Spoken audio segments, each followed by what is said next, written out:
The Swiss Family Robinson, the beloved classic tale of adventure. Chapter 1.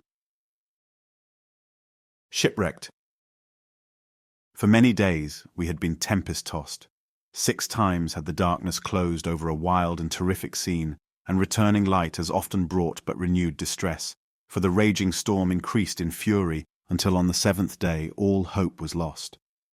We were driven completely out of our course. No conjecture could be formed as to our whereabouts. The crew had lost heart, and were utterly exhausted by incessant labour. The riven masts had gone by the board, leaks had been sprung in every direction, and the water, which rushed in, gained upon us rapidly. Instead of reckless oaths, the seamen now uttered frantic cries to God for mercy, mingled with strange and often ludicrous vows, to be performed should deliverance be granted. Every man on board alternately commended his soul to his Creator, and strove to bethink himself of some means of saving his life. My heart sank as I looked round upon my family in the midst of these horrors. Our 4 young sons were overpowered by terror. "Dear children," said I, "if the Lord will, He can save us even from this fearful peril. If not, let us calmly yield our lives into His hand, and think of the joy and blessedness of finding ourselves forever and ever united in that happy home above." At these words my weeping wife looked bravely up, and as the boys clustered round her, she began to cheer and encourage them with calm and loving words. I rejoiced to see her fortitude, though my heart was ready to break as I gazed on my dear ones. We knelt down together, one after another, praying with deep earnestness and emotion. Fritz in particular besought help and deliverance for his dear parents and brothers, as though quite forgetting himself. Our hearts were soothed by the never-failing comfort of childlike confiding prayer, and the horror of our situation seemed less overwhelming. "Ah," thought I, "the Lord will hear our prayer. He will help us." Amid the roar of the thundering waves, I suddenly heard the cry of "Land, land!" while at the same instant the ship struck with a frightful shock, which threw everyone to the deck, and seemed to threaten her immediate destruction. Dreadful sounds betokened the breaking up of the ship, and the roaring waters poured in on all sides. Then the voice of the captain was heard above the tumult, shouting, "Lower away the boats! We are lost!" "Lost!" I exclaimed, and the word went like a dagger to my heart. But seeing my children's terror renewed, I composed myself, calling out cheerfully, "Take courage, my boys. We are all above water yet. There is the land not far off. Let us do our best to reach it. You know God helps those that help themselves." With that, I left them and went on deck. What was my horror when through the foam and spray I beheld the only remaining boat leave the ship, the last of the seamen spring into her and push off, regardless of my cries and entreaties that we might be allowed to share their slender chance of preserving their lives. My voice was drowned in the howling of the blast, and even had the crew wished it, the return of the boat was impossible. Casting my eyes despairingly around, I became gradually aware that our position was by no means hopeless, inasmuch as the stern of the ship containing our cabin was jammed between 2 high rocks, and was partly raised from among the breakers which dashed the forepart to pieces. As the clouds of mist and rain drove past, I could make out, through rents in the vaporous curtain, a line of rocky coast, and rugged as it was, my heart bounded towards it as a sign of help in the hour of need.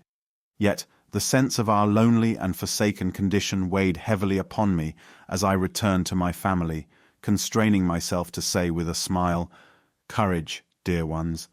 Although our good ship will never sail more, she is so placed that our cabin will remain above water, and tomorrow, if the wind and waves abate, I see no reason why we should not be able to get ashore." These few words had an immediate effect on the spirits of my children, who at once regarded our problematical chance of escaping as a happy certainty, and began to enjoy the relief from the violent pitching and rolling of the vessel. My wife, however, perceived my distress and anxiety, in spite of my forced composure, and I made her comprehend our real situation, greatly fearing the effect of the intelligence on her nerves. Not for a moment did her courage and trust in Providence forsake her, and on seeing this my fortitude revived. "We must find some food, and take a good supper," said she. "It will never do to grow faint by fasting too long. We shall require our utmost strength tomorrow." Night drew on apace. The storm was as fierce as ever, and at intervals we were startled by crashes announcing further damage to our unfortunate ship. "God will help us soon now, won't he, father?" said my youngest child. "You silly little thing," said Fritz, my eldest son, sharply. "Don't you know that we must not settle what God is to do for us? We must have patience and wait his time." "Very well said, had it been said kindly, Fritz, my boy. You too often speak harshly to your brothers, although you may not mean to do so."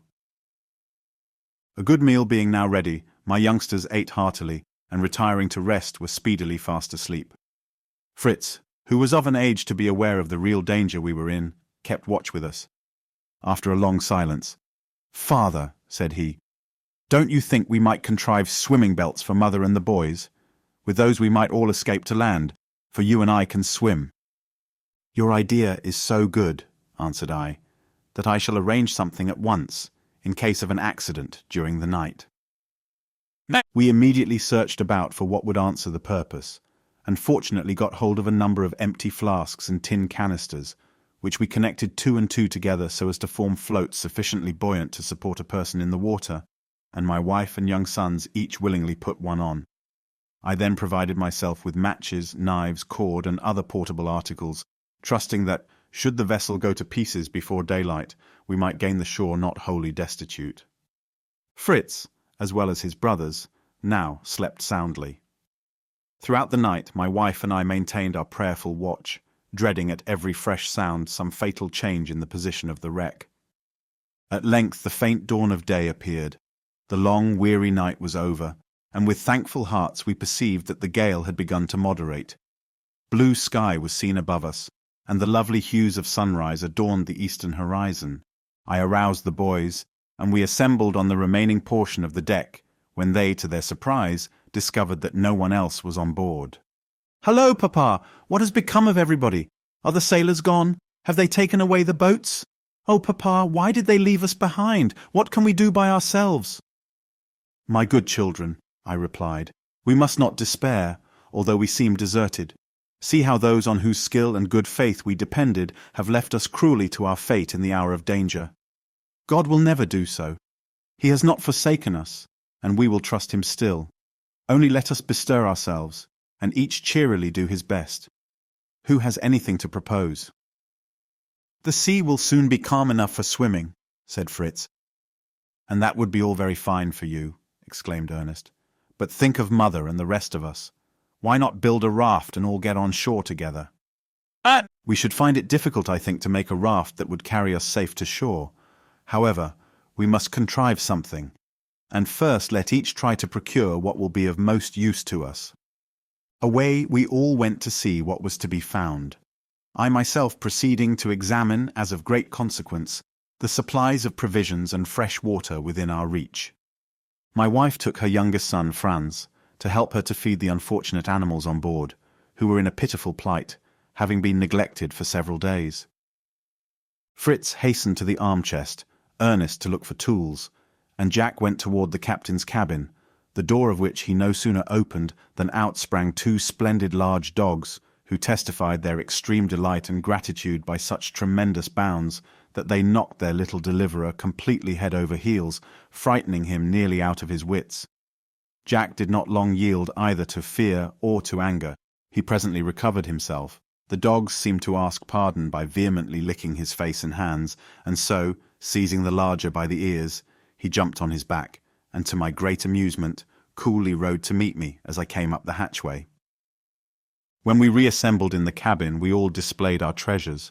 Fritz brought a couple of guns, shot belt, powder flasks, and plenty of bullets.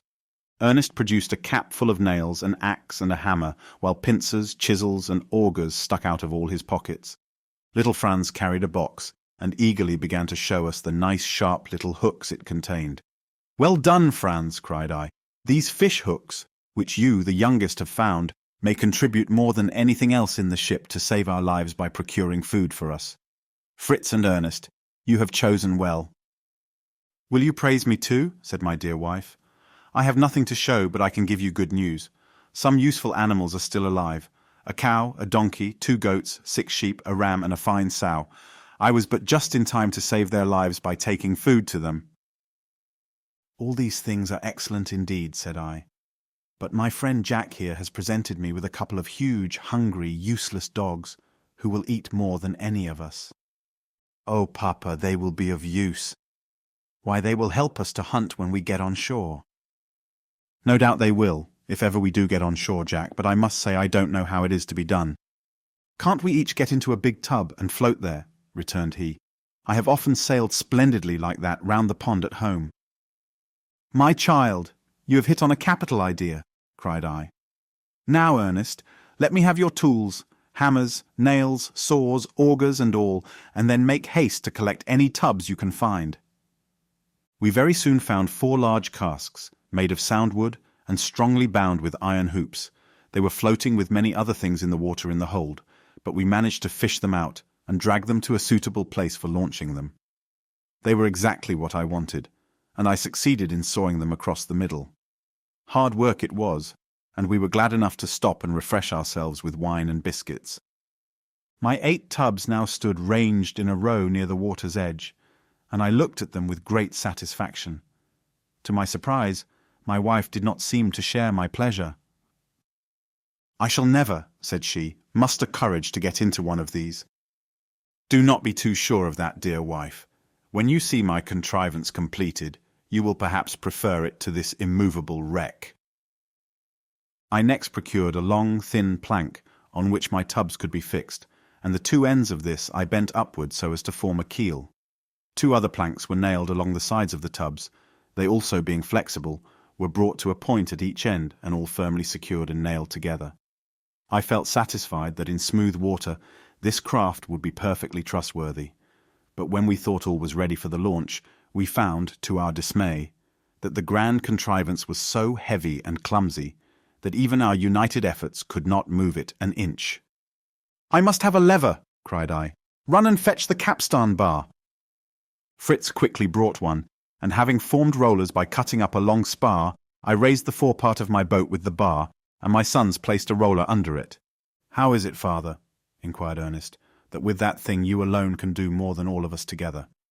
I explained, as well as I could in a hurry, the principle of the lever, and promised to have a long talk on the subject of mechanics, should we have a future opportunity.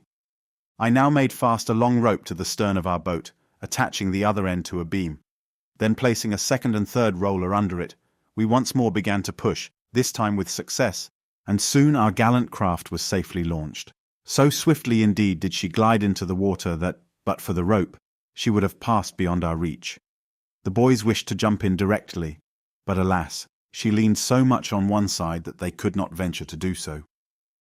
Some heavy things being thrown in, however, the boat righted itself by degrees, and the boys were so delighted that they struggled which should first leap in to have the fun of sitting down in the tubs.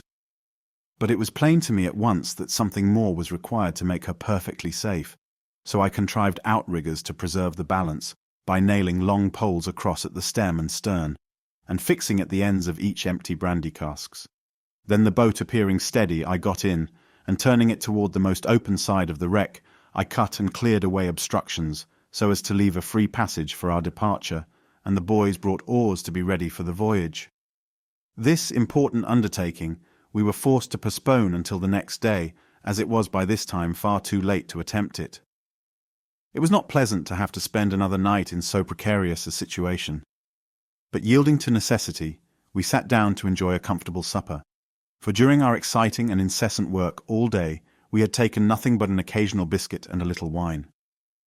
We prepared for rest in a much happier frame of mind than on the preceding day, but I did not forget the possibility of a renewed storm, and therefore made everyone put on the belts as before.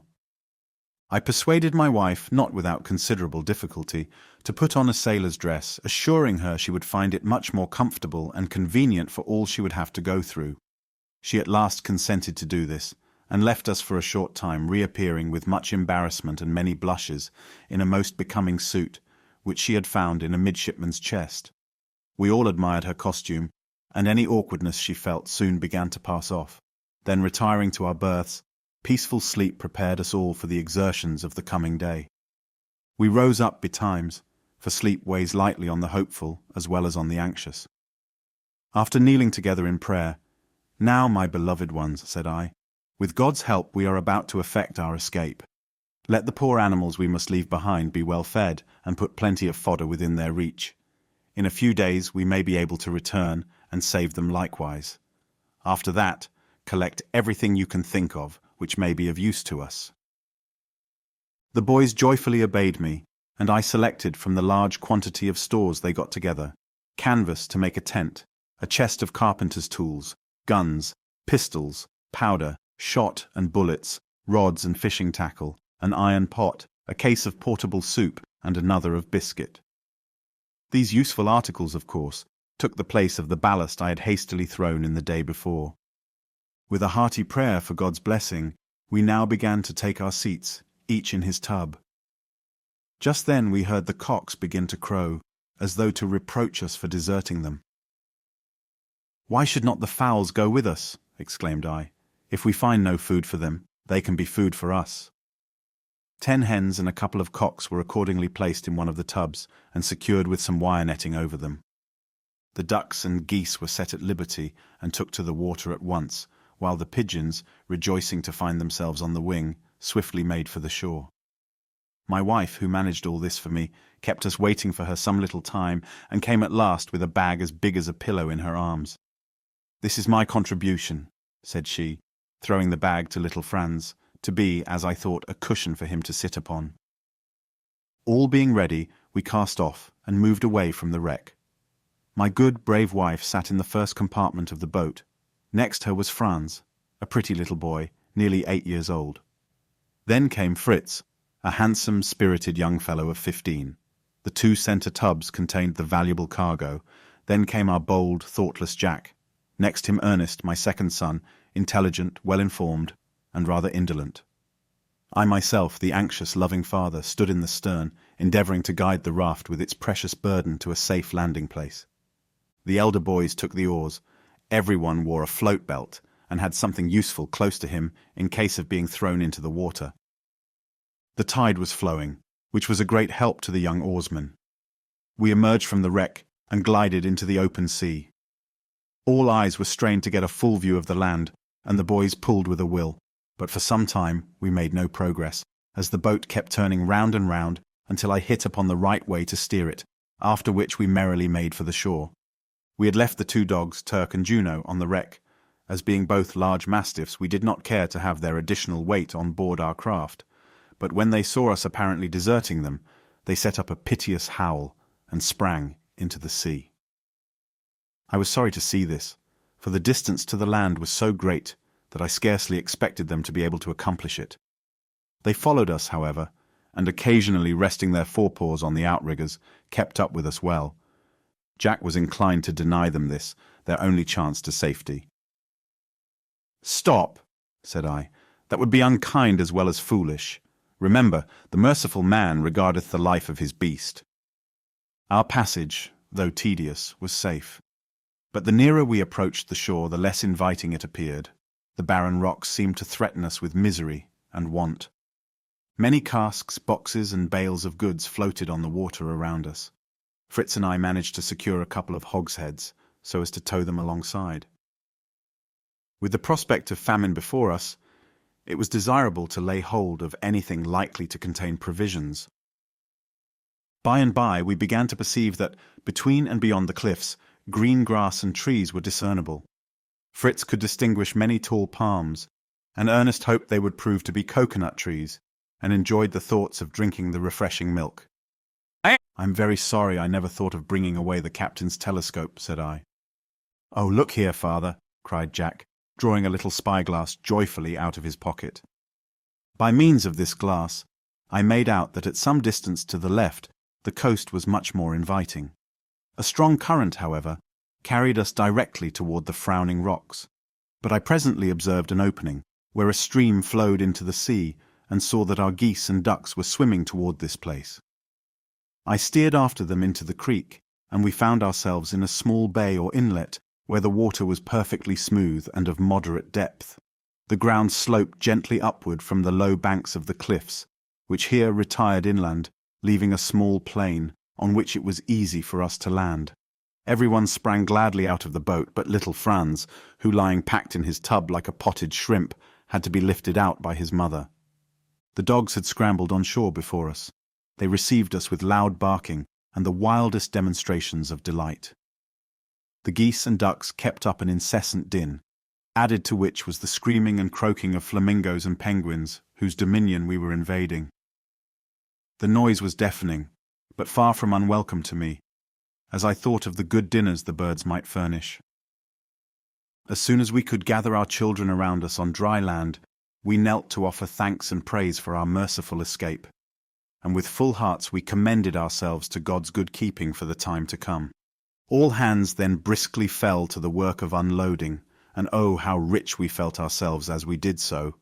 The poultry we left at liberty to forage for themselves, and set about finding a suitable place to erect a tent in which to pass the night.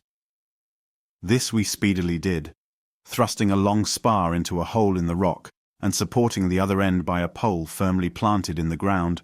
We formed a framework over which we stretched the sailcloth we had brought.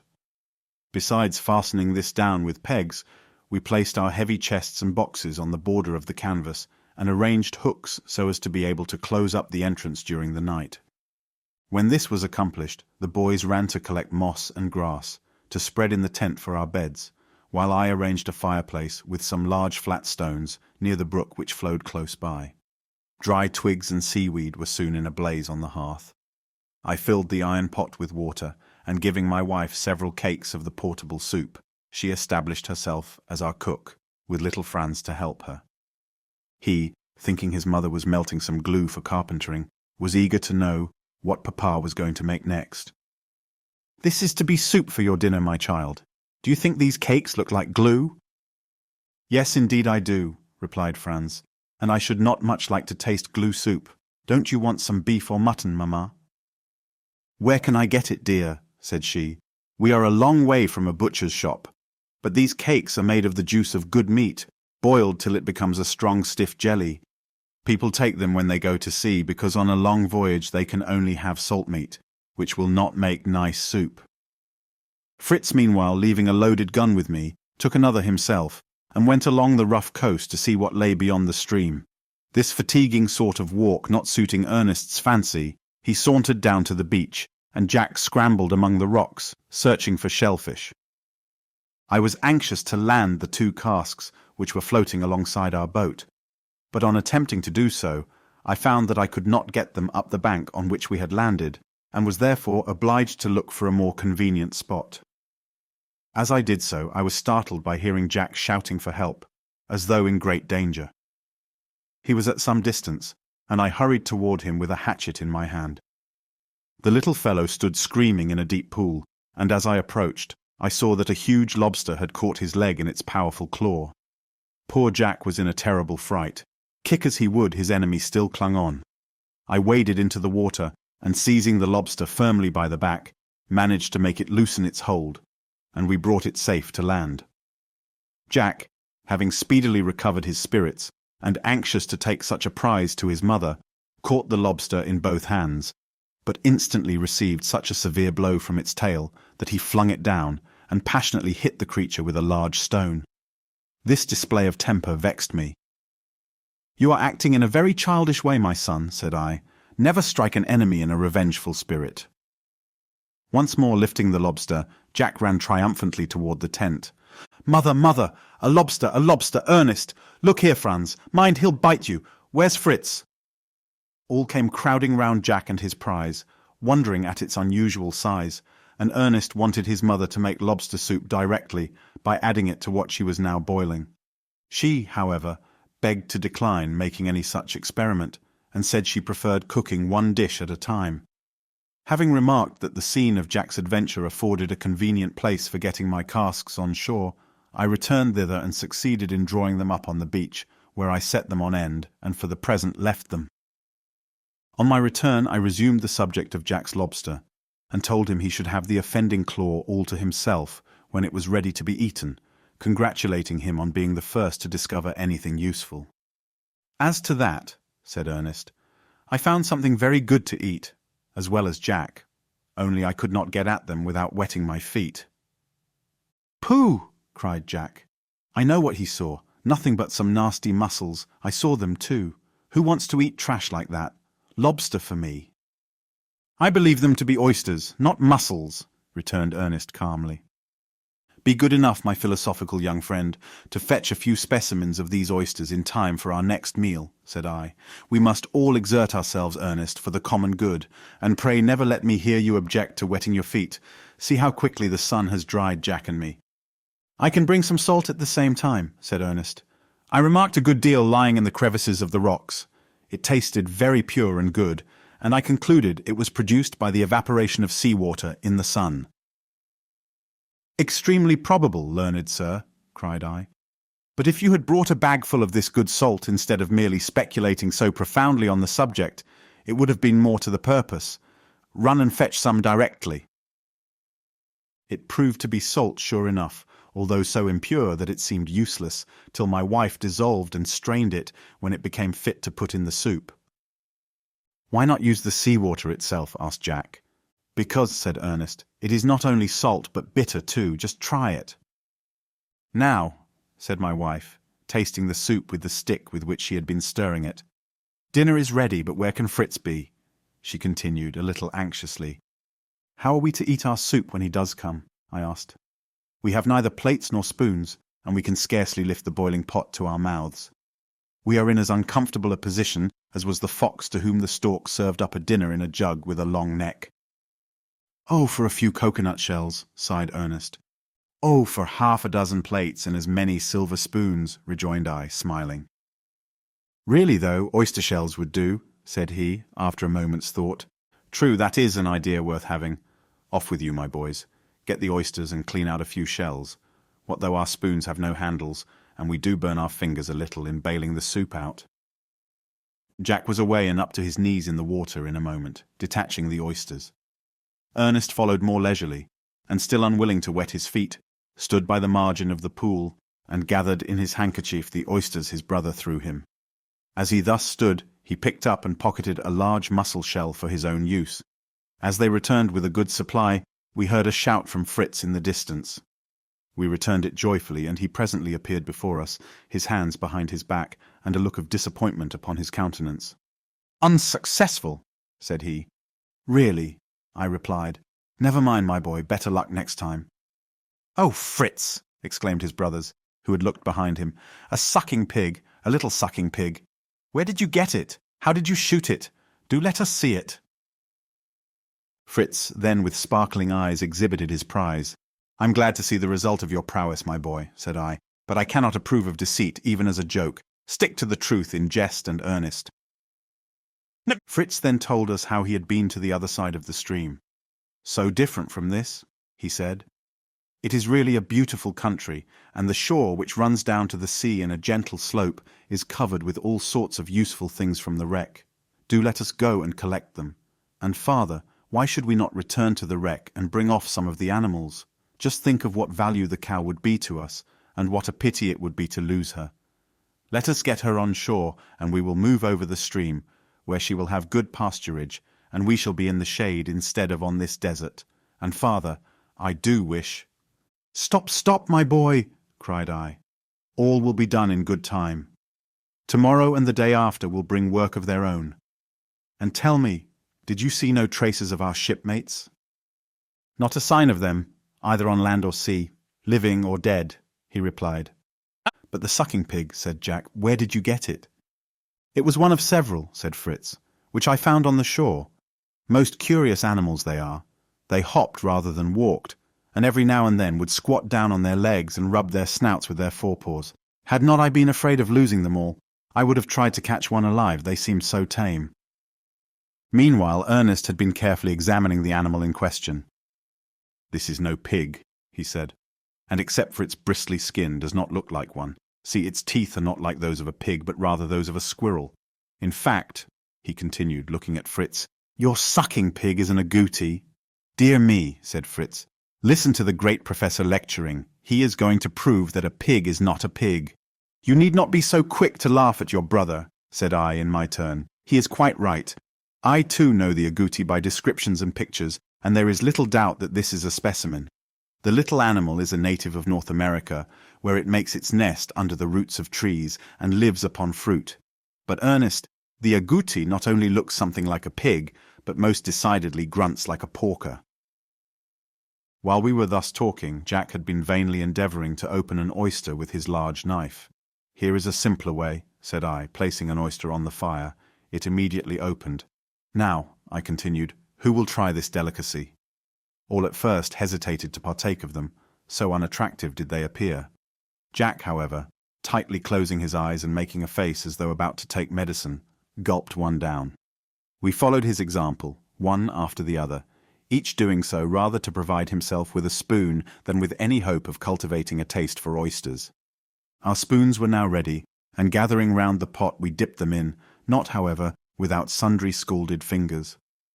Ernest then drew from his pocket the large shell he had procured for his own use, and scooping up a good quantity of soup he put it down to cool, smiling at his own foresight. "Prudence should be exercised for others," I remarked. "Your cool soup will do capitally for the dogs, my boy. Take it to them, and then come and eat like the rest of us." Ernest winced at this, but silently taking up his shell, he placed it on the ground before the hungry dogs, who lapped up its contents in a moment. He then returned, and we all went merrily on with our dinner. While we were thus busily employed, we suddenly discovered that our dogs, not satisfied with their mouthful of soup, had espied the agouti and were rapidly devouring it. Fritz, seizing his gun, flew to rescue it from their hungry jaws, and before I could prevent him, struck one of them with such force that his gun was bent. The poor beasts ran off howling, followed by a shower of stones from Fritz, who shouted and yelled at them so fiercely that his mother was actually terrified. I followed him, and as soon as he would listen to me, represented to him how despicable, as well as wicked, was such an outbreak of temper. "For," said I, "you have hurt, if not actually wounded, the dogs. You have distressed and terrified your mother, and spoiled your gun." Though Fritz's passion was easily aroused, it never lasted long, and speedily recovering himself, immediately he entreated his mother's pardon, and expressed his sorrow for his fault. By this time the sun was sinking beneath the horizon, and the poultry, which had been straying to some little distance, gathered round us, and began to pick up the crumbs of biscuit which had fallen during our repast. My wife hereupon drew from her mysterious bag some handfuls of oats, peas, and other grain, and with them began to feed the poultry. She at the same time showed me several other seeds of various vegetables. "That was indeed thoughtful," said I, "but pray be careful of what will be of such value to us. We can bring plenty of damaged biscuits from the wreck, which, though of no use as food for us, will suit the fowls very well indeed."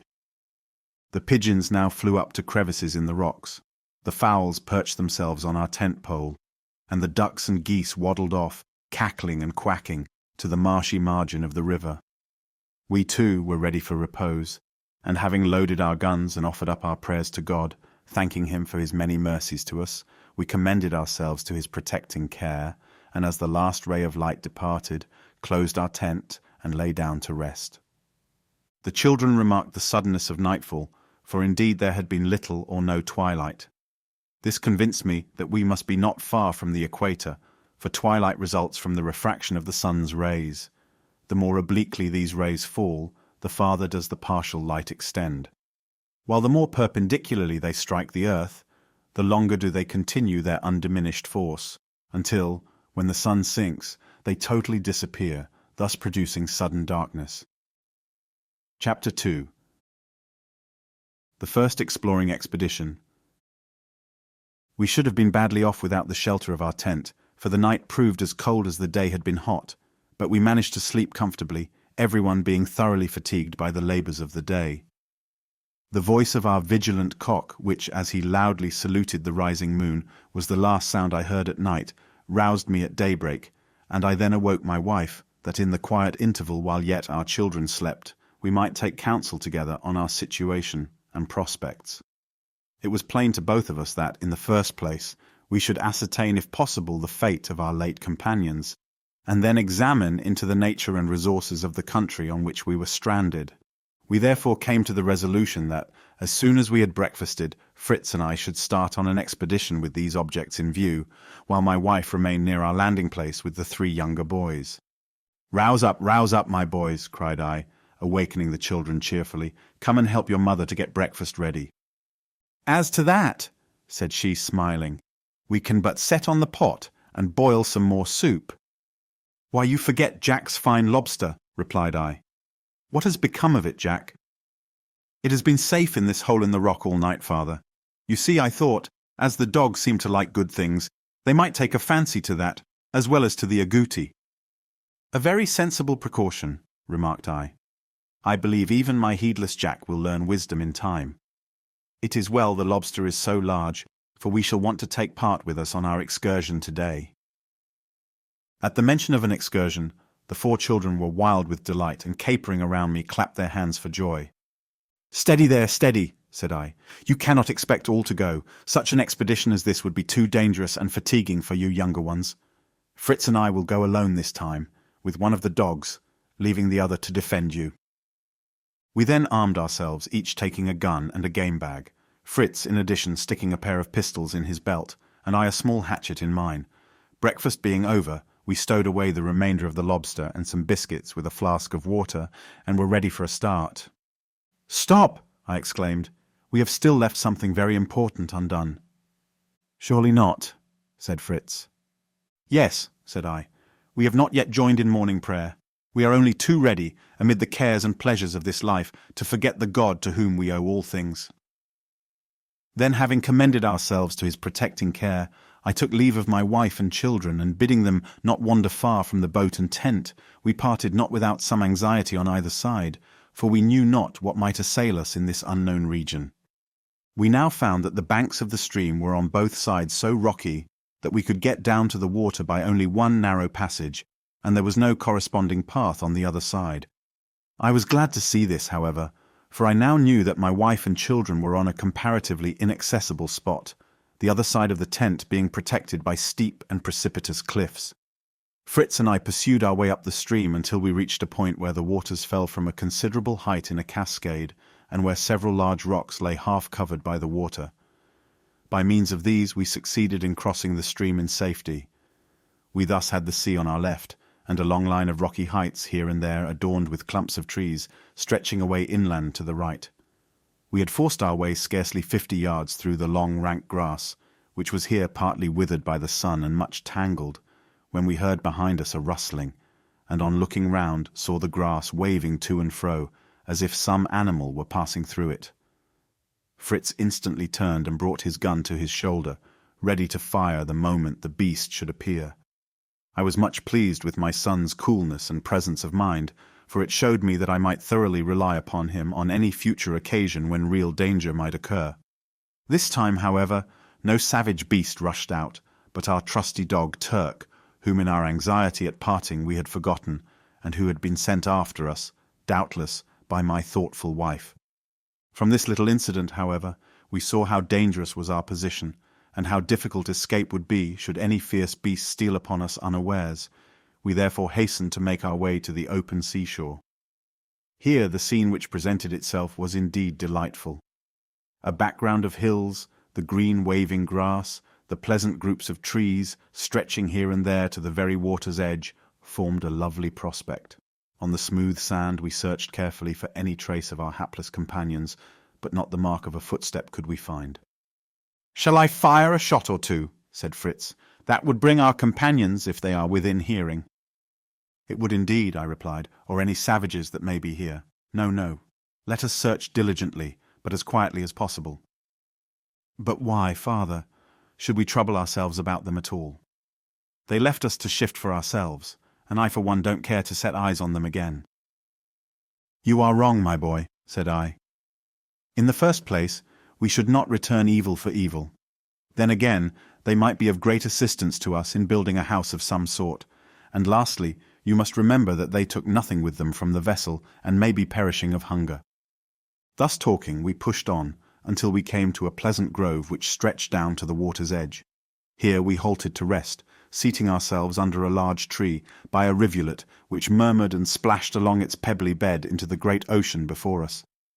1,000 gaily plumaged birds flew twittering above us, and Fritz and I gazed up at them. My son suddenly started up. "A monkey!" he exclaimed. "I am nearly sure I saw a monkey.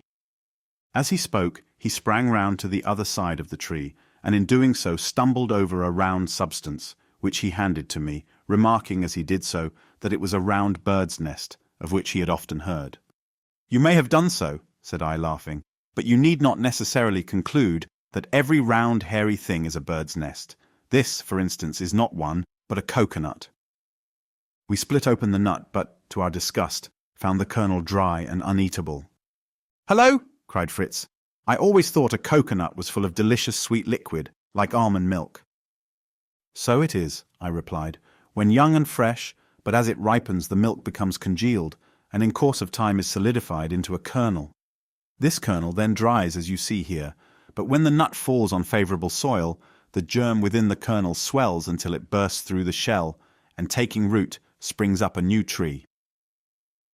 "I do not understand," said Fritz, "how the little germ manages to get through this great thick shell, which is not like an almond or hazel nut shell, that is divided down the middle already." "Nature provides for all things," I answered, taking up the pieces. "Look here, do you see these 3 round holes near the stalk? It is through them that the germ obtains egress. Now let us find a good nut, if we can." As coconuts must be overripe before they fall naturally from the tree, it was not without difficulty that we obtained one in which the kernel was not dried up. When we succeeded, however, we were so refreshed by the fruit that we could defer the repast we called our dinner until later in the day, and so spare our stock of provisions.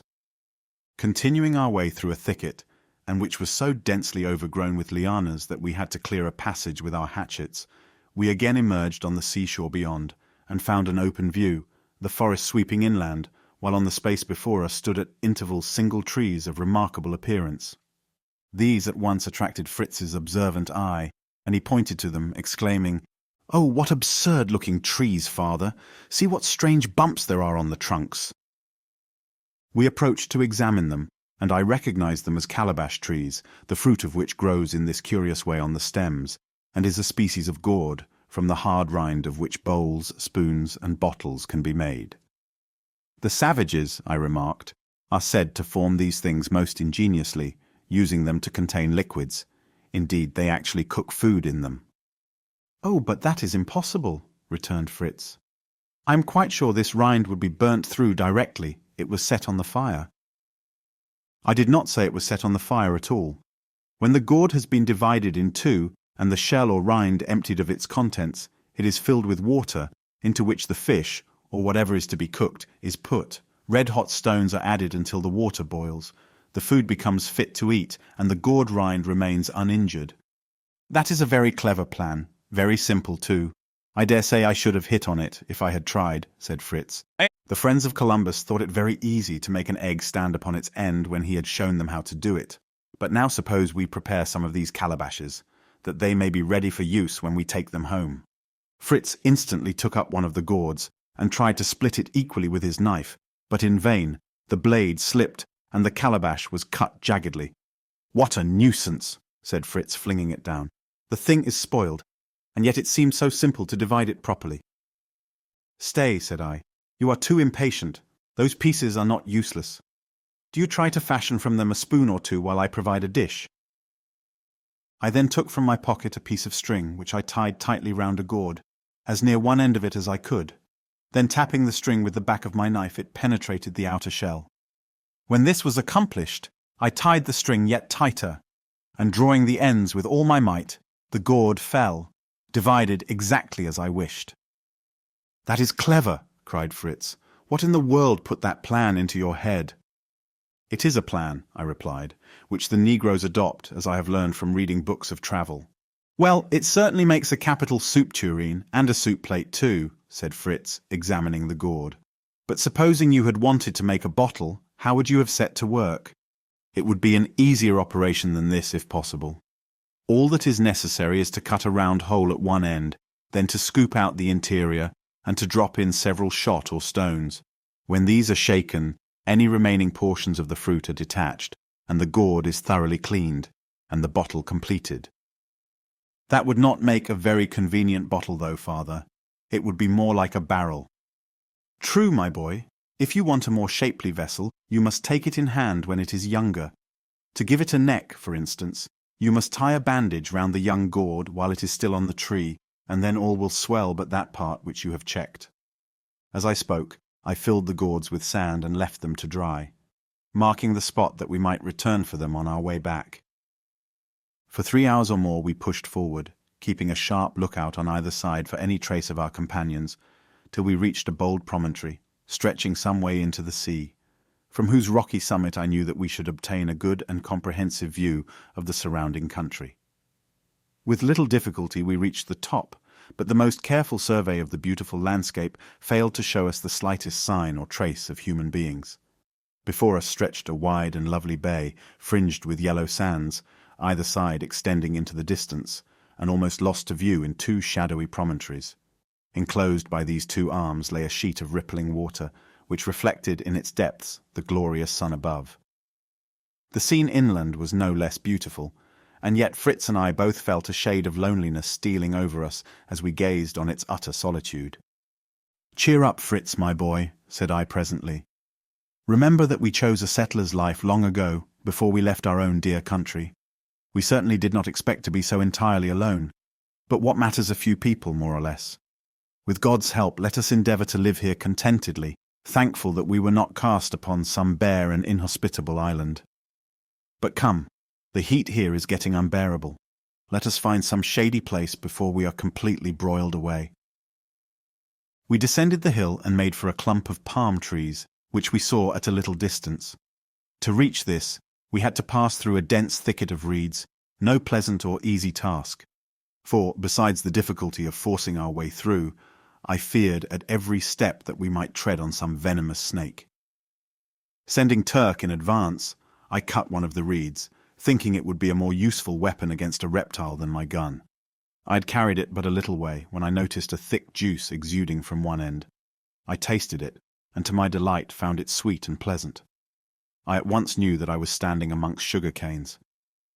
Wishing Fritz to make the same discovery, I advised him to cut a cane for his defence. He did so, and as he beat the ground before him, the reed split, and his hand was covered with the juice. He carefully touched the cane with the tip of his tongue, then finding the juice sweet, he did so again with less hesitation, and a moment afterwards sprang back to me exclaiming, "Oh, father, sugar canes, taste it! Oh, how delicious, how delightful! Do let us take a lot home to mother," he continued, sucking eagerly at the cane. "Gently there," said I. "Take breath a moment. Moderation in all things, remember. Cut some to take home if you like, only don't take more than you can conveniently carry." In spite of my warning, my son cut a dozen or more of the largest canes, and stripping them of their leaves, carried them under his arm. We then pushed through the canebrake and reached the clump of palms for which we had been making. As we entered it, a troop of monkeys, who had been disporting themselves on the ground, sprang up, chattering and grimacing, and before we could clearly distinguish them, were at the very top of the trees. Fritz was so provoked by their impertinent gestures that he raised his gun and would have shot one of the poor beasts. "Stay!" cried I. "Never take the life of any animal needlessly. A live monkey up in that tree is of more use to us than a dozen dead ones at our feet, as I will show you." Saying this, I gathered a handful of small stones and threw them up toward the apes. The stones did not go near them, but influenced by their instinctive mania for imitation, they instantly seized all the coconuts within their reach and sent a perfect hail of them down upon us. The monkeys seized all the coconuts within their reach and sent them down upon us. Fritz was delighted with my stratagem, and rushing forward picked up some of the finest of the nuts.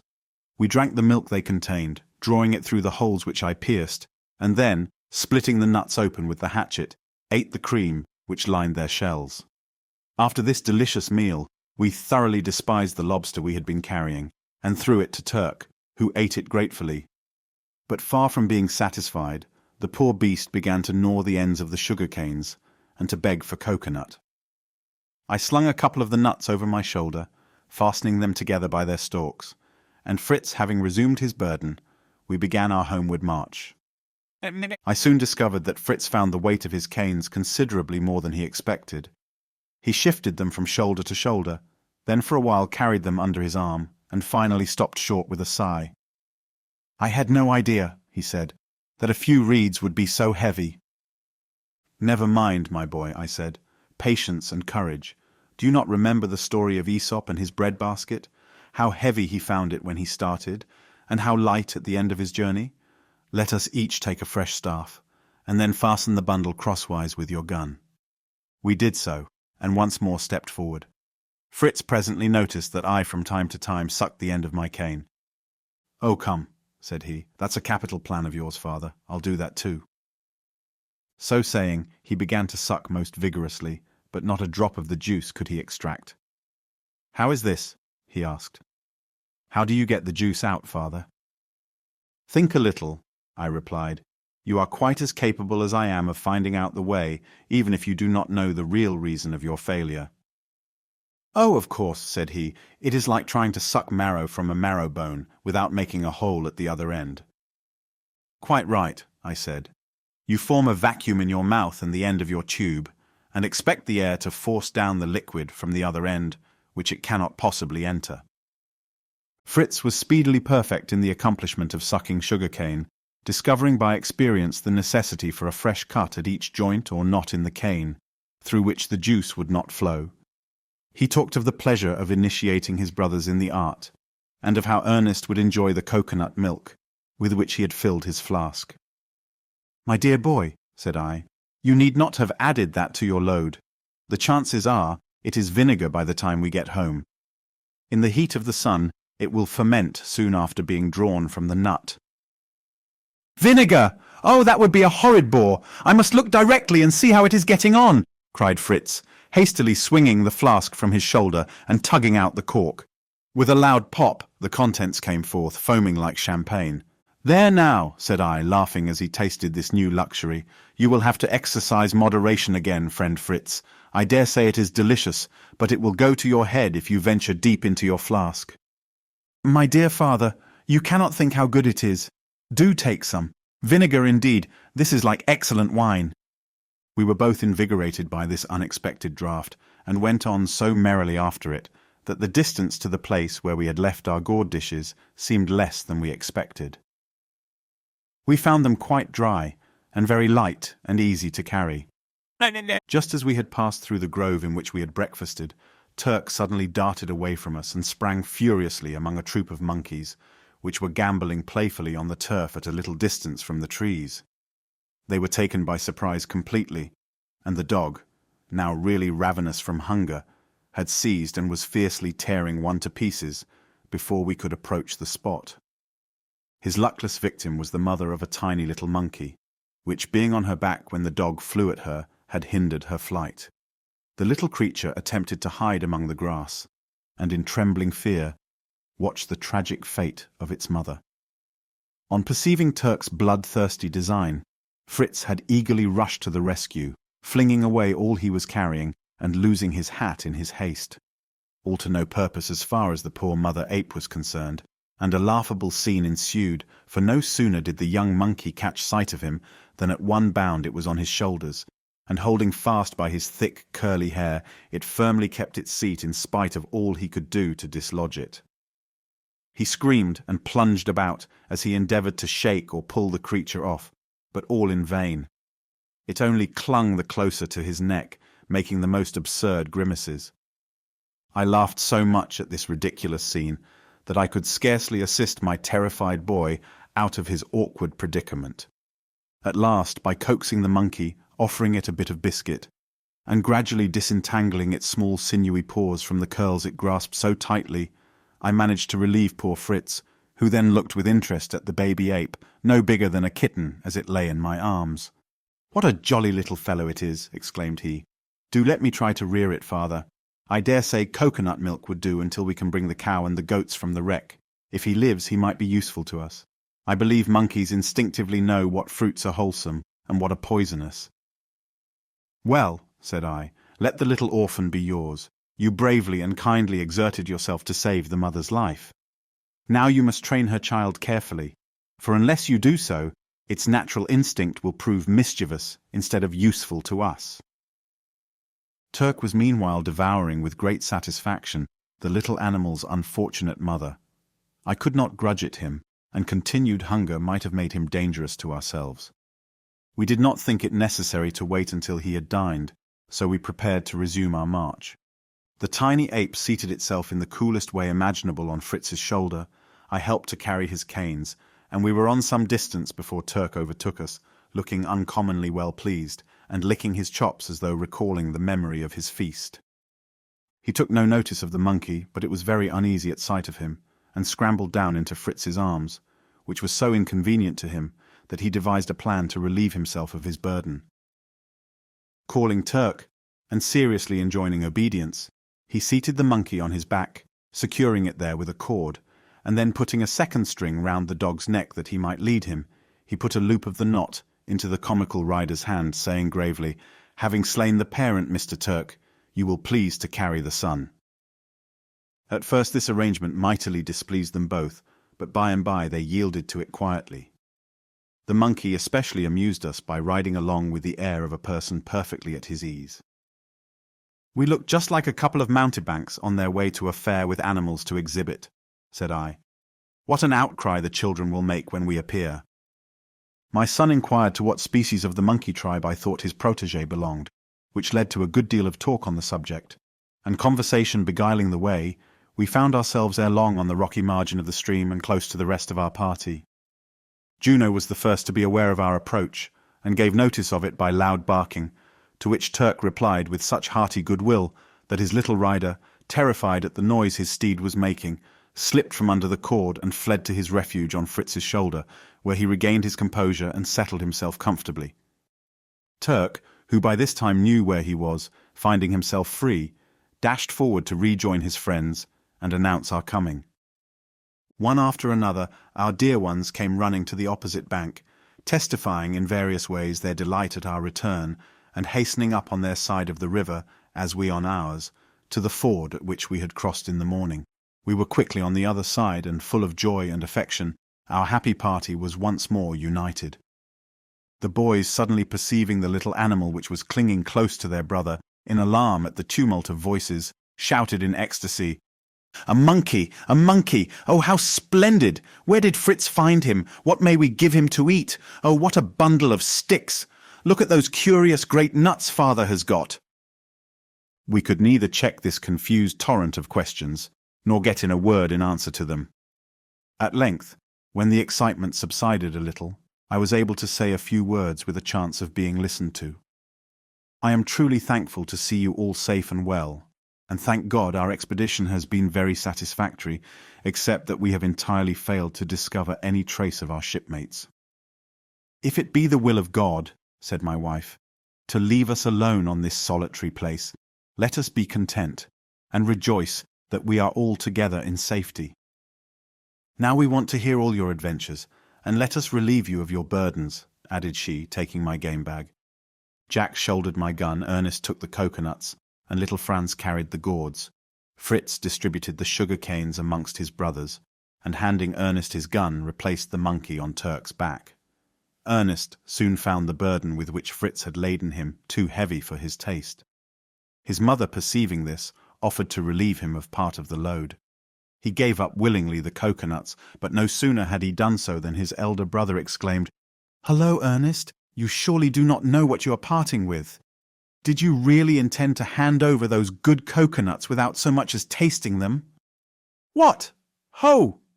Are they really coconuts?" cried Ernest. "Do let me take them again, mother, do let me look at them." "No, thank you," replied my wife with a smile. "I have no wish to see you again overburdened. Oh, but I have only to throw away these sticks, which are of no use, and then I can easily carry them." "Worse and worse," said Fritz. "I have a particular regard for those heavy, useless sticks. Did you ever hear of sugar canes?" The words were scarcely out of his mouth when Ernest began to suck vigorously at the end of the cane, with no better result, however, than Fritz had obtained as we were on the march. "Here," said Fritz, "let me show you the trick of it." And he speedily set all the youngsters to work extracting the luscious juice. My wife, as a prudent housekeeper, was no less delighted than the children with this discovery. The sight of the dishes also pleased her greatly, for she longed to see us eat once more like civilized beings. We went into the kitchen, and there found preparations for a truly sumptuous meal. 2 forked sticks were planted in the ground on either side of the fire.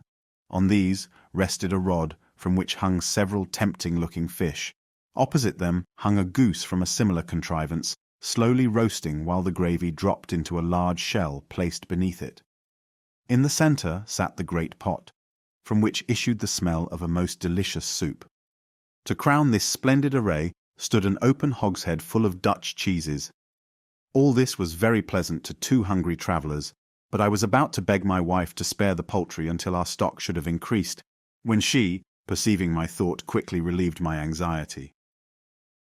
"This is not one of our geese," she said, "but a wild bird Ernest killed." "Yes," said Ernest. "It is a penguin, I think. It let me get quite close so that I knocked it on the head with a stick. Here are its head and feet, which I preserved to show you. The bill is, you see, narrow and curved downward, and the feet are webbed. It had funny little bits of useless wings, and its eyes looked so solemnly and sedately at me that I was almost ashamed to kill it. Do you not think it must have been a penguin?" "I have little doubt on the matter, my boy." And I was about to make a few remarks on the habits of this bird when my wife interrupted me and begged us to come to dinner and continue our natural history conversation at some future time. We then sat down before the appetizing meal prepared for us, our gourds coming for the first time into use, and having done it full justice, produced the coconuts by way of dessert. "Here is better food for your little friend," said I to Fritz, who had been vainly endeavoring to persuade the monkey to taste dainty morsels of the food we had been eating. "The poor little animal has been accustomed to nothing but its mother's milk. Fetch me a saw, one of you." I then, after extracting the milk of the nuts from their natural holes, carefully cut the shells in half, thus providing several more useful basins. The monkey was perfectly satisfied with the milk, and eagerly sucked the corner of a handkerchief dipped in it. Fritz now suddenly recollected his delicious wine, and producing his flask, begged his mother to taste it. "Try it first yourself," said I. Fritz did so, and I instantly saw by his countenance that the liquor had passed through the first stage of fermentation and had become vinegar. "Never mind, my boy," said my prudent wife when she learned the cause of his wry faces.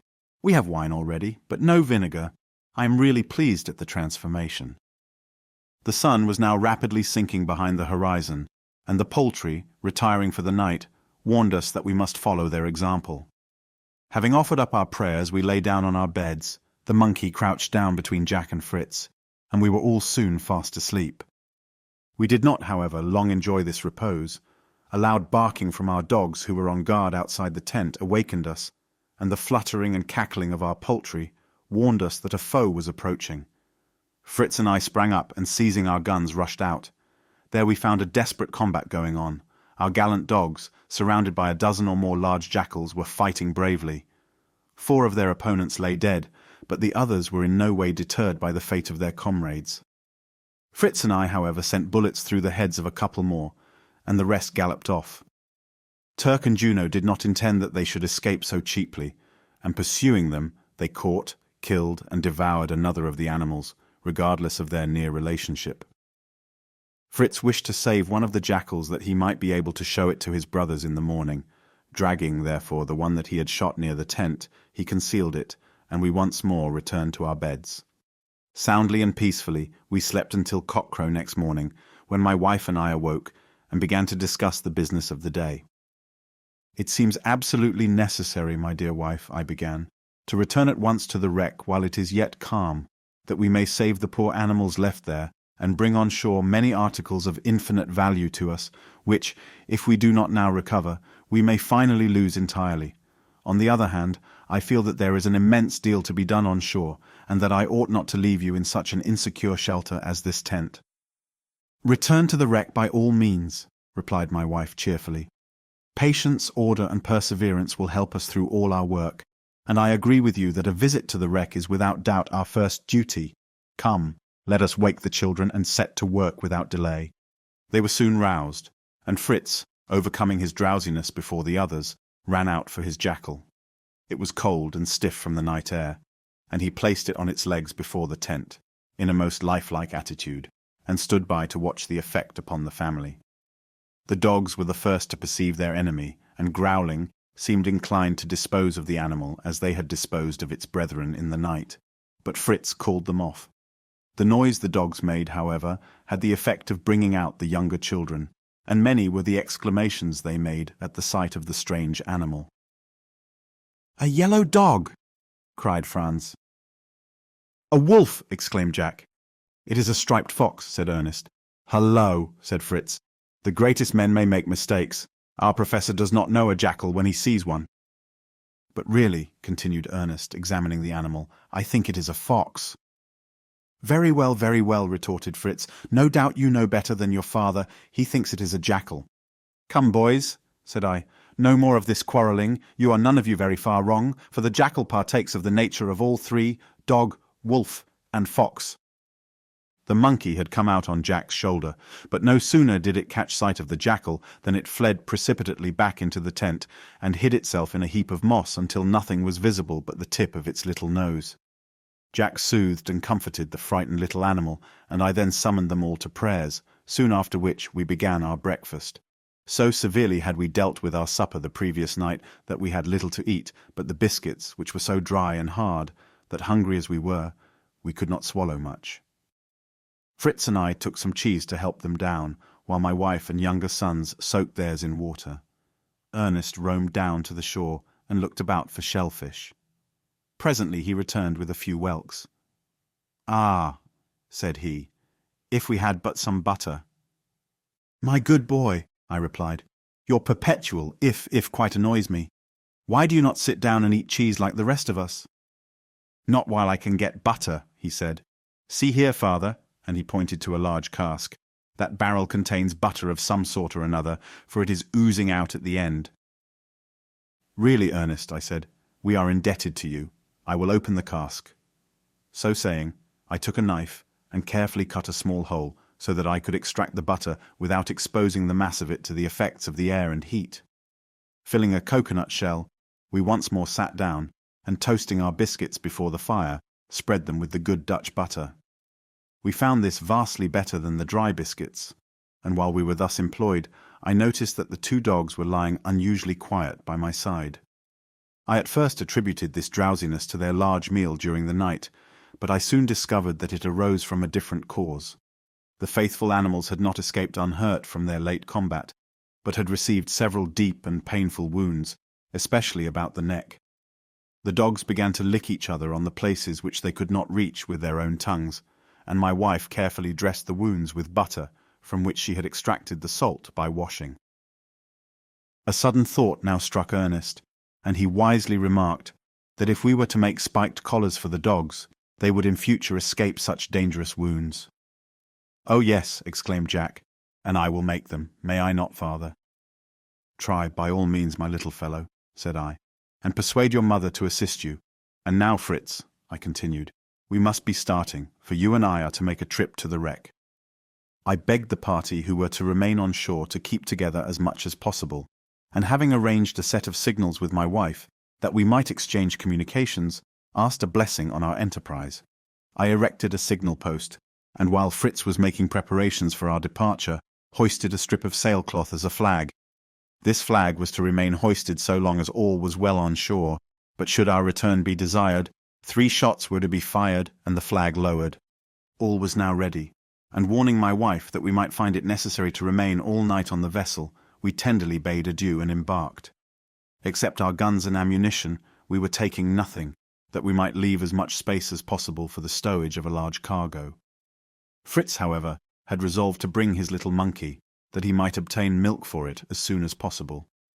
We had not got far from the shore when I perceived that a current from the river set in directly for the vessel, and though my nautical knowledge was not great, I succeeded in steering the boat into the favourable stream, which carried us nearly 3/4 of our passage with little or no trouble to ourselves. Then, by dint of hard pulling, we accomplished the whole distance, and entering through the breach, gladly made fast our boat and stepped on board. Our first care was to see to the animals, who greeted us with joy, lowing, bellowing, and bleating as we approached. Not that the poor beasts were hungry, for they were all still well supplied with food, but they were apparently pleased by the mere sight of human beings. Fritz then placed his monkey by one of the goats, and the little animal immediately sucked the milk with evident relish, chattering and grinning all the while. The monkey provided for, we refreshed ourselves with some wine and biscuits. "Now," said I, "we have plenty to do. Where shall we begin?" "Let us fix a mast and sail to our boat," answered Fritz. "For the current which brought us out will not take us back, whereas the fresh breeze we met would help us immensely had we but a sail." "Capital thought," I replied. "Let us set to work at once."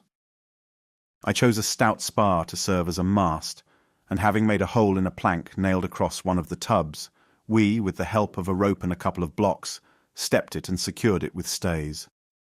We then discovered a lugsail, which had belonged to one of the ship's boats. This we hoisted, and our craft was ready to sail. Fritz begged me to decorate the masthead with a red streamer, to give our vessel a more finished appearance. Smiling at this childish but natural vanity, I complied with his request. I then contrived a rudder that I might be able to steer the boat, for though I knew that an oar would serve the purpose, it was cumbrous and inconvenient. While I was thus employed, Fritz examined the shore with his glass and soon announced that the flag was flying and all was well. So much time had now slipped away that we found we could not return that night as I had wished. We signalled our intention of remaining on board, and then spent the rest of our time in taking out the stones we had placed in the boat for ballast, and stowed in their place heavy articles of value to us. The ship had sailed for the purpose of supplying a young colony. She had therefore on board every conceivable article we could desire in our present situation. Our only difficulty, indeed, was to make a wise selection. A large quantity of powder and shot we first secured, and as Fritz considered that we could not have too many weapons, we added 3 excellent guns and a whole armful of swords, daggers, and knives. We remembered that knives and forks were necessary. We therefore laid in a large stock of them, and kitchen utensils of all sorts. Exploring the captain's cabin, we discovered a service of silver plate and a cellaret of good old wine. We then went over the stores and supplied ourselves with potted meats, portable soups, Westphalian hams, sausages, a bag of maize and wheat, and a quantity of other seeds and vegetables. I then added a barrel of sulphur for matches, and as much cordage as I could find. All this, with nails, tools, and agricultural implements, completed our cargo, and sank our boat so low that I should have been obliged to lighten her, had not the sea been calm. Night drew on, and a large fire, lighted by those on shore, showed us that all was well. We replied by hoisting 4 ship's lanterns, and 2 shots announced to us that our signal was perceived. Then, with a heartfelt prayer for the safety of our dear ones on shore, we retired to our boat, and Fritz, at all events, was soon sound asleep. For a while I could not sleep. The thought of my wife and children, alone and unprotected, save by the great dogs, disturbed my rest. The night at length passed away. At daybreak Fritz and I arose and went on deck. I brought the telescope to bear upon the shore, and with pleasure saw the flag still waving in the morning breeze. While I kept the glass directed to the land, I saw the door of the tent open, and my wife appear and look steadfastly toward us. I at once hoisted a white flag, and in reply the flag on shore was thrice dipped. Oh, what a weight seemed lifted from my heart as I saw the signal. "Fritz," I said, "I am not now in such haste to get back and begin to feel compassion for all these poor beasts. I wish we could devise some means for getting them on shore." "We might make a raft," suggested Fritz, "and take off 1 or 2 at a time." "True," I replied. "It is easy enough to say, 'Make a raft,' but to do it is quite another thing." "Well," said Fritz, "I can think of nothing else, unless indeed we make them such swimming belts as you made for the children. Really, my boy, that idea is worth having. I am not joking indeed," I continued, as I saw him smile. "We may get every one of the animals ashore in that way." So saying, I caught a fine sheep, and proceeded to put our plan into execution. I first fastened a broad piece of linen round its belly, and to this attached some corks and empty tins. Then, with Fritz's help, I flung the animal into the sea. It sank, but a moment afterward rose and floated famously.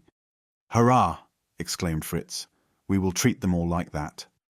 We then rapidly caught the other animals and provided them one after the other with a similar contrivance. The cow and ass gave us more trouble than did the others. As for them, we required something more buoyant than the mere cork. We at last found some empty casks and fastened 2 to each animal by thongs passed under its belly. This done, The whole herd were ready to start, and we brought the ass to one of the ports to be the first to be launched. After some maneuvering, we got him in a convenient position, and then a sudden heave sent him plunging into the sea. He sank and then, buoyed up by the casks, emerged head and back from the water. The cow, sheep and goats followed him one after the other, and then the sow alone remained. She seemed, however, determined not to leave the ship. She kicked, struggled, and squealed so violently that I really thought we should be obliged to abandon her. At length, after much trouble, we succeeded in sending her out of the port after the others, and when once in the water, such was the old lady's energy that she quickly distanced them and was the first to reach the shore. We had fastened to the horns or neck of each animal a cord with a float attached to the end, and now embarking, we gathered up these floats, set sail, and steered for shore, drawing our herd after us. Delighted with the successful accomplishment of our task, we got out some biscuits and enjoyed a midday meal. Then, while Fritz amused himself with his monkey, I took up my glass and tried to make out how our dear ones on shore were employing themselves.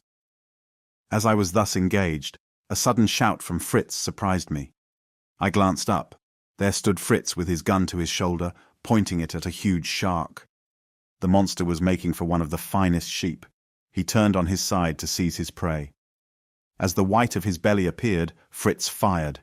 The shot took effect, and our enemy disappeared, leaving a trace of blood on the calm water. "Well done, my boy," I cried. "You will become a crack shot one of these days.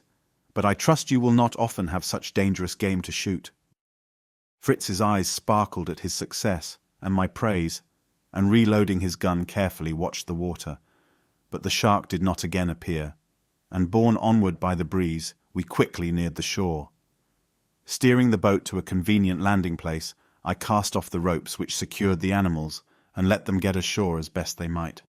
There was no sign of my wife or children when we stepped on land, but a few moments afterward they appeared, and with a shout of joy ran toward us.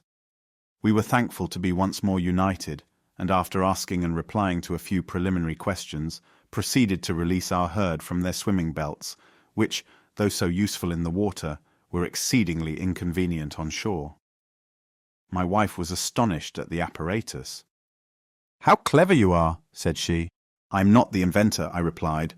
"The honor is due to Fritz. He not only thought of this plan for bringing off the animals, but saved one, at least, of them from a most fearful death."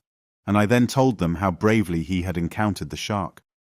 My wife was delighted with her son's success, but declared that she would dread our trips to the vessel more than ever, knowing that such savage fish inhabited the waters. Fritz, Ernest, and I began the work of unloading our craft, while Jack, seeing that the poor donkey was still encumbered with his swimming belt, tried to free him from it. But the donkey would not stand quiet, and the child's fingers were not strong enough to loosen the cordage.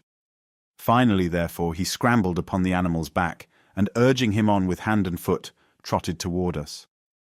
"Come, my boy," I said. "No one must be idle here, even for a moment. You will have riding practice enough hereafter. Dismount, and come and help us." Jack was soon on his feet. "But I have not been idle all day," he said. "Look here." And he pointed to a belt round his waist. It was a broad belt of yellow hair, in which he had stuck a couple of pistols and a knife. "And see," he added, "what I've made for the dogs. Here, Juno, Turk." The dogs came bounding up at his call, and I saw that they were each supplied with a collar of the same skin, in which were fastened nails, which bristled round their necks in a most formidable manner. "Capital, capital, my boy," said I, "but where did you get your materials, and who helped you?" "Except in cutting the skin," said my wife. "He had no assistance. And as for the materials, Fritz's jackal supplied us with the skin, and the needles and thread came out of my wonderful bag. You little think how many useful things may be had from that same bag. It is woman's duty and nature, you know, to see after trifles." Fritz evidently did not approve of the use to which his jackal's hide had been devoted, and holding his nose, begged his little brother to keep at a distance. "Really, Jack," he said, "you should have cured the hide before you used it. The smell is disgusting. Don't come near me." "It's not the hide that smells at all," retorted Jack. "It is your nasty jackal itself that you left in the sun." "Now, boys," said I, "no quarrelling here. Do you, Jack, help your brother to drag the carcass to the sea, and if your belt smells after that, you must take it off and dry it better." The jackal was dragged off, and we then finished our work of unloading our boat. When this was accomplished, we started for our tent, and finding no preparation for supper, I said, "Fritz, let us have a Westphalian ham." "Ernest," said my wife, smiling, "let us see if we cannot conjure up some eggs." Fritz got out a splendid ham and carried it to his mother triumphantly, while Ernest set before me a dozen white balls with parchment-like coverings. "Turtles' eggs," said I. "Well done, Ernest. Where did you get them?" "That," replied my wife, "shall be told in due course when we relate our adventures. Now we will see what they will do toward making a supper for you. With these and your ham, I do not think we shall starve." Leaving my wife to prepare supper, we returned to the shore and brought up what of the cargo we had left there. Then, having collected our herd of animals, we returned to the tent. The meal which awaited us was as unlike the first supper we had there enjoyed as possible. My wife had improvised a table of a board laid on 2 casks. On this was spread a white damask tablecloth, on which were placed knives, forks, spoons, and plates for each person. A tureen of good soup first appeared, followed by a capital omelette, then slices of the ham, and finally some Dutch cheese, butter, and biscuits, with a bottle of the captain's Canary wine, completed the repast. While we thus regaled ourselves, I related to my wife our adventures, and then begged she would remember her promise and tell me all that had happened in my absence. Chapter 3. Our home in the giant tree. "I will spare you a description," said my wife, "of our first day's occupations. Truth to tell, I spent the time chiefly in anxious thought and watching your progress and signals. I rose very early this morning, and with the utmost joy perceiving your signal that all was right, hastened to reply to it, and then, while my sons yet slumbered, I sat down and began to consider how our position could be improved. For it is perfectly impossible, said I to myself, to live much longer where we are now. The sun beats burningly the lifelong day on this bare, rocky spot. Our only shelter is this poor tent, beneath the canvas of which the heat is even more oppressive than on the open shore. Why should not I and my little boys exert ourselves as well as my husband and Fritz? Why should not we too try to accomplish something useful? If we could but exchange this melancholy and unwholesome abode for a pleasant, shady dwelling place, we should all improve in health and spirits. Among those delightful woods and groves where Fritz and his father saw so many charming things, I feel sure there must be some little retreat where we could establish ourselves comfortably. There must be, and I will find it. By this time the boys were up, and I observed Jack very quietly and busily occupied with his knife, about the spot where Fritz's jackal lay. Watching his proceedings, I saw that he had cut 2 long, narrow strips of the animal's skin, which he cleaned and scraped very carefully, and then taking a handful of great nails out of his pocket, he stuck them through the skin, points outward, after which he cut strips of canvas sailcloth, twice as broad as the thongs, doubled them, and laid them on the raw side of the skin, so as to cover the broad, flat nail heads.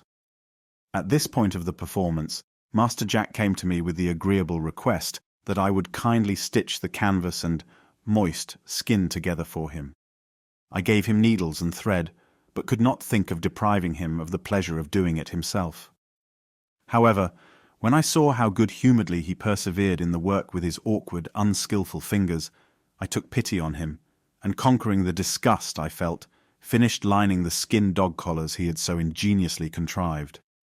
After this, I was called upon to complete in the same way a fine belt of skin he had made for himself. I advised him to think of some means by which the skin might be kept from shrinking. Ernest, although rather treating Jack's manufacture with ridicule, proposed a sensible enough plan, which Jack forthwith put into execution. He nailed the skin, stretched flat on a board, and put it in the sun to dry. My scheme of a journey was agreed to joyously by my young companions. Preparations were instantly set on foot, weapons and provisions provided, the 2 elder boys carrying guns while they gave me charge of the water flask and a small hatchet. Leaving everything in as good order as we could at the tent, we proceeded toward the stream, accompanied by the dogs. Turk, who had accompanied you on your first expedition, seemed immediately to understand that we wished to pursue the same route, and proudly led the way. As I looked at my 2 young sons, each with his gun, and considered how much the safety of the party depended on these little fellows, I felt grateful to you, dear husband, for having acquainted them in childhood with the use of firearms. Filling our water jar, we crossed the stream and went on to the height whence, as you described, a lovely prospect is obtained, at the sight of which a pleasurable sensation of buoyant hope, to which I had long been a stranger, awoke within my breast. A pretty little wood in the distance attracted my notice particularly, and thither we directed our course, but soon finding it impossible to force our way through the tall, strong grass, which grew in dense luxuriance higher than the children's heads, we turned toward the open beach on our left, and following it, we reached a point much nearer the little wood when, quitting the strand, we made toward it. We had not entirely escaped the tall grass, however, and with the utmost fatigue and difficulty were struggling through the reeds, when suddenly a great rushing noise terrified us all dreadfully.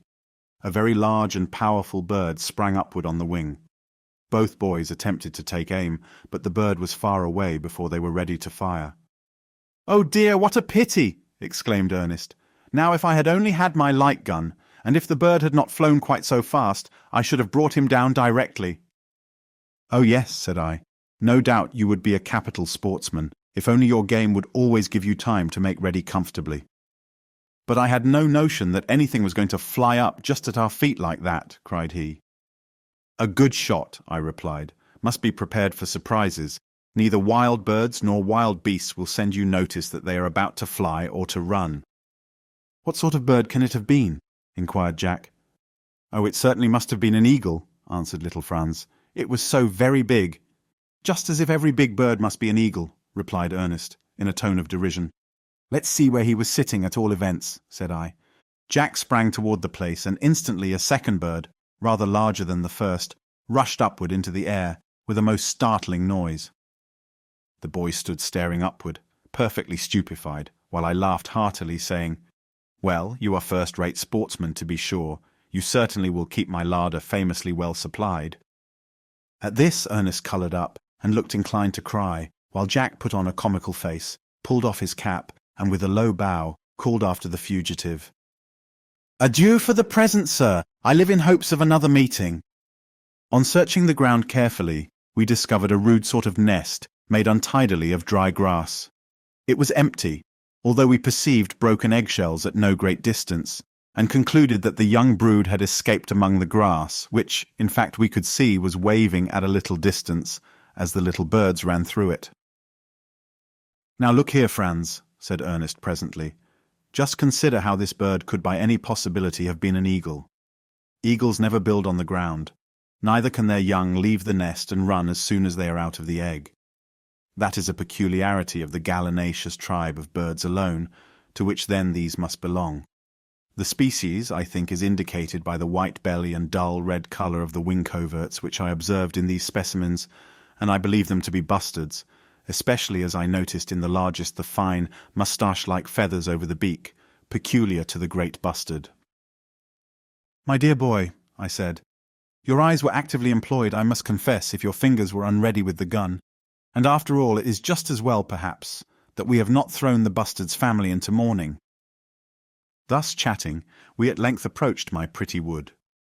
Numbers of birds fluttered and sang among the high branches, but I did not encourage the boys in their wish to try to shoot any of the happy little creatures. We were lost in admiration of the trees of this grove, and I cannot describe to you how wonderful they are, nor can you form the least idea of their enormous size without seeing them yourself.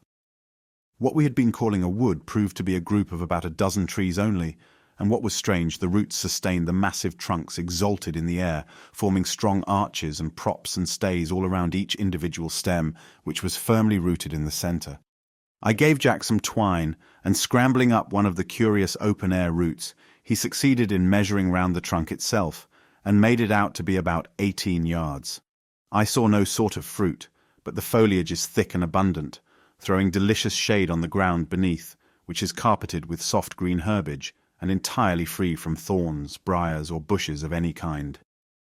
It is the most charming resting place that ever was seen, and I and the boys enjoyed our midday meal immensely in this glorious palace of the woods, so grateful to our senses after the glare and heat of our journey thither. The dogs joined us after a while. They had lingered behind on the seashore, and I was surprised to see them lie down and go comfortably to sleep without begging for food, as they do usually when we eat. The longer we remained in this enchanting place, the more did it charm my fancy, and if we could but manage to live in some sort of dwelling up among the branches of those grand noble trees, I should feel perfectly safe and happy. It seemed to me absurd to suppose we should ever find another place half so lovely, so I determined to search no further, but return to the beach and see if anything from the wreck had been cast up by the waves, which we could carry away with us. Before starting, Jack persuaded me to sit quietly a little longer and finish making his belt and the spike collars for the dogs. For you must know that the child had actually been carrying the board on which these were stretched all this time, so that they should get the full benefit of the sun. As they were now quite dry, I completed them easily, and Jack girded on the belt with great pride, placing his pistols in it and marching about in the most self-important style, while Ernest fitted the collars on the two dogs. On reaching the shore, we found it strewed with many articles, doubtless of value, but all too heavy for us to lift. We rolled some casks, however, beyond high water mark, and dragged a chest or two also higher on the beach, and while doing so, observed that our dogs were busy among the rocks. They were carefully watching the crevices and pools, and every now and then would pounce downward and seize something which they swallowed with apparent relish. "They are eating crabs," said Jack. "No wonder they have not seemed hungry lately." And sure enough, they were catching the little green crabs with which the water abounded. These, however, did not apparently entirely satisfy them. Some time afterward, just as we were about to turn inland toward the ford, we noticed that Juno was scraping in the sand and turning up some round substances, which she hastily devoured. Ernest went to see what these were, and reported in his calm way that the dog had found turtles' eggs. "Oh," cried I, "then let us by all means share in the booty." Mrs. Juno, however, did not at all approve of this, and it was with some difficulty that we drove her aside while we gathered a couple of dozen of eggs, stowing them in our provision bags. While thus employed, we caught sight of a sail which appeared to be merrily approaching the shore beyond the cliffs. Ernest declared it must be our raft. Little Franz, always having the fear of savages before his eyes, began to look frightened, and for a moment I myself was doubtful what to think. However, we hastened to the stream, and crossing it by the stepping stones, came in sight of the landing place where we joyfully met you. Now I hope you approve of the proceedings of your exploring party, and that tomorrow you will do me the favor of packing everything up and taking us away to live among my splendid trees. "Aye, little wife," said I, "so that is your idea of comfort and security, is it? A tree, I do not know how many feet high, on which we are to perch and roost like the birds. If we had but wings or a balloon, it would, I own, be a capital plan." "Laugh as much as you like," returned my wife. "My idea is not so absurd as you make it out. We should be safe up there from jackals' visits during the night, and I know I have seen at home, in Switzerland, quite a pretty arbour with a strong floor up among the branches of a lime tree, and we went up a staircase to reach it. Why could not we contrive a place like that where we could sleep safely at night?" "I will consider the idea seriously, my wife," said I. "Perhaps something may come of it after all. Meantime, as we have finished our supper and night is coming on, let us commend ourselves to Almighty protection and retire to rest." Beneath the shelter of our tent, we all slept soundly, like marmots, until break of day, when, my wife and I awaking, took counsel together as to future proceedings. Referring to the task she had the previous evening proposed for me, I remarked that to undertake it would involve so many difficulties that it was highly necessary to look closely into the subject. "In the first place," said I am unwilling hastily to quit a spot to which I am convinced we were providentially led as a landing place. See how secure it is, guarded on all sides by these high cliffs, and accessible only by the narrow passage to the ford, while from this point it is so easy to reach the ship that the whole of its valuable cargo is at our disposal. Suppose we decide to stay patiently here for the present, until at least we have brought on shore everything we possibly can." "I agree with you to a certain extent, dear husband," replied she, "but you do not know how dreadfully the heat among the rocks tries me. It is almost intolerable to us who remain here all day, while you and Fritz are away out at sea, or wandering among the shady woods, where cool fruits refresh, and fair scenes delight you. As to the contents of the ship, an immense deal has been cast ashore, and I would much rather give up all the remainder and be spared the painful anxiety it gives me when you even talk of venturing again on the faithless deep. Well, I must admit that there is much right on your side, I continued. Suppose we were to remove to your chosen abode, and make this rocky fastness our magazine and place of retreat in case of danger. I could easily render it still more secure by blasting portions of the rock with gunpowder. But a bridge must be constructed in the first place to enable us to cross bag and baggage. "Oh, I shall be parched to death before we can leave this place if a bridge has to be made," cried my wife impatiently. "Why not just take our things on our backs and wade across as we have done already? The cow and the donkey could carry a great deal." "That they will have to do, in whatever fashion we make the move," said I. "But bags and baskets we must have, to put things in, and if you will turn your attention to providing those, I will set about the bridge at once. It will be wanted not once but continually. The stream will probably swell, and be impassable at times, and even as it is, an accident might happen." "Well, well," cried my wife, "I submit to your opinion. Only pray set about it without delay, for I long to be off. It is an excellent idea to make a strong place among the cliffs here. The gunpowder especially, I shall be delighted to see stored here when we go away, for it is frightfully dangerous to keep so much as we have close to our habitation." "Gunpowder is indeed the most dangerous and at the same time the most useful thing we have," said I. "And for both these reasons we must be especially careful of it. In time, I will hollow out a place in the rock where we can store it safe from either fire or damp." By this morning's consultation, we had settled the weighty question of our change of abode, and also chalked out work for the day. When the children heard of the proposed move, their joy was boundless. They began at once to talk of it as our journey to the promised land, and only regretted that time must be wasted, as they said, in bridge building before it could be undertaken. Everyone being impatient for breakfast, that work might be begun at once. The cow and goats were milked, and having enjoyed a comfortable meal of biscuit boiled in milk, I prepared to start for the wreck, in order to obtain planks for the proposed bridge. Ernest, as well as Fritz, accompanied me, and we were soon within the influence of the current, and were carried swiftly out to sea. Fritz was steering, and we had no sooner passed beyond the islet at the entrance of the bay, so as to come in sight of its seaward beach, than we were astonished to see a countless multitude of seabirds, gulls and others, which rose like a cloud into the air, disturbed by our approach, and deafened us by their wild and screaming cries. Fritz caught up his gun, and would have sent a shot among them had I permitted it. I was very curious to find out what could be the great attraction for all this swarm of feathered fowl, and availing myself of a fresh breeze from the sea, I set the sail and directed our course toward the island. The swelling sail and flying pennant charmed Ernest, while Fritz bent his keen eyes eagerly toward the sandy shore, where the flocks of birds were again settling. Presently he shouted, "Aha! Now I see what they are after.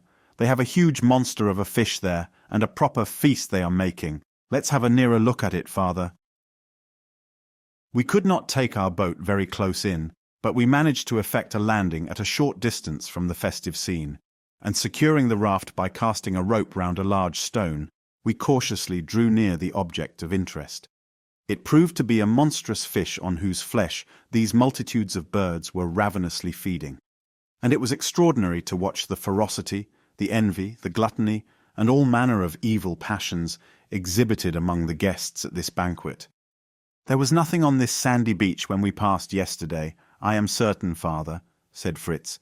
"It seems strange to see this creature stranded here." "Why, Fritz," cried Ernest, "it must be the shark. Your shark, you know. I believe I can see where you hit him in the head." "You are right, I do believe, Ernest," said I, "though I think your imagination only can distinguish the gunshot wounds among all the pecking and tearing of the voracious birds there. Just look, boys, at those terrific jaws beneath the strangely projecting snout.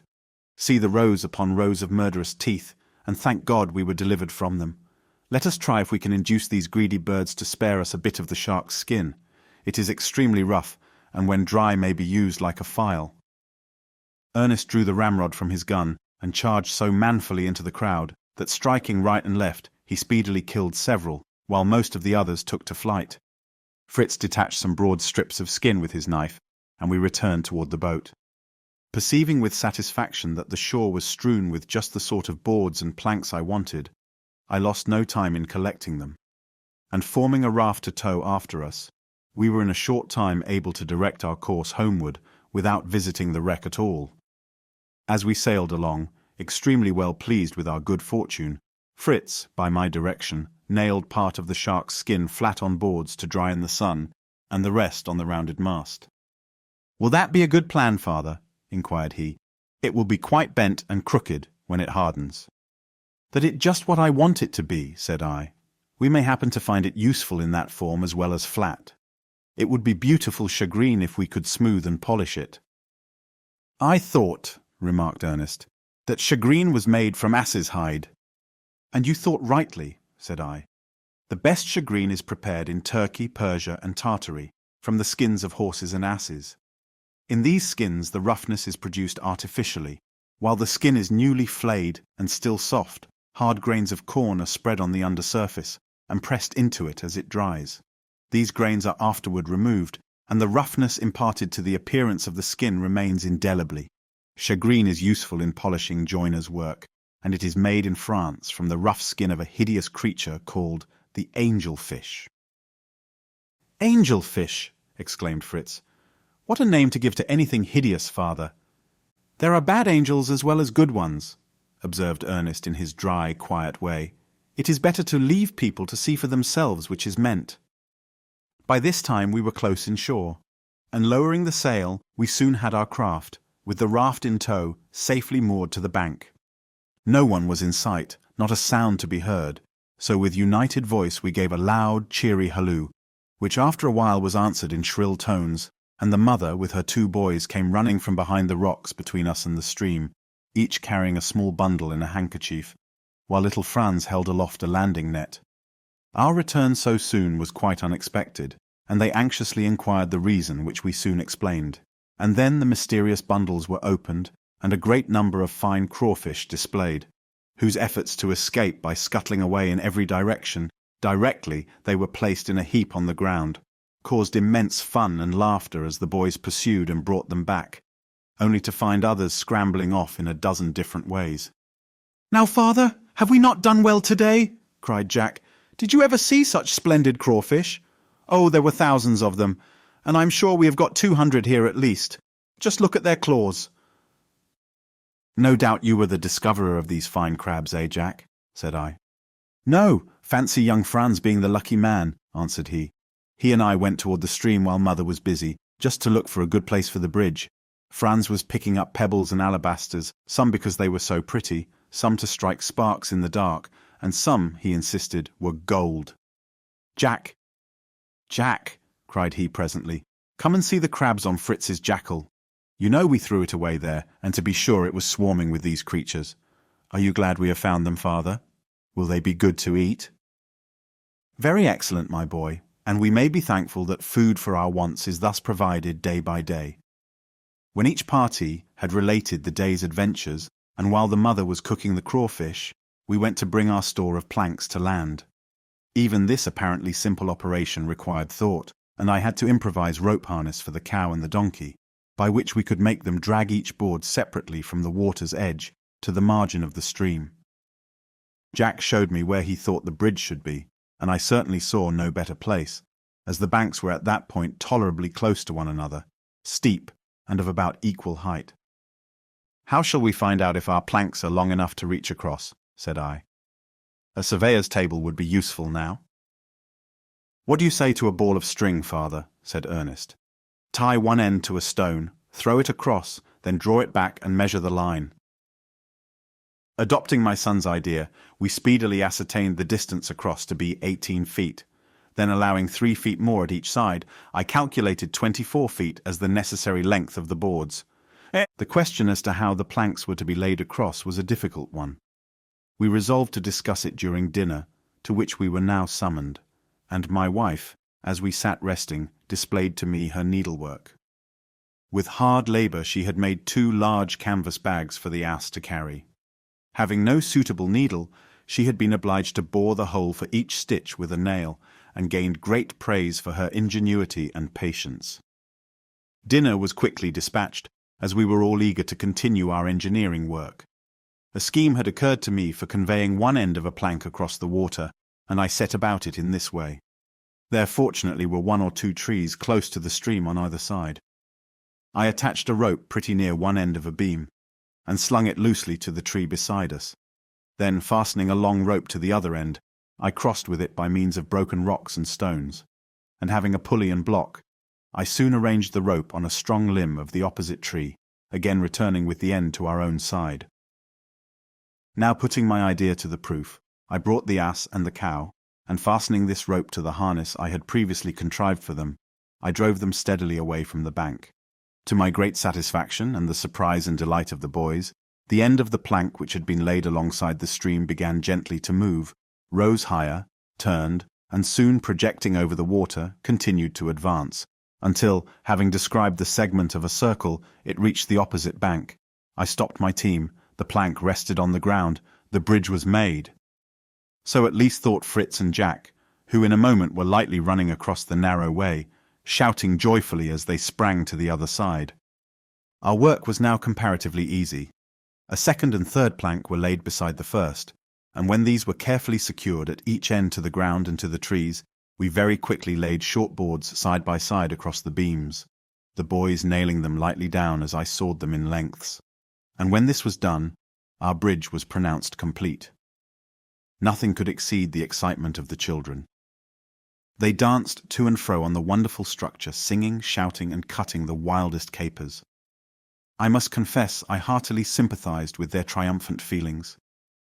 Now that the work was done, we began to feel how much we were fatigued, and gladly returned to our tent for refreshment and repose. Next morning, while we breakfasted, I made a little speech to my sons on the subject of the important move we were about to make, wishing to impress them with a sense of the absolute necessity of great caution. "Remember," said I, "that although you all begin to feel very much at your ease here, we are yet complete strangers to a variety of dangers which may surprise us unawares. I charge you, therefore, to maintain good order and keep together on the march. No darting off into byways, Jack. No lingering behind to philosophize, Ernest. And now all hands to work." The greatest activity instantly prevailed in our camp. Some collected provisions, others packed kitchen utensils, tools, ropes, and hammocks, arranging them as burdens for the cow and ass. My wife pleaded for a seat on the latter for her little Franz, and assuring me likewise that she could not possibly leave the poultry even for a night, nor exist an hour without her magic bag, I agreed to do my best to please her, without downright cruelty to animals. Away ran the children to catch the cocks and hens. Great chasing, fluttering, and cackling ensued, but with no success whatever, until the mother recalled her panting sons, and scattering some handfuls of grain within the open tent, soon decoyed the fowls and pigeons into the enclosure, where, when the curtain was dropped, they were easily caught, tied together, and placed on the cow.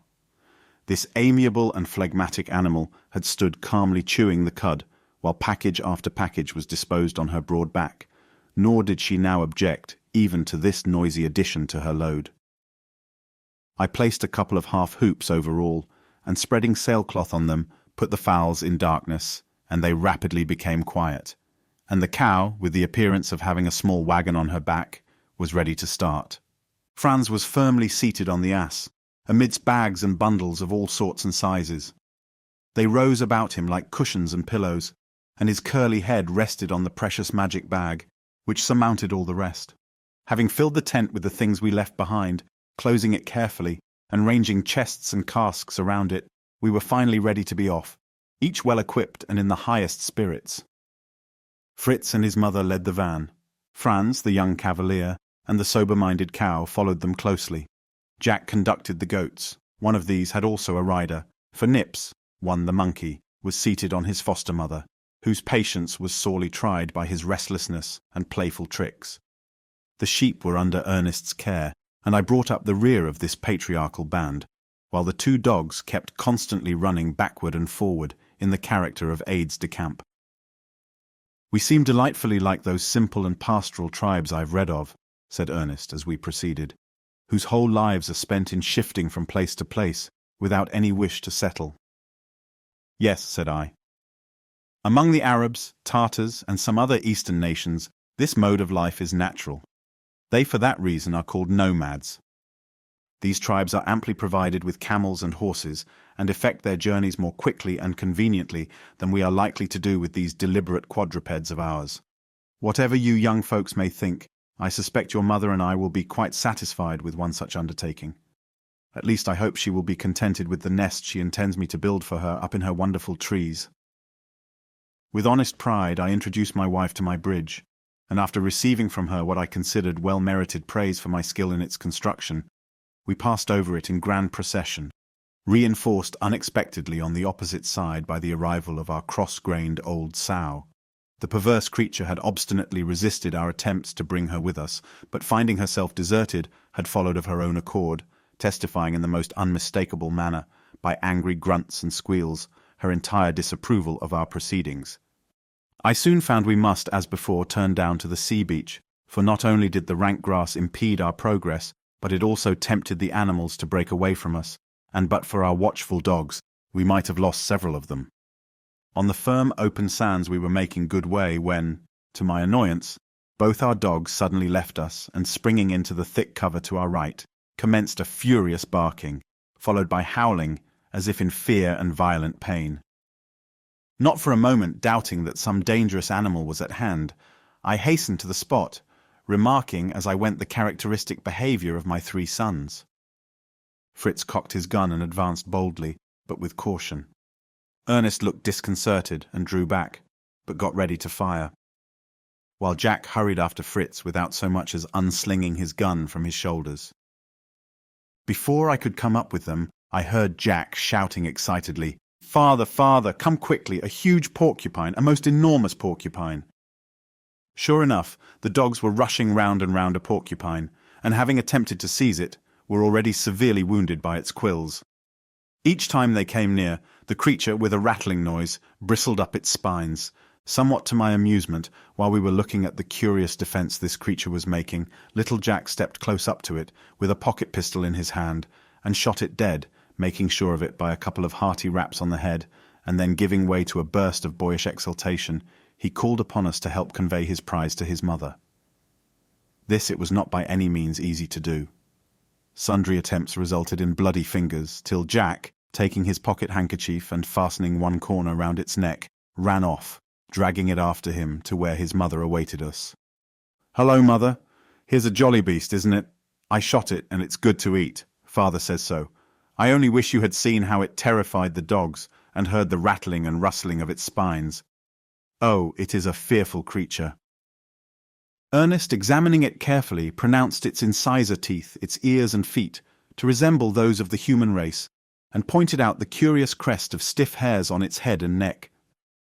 "I have read of another species," said he, "called the tuft-tailed porcupine, which must be even more curious-looking than this is.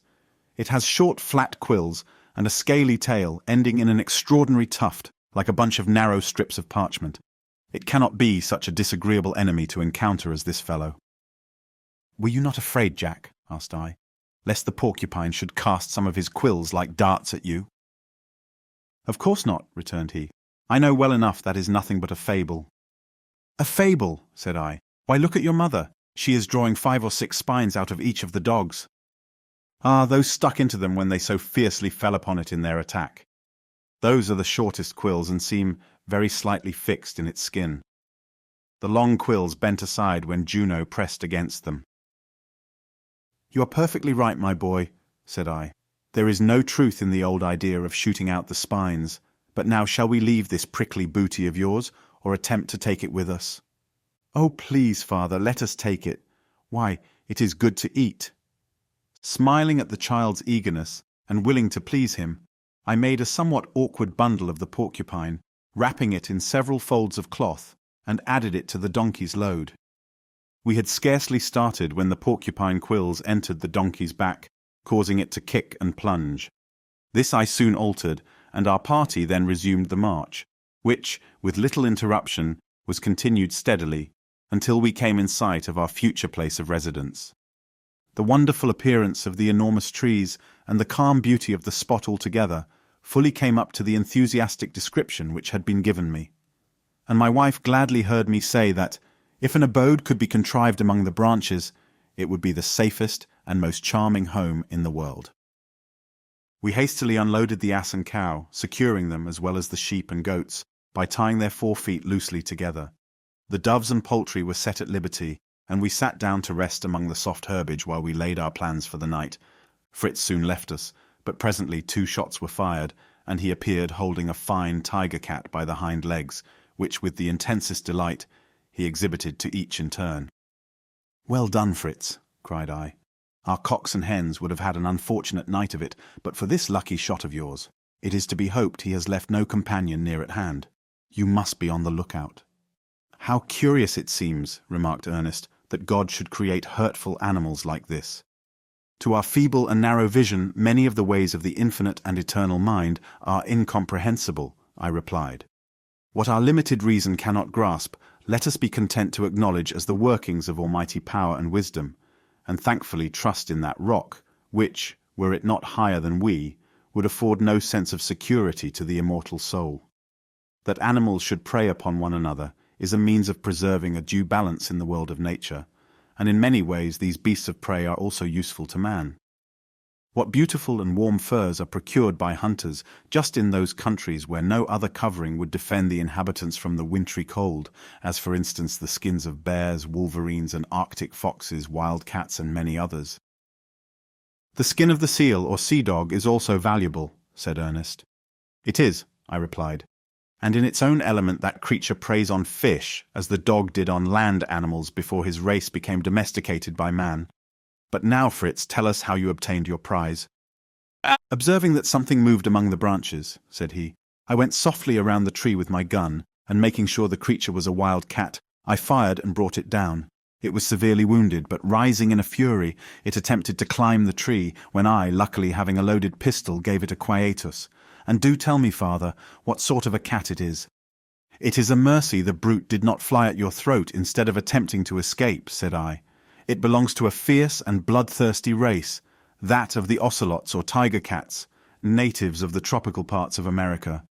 I should say this was a margay, and it would have proved a cruel foe, not only of our poultry, but also of our sheep and goats. I am well pleased that you have rid us of it." "May I have the beautiful skin, father? And will you tell me what will be the best use to make of it?" "I advise you to skin the animal very carefully, and of the handsome black and yellow tail make a hunting belt for yourself. The paws, let me see. Why, I fancy the paws might be made into famous cases for knife, fork, and spoon, and look well hanging from the belt. The skin of the body you had better preserve until you find some suitable use for it." "Oh, father, what a splendid plan!" cried Jack. "Do tell me some good use for my porcupine." "I think its feet may make cases also. At least you may try. The quills, I am sure, may be used for packing needles, and for tipping arrows, and I should try to make defensive armor for the dogs out of the rest. They may fall in with foes more dangerous than any we have yet seen." "To be sure, father, the very thing!" shouted Jack in high glee. "I have seen pictures of boar hunts, in which the dogs were protected by a sort of leather coat of mail. That will be grand." After giving this advice, I got no peace until I had shown my boys how to act upon it, and in a short time each had his prize fastened up by the hind legs, and carefully slitting the skin, was stripping it from the carcass. Ernest, meanwhile, was fetching large flat stones in order to form a fireplace, while Franz gathered sticks, as his mother was anxious to prepare some food. "What sort of a tree do you suppose this to be, father?" inquired Ernest, seeing me examining that under which we were encamping. "Is not the leaf something like a walnut?" "There is a resemblance, but in my opinion these gigantic trees must be mangroves or wild figs. I have heard their enormous height described, and also the peculiarity of the arching roots supporting the main trunk raised above the soil." Just then little Franz came up with a large bundle of sticks, and his mouth full of something he was eating with evident satisfaction. "Oh, mother," cried he, "this is so good, so delicious." "Greedy little boy," exclaimed she in a fright. "What have you got there?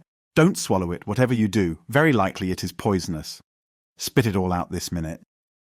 and the anxious mother quickly extracted from the rosy little mouth the remains of a small fig. "Where did you find this?" said I. "There are thousands lying among the grass yonder," replied the little boy. "They taste very nice. I thought poison was nasty. Do you think they will hurt me? The pigeons and the hens are gobbling them up with all their might and main, Papa." "I think you have no cause for alarm, dear wife," I said.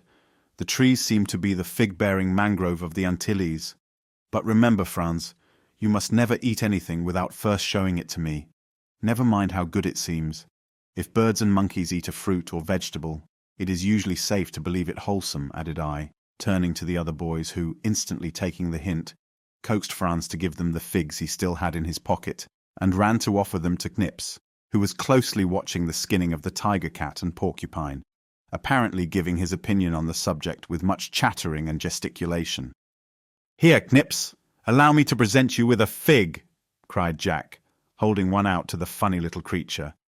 Nips took it readily, and after turning it about and sniffing and smelling it, he popped it into his mouth, with such a droll grimace of delight and satisfaction that the boys all laughed and clapped their hands, crying, "Bravo, Knips! You know a good thing when you see it, don't you, old fellow? Hurrah!" My wife, with her mind set at rest on the question of the figs, now continued her preparations for dinner. The flesh of the margay was given to the dogs, but part of the porcupine was put on the fire to boil, while we reserved the rest for roasting.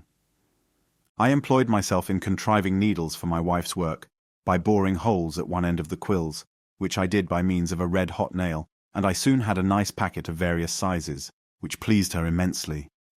I also laid plans for making proper harness for our beasts of burden, but could not attempt to begin, that while so many wants more pressing demanded attention. We examined the different trees, and chose one which seemed most suited to our purpose. The branches spread at a great height above us, and I made the boys try if it were possible to throw sticks or stones over one of these, my intention being to construct a rope ladder if we could once succeed in getting a string across a strong bough. Finding we could not succeed in that way, I revolved other schemes in my mind, and meantime went with Jack and Fritz to a small brook close by, where I showed them how to place the skins to steep and soften in the water, with stones placed on them to keep them beneath the surface. When dinner was over, I prepared our night quarters. I first slung our hammocks from the roots of the tree, which, meeting above us, formed an arched roof, then covering the whole with sailcloth, we made a temporary tent, which would at least keep off the night damps and noxious insects. Leaving my wife engaged in making a set of harness for the ass and cow, whose strength I intended to employ the following day in drawing the beams up to our tree, I walked down with Fritz and Ernest to the beach to look for wood suitable for building our new abode, and also to discover, if possible, some light rods to form a ladder. For some time we hunted in vain. Nothing but rough driftwood was to be seen, utterly unfit for our purpose. Ernest at length pointed out a quantity of bamboos, half buried in the sand. These were exactly what I wanted, and stripping them of their leaves I cut them into lengths of about 5 feet each. These I bound in bundles to carry to the tree, and then began to look about for some slight reeds to serve as arrows. I presently saw what I required in a copse at a little distance. We advanced cautiously lest the thicket should contain some wild beast or venomous serpent. Juno rushed ahead. As she did so, a flock of flamingos, which had been quietly feeding, rose in the air. Fritz, instantly firing, brought a couple of the birds to the ground, the rest of the squadron sailing away in perfect order, their plumage continually changing, as they flew from beautiful rose to pure white, as alternately their snowy wings and rosy breasts were visible. One of those which fell was perfectly dead, but the other appeared only slightly wounded in the wing, for it made off across the swampy ground. I attempted to follow, but soon found that progress was impossible on the marsh.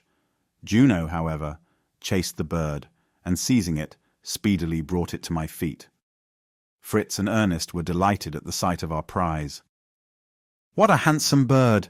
exclaimed they. "Is it much hurt? Let us tame it, and let it run about with the fowls." "Its plumage is much more brilliant than that of the dead one," remarked Fritz. "Yes," said Ernest, "this is a full-grown bird, while yours is younger.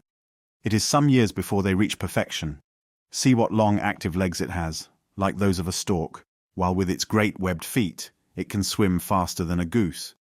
Earth, air, or water is all the same to the flamingo. it is equally at home in any one of the three. "Well," said Fritz, "let us take the dead one to Mother and get her to introduce it to the other element, and see what it will make of that. If it is young and tender, as you say, it should make a delicious roast." Fritz and Ernest then carried the birds and bamboos to the tree, while I proceeded to cut my reeds. I chose those which had flowered, knowing that they were harder, and having cut a sufficient quantity of these, I selected one or two of the tallest canes I could find to assist me in measuring the height of the tree. I then bound them together and returned to my family. "Do you mean to keep this great hungry bird Fritz has brought?" said my wife. "It is another mouth to feed, remember, and provisions are still scarce." "Luckily," I replied, "the flamingo will not eat grain like our poultry, but will be quite satisfied with insects, fish, and little crabs, which it will pick up for itself. Pray, reassure yourself, therefore, and let me see to the poor bird's wound." So saying, I procured some wine and butter, and anointed the wing, which though hurt was not broken. I bound it up, and then took the bird to the stream, where I fastened it by a long cord to a stake, and left it to shift for itself. In a few days the wound was healed, and the bird, subdued by kind treatment, became rapidly tame. While I was thus employed, my sons were endeavoring to ascertain the height of the lowest branch of the tree from the ground. They had fastened together the long reeds I had brought, and were trying to measure the distance with them, but in vain. They soon found that with the rods 10 times their length they could not touch the branch. "Hello, my boys," I said, when I discovered what they were about. "That is not the way to set to work. Geometry will simplify the operation considerably. With its help, the altitude of the highest mountains are ascertained. We may therefore easily find the height of the branch." So saying, I measured out a certain distance from the base of the tree and marked the spot, and then by means of a rod whose length I knew, and imaginary lines, I calculated the angle subtended by the trunk of the tree from the ground to the root of the branch. This done, I was able to discover the height required, and to the astonishment of the younger children, announced that we should henceforth live 30 feet above the ground. This I wanted to know, that I might construct a ladder of the necessary length. Telling Fritz to collect all our cord, and the others to roll all the twine into a ball, I sat down, and taking the reeds, speedily manufactured 6 arrows, and feathered them from the dead flamingo. I then took a strong bamboo, bent it, and strung it so as to form a bow. When the boys saw what I had done, they were delighted, and begged to have the pleasure of firing the first shot. "No, no," said I did not make this for mere pleasure, nor is it even intended as a weapon. The arrows are pointless. Elizabeth," I continued to my wife, "can you supply me with a ball of stout thread from your wonderful bag?" "Certainly," replied she. I think a ball of thread was the first thing to enter the bag, and diving her hand deep in, she drew out the very thing I wanted. "Now, boys," I said, "I am going to fire the first shot," and I fastened one end of the thread to one of my arrows, and aimed at a large branch above me. The arrow flew upward and bore the thread over the branch and fell at our feet. Thus was the first step in our undertaking accomplished. Now for the rope ladder. Fritz had obtained 2 coils of cord, each about 40 feet in length. These we stretched on the ground side by side. Then Fritz cut the bamboos into pieces of 2 feet for the steps of the ladder, and as he handed them to me, I passed them through knots which I had prepared in the ropes, while Jack fixed each end with a nail driven through the wood. When the ladder was finished, I carried over the bow a rope by which it might be hauled up. This done, I fixed the lower end of the ladder firmly to the ground by means of stakes, and all was ready for an ascent. The boys, who had been watching me with intense interest, were each eager to be first. "Jack shall have the honour," said I, "as he is the lightest, so up with you, my boy, and do not break your neck." Jack, who was as active as a monkey, sprang up the ladder and quickly gained the top. "3 cheers for the nest!" he exclaimed, waving his cap. "Hurrah, hurrah, hurrah for our jolly nest! What a grand house we will have up here! Come along, Fritz!" His brother was soon by his side, and with a hammer and nails secured the ladder yet more securely. I followed with an axe and took a survey of the tree. It was admirably suited to our purpose. The branches were very strong and so closely interwoven that no beams would be required to form a flooring, but when some of the boughs were lopped and cleared away, a few planks would be quite sufficient. I now called for a pulley, which my wife fastened to the cord hanging beside the ladder. I hauled it up, and finding the boys rather in my way, told them to go down, while I proceeded to fasten the pulley to a stout branch above me, that we might be able to haul up the beams we should require the next day. I then made other preparations, that there might be no delay on the morrow, and a bright moon having arisen, I by its light continued working until I was quite worn out, and then at length descended. I reached the ground, but to my surprise found that the two boys were not there. They had not been seen. A moment afterward, however, all anxiety was dispelled, for among the topmost boughs I heard their young voices raised in the evening hymn. Instead of descending, they had, while I was busy, climbed upward, and had been sitting in silent admiration of the moonlight scene high above me. They now joined us, and my wife showed me the results of her labour. She had made 2 complete sets of harness. I congratulated her upon her success, and we then sat down to supper. On a cloth spread out upon the grass were arranged a roast shoulder of porcupine, a delicious bowl of soup made from a piece of the same animal, cheese, butter and biscuits, forming a most tempting repast. Having done this ample justice, we collected our cattle, and the pigeons and fowls having retired to roost on the neighbouring trees, and on the steps of our ladder we made up a glorious fire to keep off any prowling wild beasts, and ourselves lay down. The children, in spite of the novelty of the hammocks, were quickly asleep. In vain I tried to follow their example. 1,000 anxious thoughts presented themselves, and as quickly as I dispelled them, others rose in their place. The night wore on, and I was still awake. The fire burned low, and I rose and replenished it with dry fuel. Then again I climbed into my hammock, and toward morning fell asleep. Early next morning we were astir, and dispersed to our various occupations. My wife milked the goats and cow, while we gave the animals their food, after which we went down to the beach to collect more wood for our building operations. To the larger beams we harnessed the cow and ass, while we ourselves dragged up the remainder. Fritz and I then ascended the tree, and finished the preparations I had begun the night before. All useless boughs we lopped off, leaving a few about 6 feet from the floor, from which we might sling our hammocks, and others still higher, to support a temporary roof of sailcloth. My wife made fast the planks to a rope passed through the block I had fixed to the boughs above us, and by this means Fritz and I hauled them up.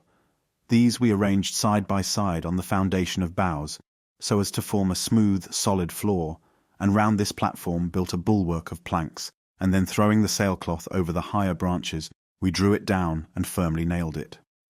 Our house was thus enclosed on 3 sides, for behind the great trunk protected us, while the front was left open to admit the fresh sea breeze which blew directly in. We then hauled up our hammocks and bedding and slung them from the branches we had left for that purpose. A few hours of daylight still remaining, we cleared the floor of leaves and chips, and then descended to fashion a table and a few benches from the remainder of the wood. After working like slaves all day, Fritz and I flung ourselves on the grass, while my wife arranged supper on the table we had made. "Come," said she at length, "come and taste flamingo stew, and tell me how you like it."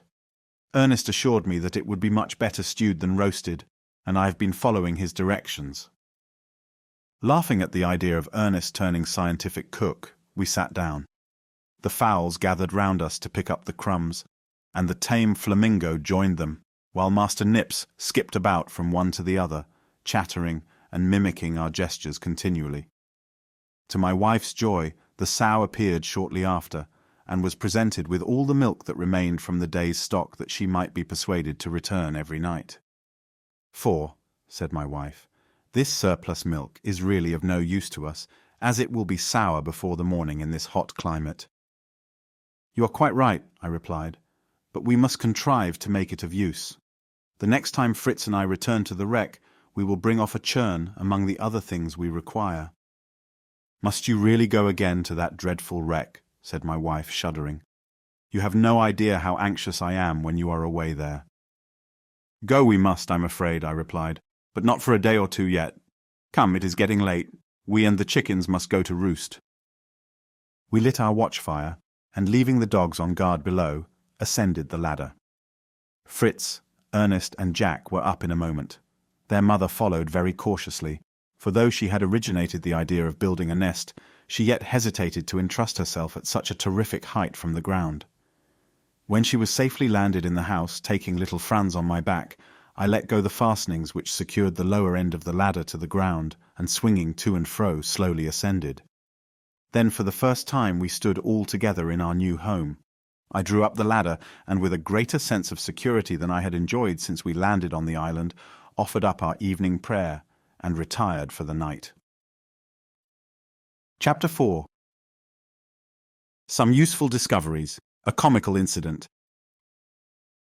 Next morning all were early awake, and the children sprang about the tree like young monkeys. "What shall we begin to do, father?" they cried. "What do you want us to do today?" "Rest, my boys," I replied. "Rest." "Rest?" repeated they. "Why should we rest?" "6 days shalt thou labour and do all that thou hast to do, but on the 7th thou shalt do no manner of work." "This is the 7th day," I replied. "On it, therefore, let us rest." "What? Is it really Sunday?" asked Jack. "How jolly! Oh, I won't do any work, but I'll take a bow and arrow and shoot, and we'll climb about the tree and have fun all day." "That is not resting," said I. "That is not the way you are accustomed to spend the Lord's day." "No, but then we can't go to church here, and there is nothing else to do." "We can worship here as well as at home," said I. "But there is no church, no clergyman, and no organ," said Franz. "The leafy shade of this great tree is far more beautiful than any church," I said. "There will we worship our Creator. Come, boys, down with you. Turn our dining hall into a breakfast room." The children, one by one, slipped down the ladder. "My dear Elizabeth," said I, "this morning we will devote to the service of the Lord, and by means of a parable I will endeavour to give the children some serious thoughts. But without books, or the possibility of any of the usual Sunday occupations, we cannot keep them quiet the whole day. Afterward, therefore, I shall allow them to pursue any innocent recreation they choose, and in the cool of the evening we will take a walk." My wife entirely agreed with my proposal, and having breakfasted, the family assembled round me, as we sat in the pleasant shade on the fresh, soft green grass. After singing some hymns and offering heartfelt prayers to the Almighty Giver of all good, I told the children I would relate to them a parable instead of preaching a sermon. "Oh, that would be delightful. I like the parables in the Bible better than anything," said Franz. "When can we hear you read out of the Bible again, father?" "Ah, my little boy, your words reproach me," returned I. "While eagerly striving to procure from the ship what would feed our bodies and provide for their comfort, I blush to think that I have neglected the bread of life, the Word of God. I shall search for a Bible on my next return to the wreck. Although our own books were nearly all destroyed, I am pretty sure to find one." At these words my wife arose, and fetching her magic bag, she drew from it a copy of the Holy Scriptures, which I thankfully received from her hand, and after reading aloud from its sacred pages, I spoke as follows: "A great king, ruling in power and splendor over a vast realm of light and love, possessed within its boundaries a desolate and unfruitful island. This spot he made the object of his special care, and lavishing on it all the varied resources of his might and goodness, it bloomed in beauty and became the happy residence of a band of colonists who were charged not only with the cultivation and improvement of the soil, but each individually was bound to cherish in his soul the spirit of love and true allegiance to his sovereign. While this faithful union was maintained, the colony flourished, and the noblest virtues exalted and rendered happy the existence of every member of the race. That a discontented and rebellious spirit should ever have infected these fortunate subjects of so loving a master seems incredible, yet so it was. Disobedience and pride brought misery and punishment. The fair prospects of the colony were blighted, the labours of the colonists were unblessed, and total separation from the parent kingdom seemed inevitable. A message of pardon, of free forgiveness, was nevertheless accorded to these rebels, and to all who, humbly accepting it, moulded their future lives to the will of the great king, now revealed in a character even more gracious than before, was held out the promise of removal at last from among the ruins caused by the great rebellion, to the glory and undimmed splendour of the realm of light and blessedness. Having interested the children, I then, leaving allegory, pressed simply and earnestly home to each young heart the truths I sought to teach, and with a short prayer for a blessing on my words, brought the service to a close. After a thoughtful pause, we separated, and each employed himself as he felt disposed. I took some arrows, and endeavoured to point them with porcupine quills. Franz came to beg me make a little bow and arrow for him to shoot with, while Fritz asked my advice about the tiger cat skin and the cases he was to contrive from it. Jack assisted with the arrow making, and inserting a sharp spine at one end of each reed made it fast with pack thread, and began to wish for glue to ensure its remaining firm. "Oh, Jack, Mamma's soup is as sticky as anything," cried Franz. "Shall I run and ask for a cake of it?" "No, no, little goose. Better look for some real glue in the toolbox." "There he will find glue, to be sure," said I, "and the soup would scarcely have answered your purpose. But Jack, my boy, I do not like to hear you ridicule your little brother's ideas. Some of the most valuable discoveries have been the result of thoughts which originally appeared no wiser than his." While thus directing and assisting my sons, we were surprised by hearing a shot just over our heads. At the same moment, 2 small birds fell dead at our feet, and looking up, we beheld Ernest among the branches, as bending his face joyfully toward us, he cried, "Well hit! Well hit! A good shot, wasn't it?" Then slipping down the ladder, and picking up the birds, he brought them to me. One was a kind of thrush, the other a small dove called the ortolan, and esteemed a very great delicacy on account of its exquisite flavour. As the figs on which these birds came to feed were only just beginning to ripen, it was probable that they would soon flock in numbers to our trees, and by waiting until we could procure them in large quantities, we might provide ourselves with valuable food for the rainy season by placing them, when half cooked, in cases with melted lard or butter poured over them. By this time Jack had pointed a good supply of arrows and industriously practiced archery. I finished the bow and arrows for Franz and expected to be left in peace. But the young man next demanded a quiver, and I had to invent that also to complete his equipment. It was easily done by stripping a piece of bark from a small tree, fitting a flat side and a bottom to it, and then a string. Attaching it to his shoulders, the youthful hunter filled it with arrows and went off, looking, as his mother said, like an innocent little Cupid bent on conquest. Not long after this, we were summoned to dinner, and all right willingly obeyed the call. During the meal, I interested the boys very much by proposing to decide on suitable names for the different spots we had visited on this coast. "For," said I, "it will become more and more troublesome to explain what we mean unless we do so.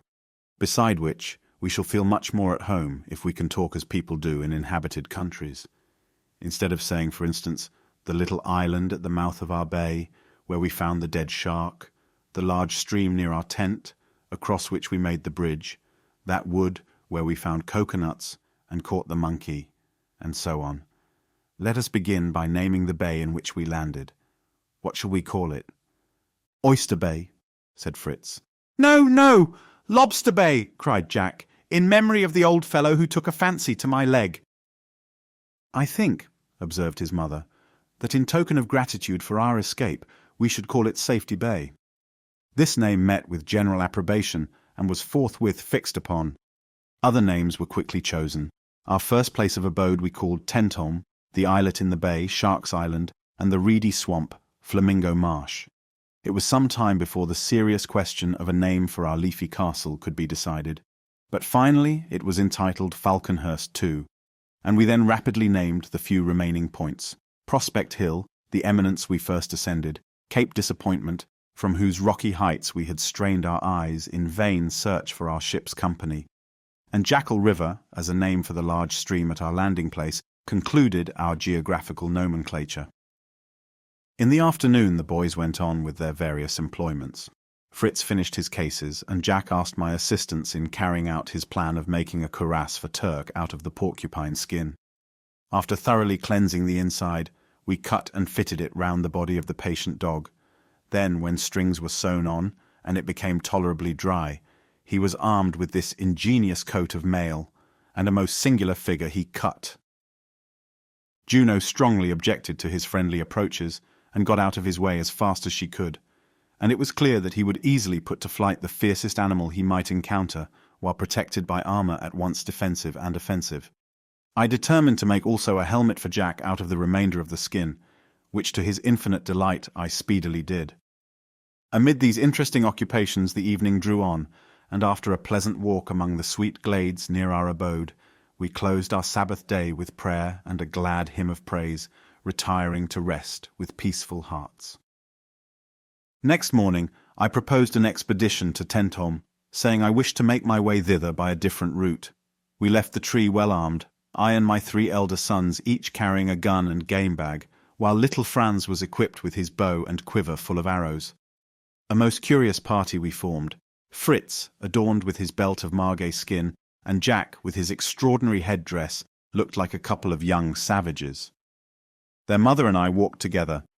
She, of the whole party, being the only one unarmed, carried a jar in which to get butter from Tentholm.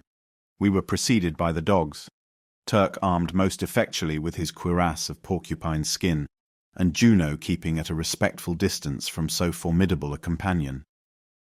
Master Nips fully intended to mount his charger as usual, but when he saw him arrayed apparently in a new skin, he approached him carefully, and touching him with one paw discovered that such a hide would make anything but an agreeable seat. The grimace he made was most comical, and chattering vociferously, he bounded toward Juno, skipped on her back, seated himself, and soon appeared perfectly reconciled to the change of steed. The flamingo saw us starting, and having been much petted during the last day or two, considered himself entitled to accompany us. For some time he kept beside the children, following first one and then another as they explored the wood on either side. Their irregular course, however, at length disgusted him, and abandoning them, he walked sedately by my side. We strolled on in the cool air, following the course of the stream. The great trees overshadowed us, and the cool green sward stretched away between them at our feet. The boys roamed ahead of me, intent on exploration. Presently I heard a joyful shout, and saw Ernest running at full speed toward me, followed by his brothers. In his hand he held a plant, and panting for breath, and with sparkling eyes he held it up to me. "Potatoes, potatoes, father!" he gasped out. "Yes," said Jack, "acres and acres of potatoes." "My dear Ernest," said I, for there was no mistaking the flower and leaf, and the light clear green bulbous roots, "you have indeed made a discovery. With the potato we shall never starve." "But come and look at them," said Jack. "Come and feast your eyes on thousands of potatoes." We hurried to the spot. There, spread out before us, was a great tract of ground, covered with the precious plant. "It would have been rather difficult," remarked Jack, "not to have discovered such a great field." "Very likely," replied Ernest, smiling, "but I doubt if you would have discovered that it was a potato field." "Perhaps not," said Jack.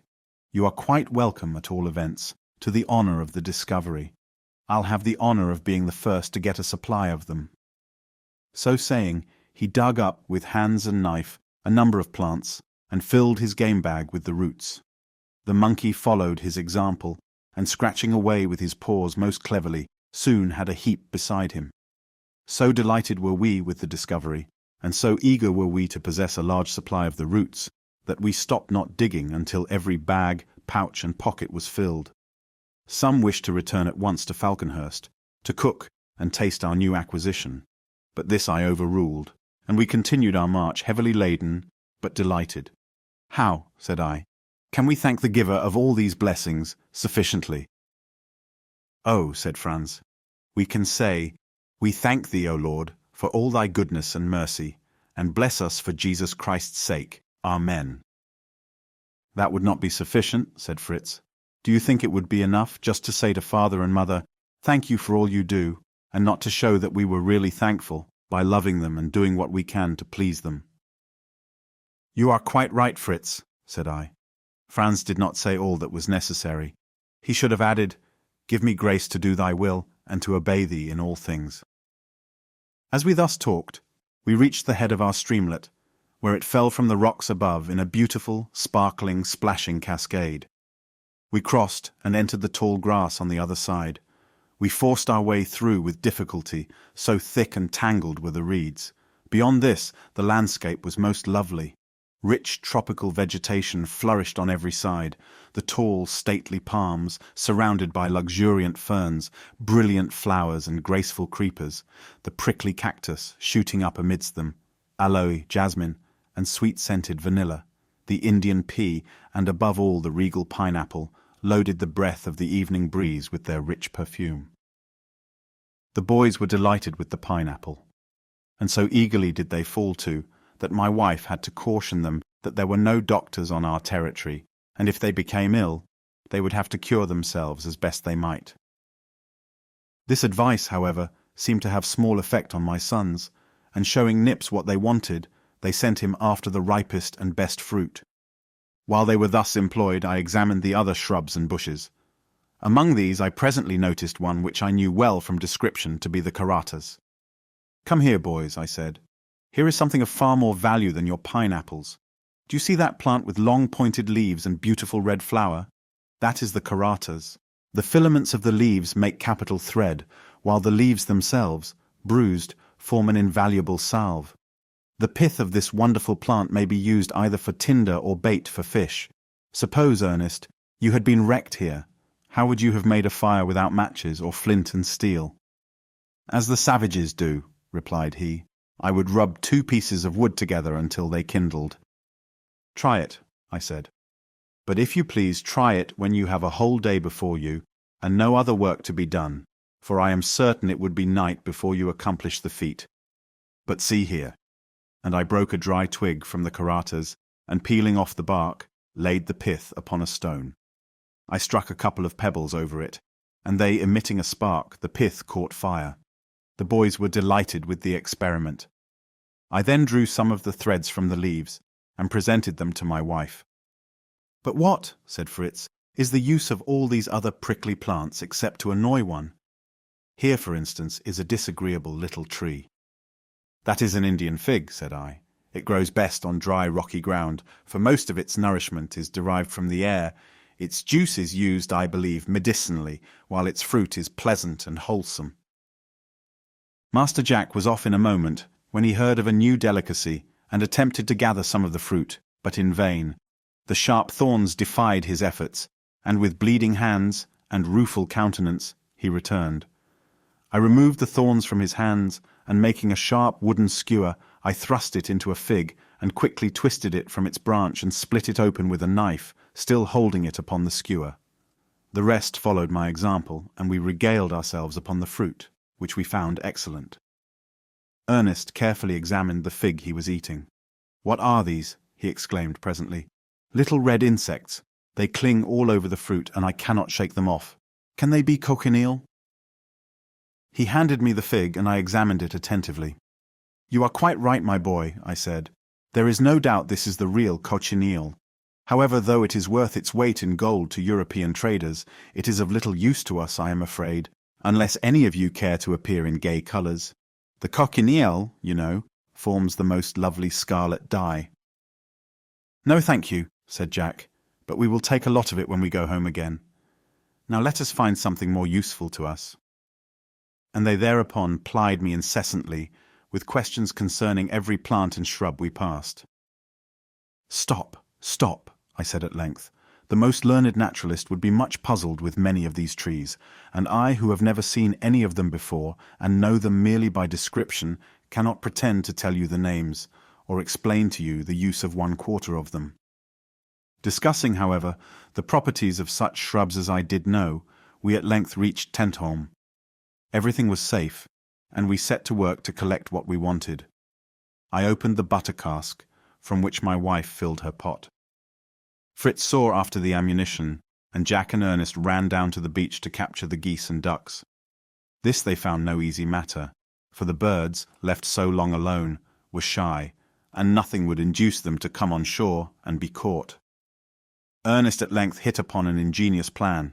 He took some pieces of cheese and tied them to long strings. This bait he threw into the water, and the hungry ducks instantly made a grab at it. Then with a little skilful manoeuvring he drew them on shore.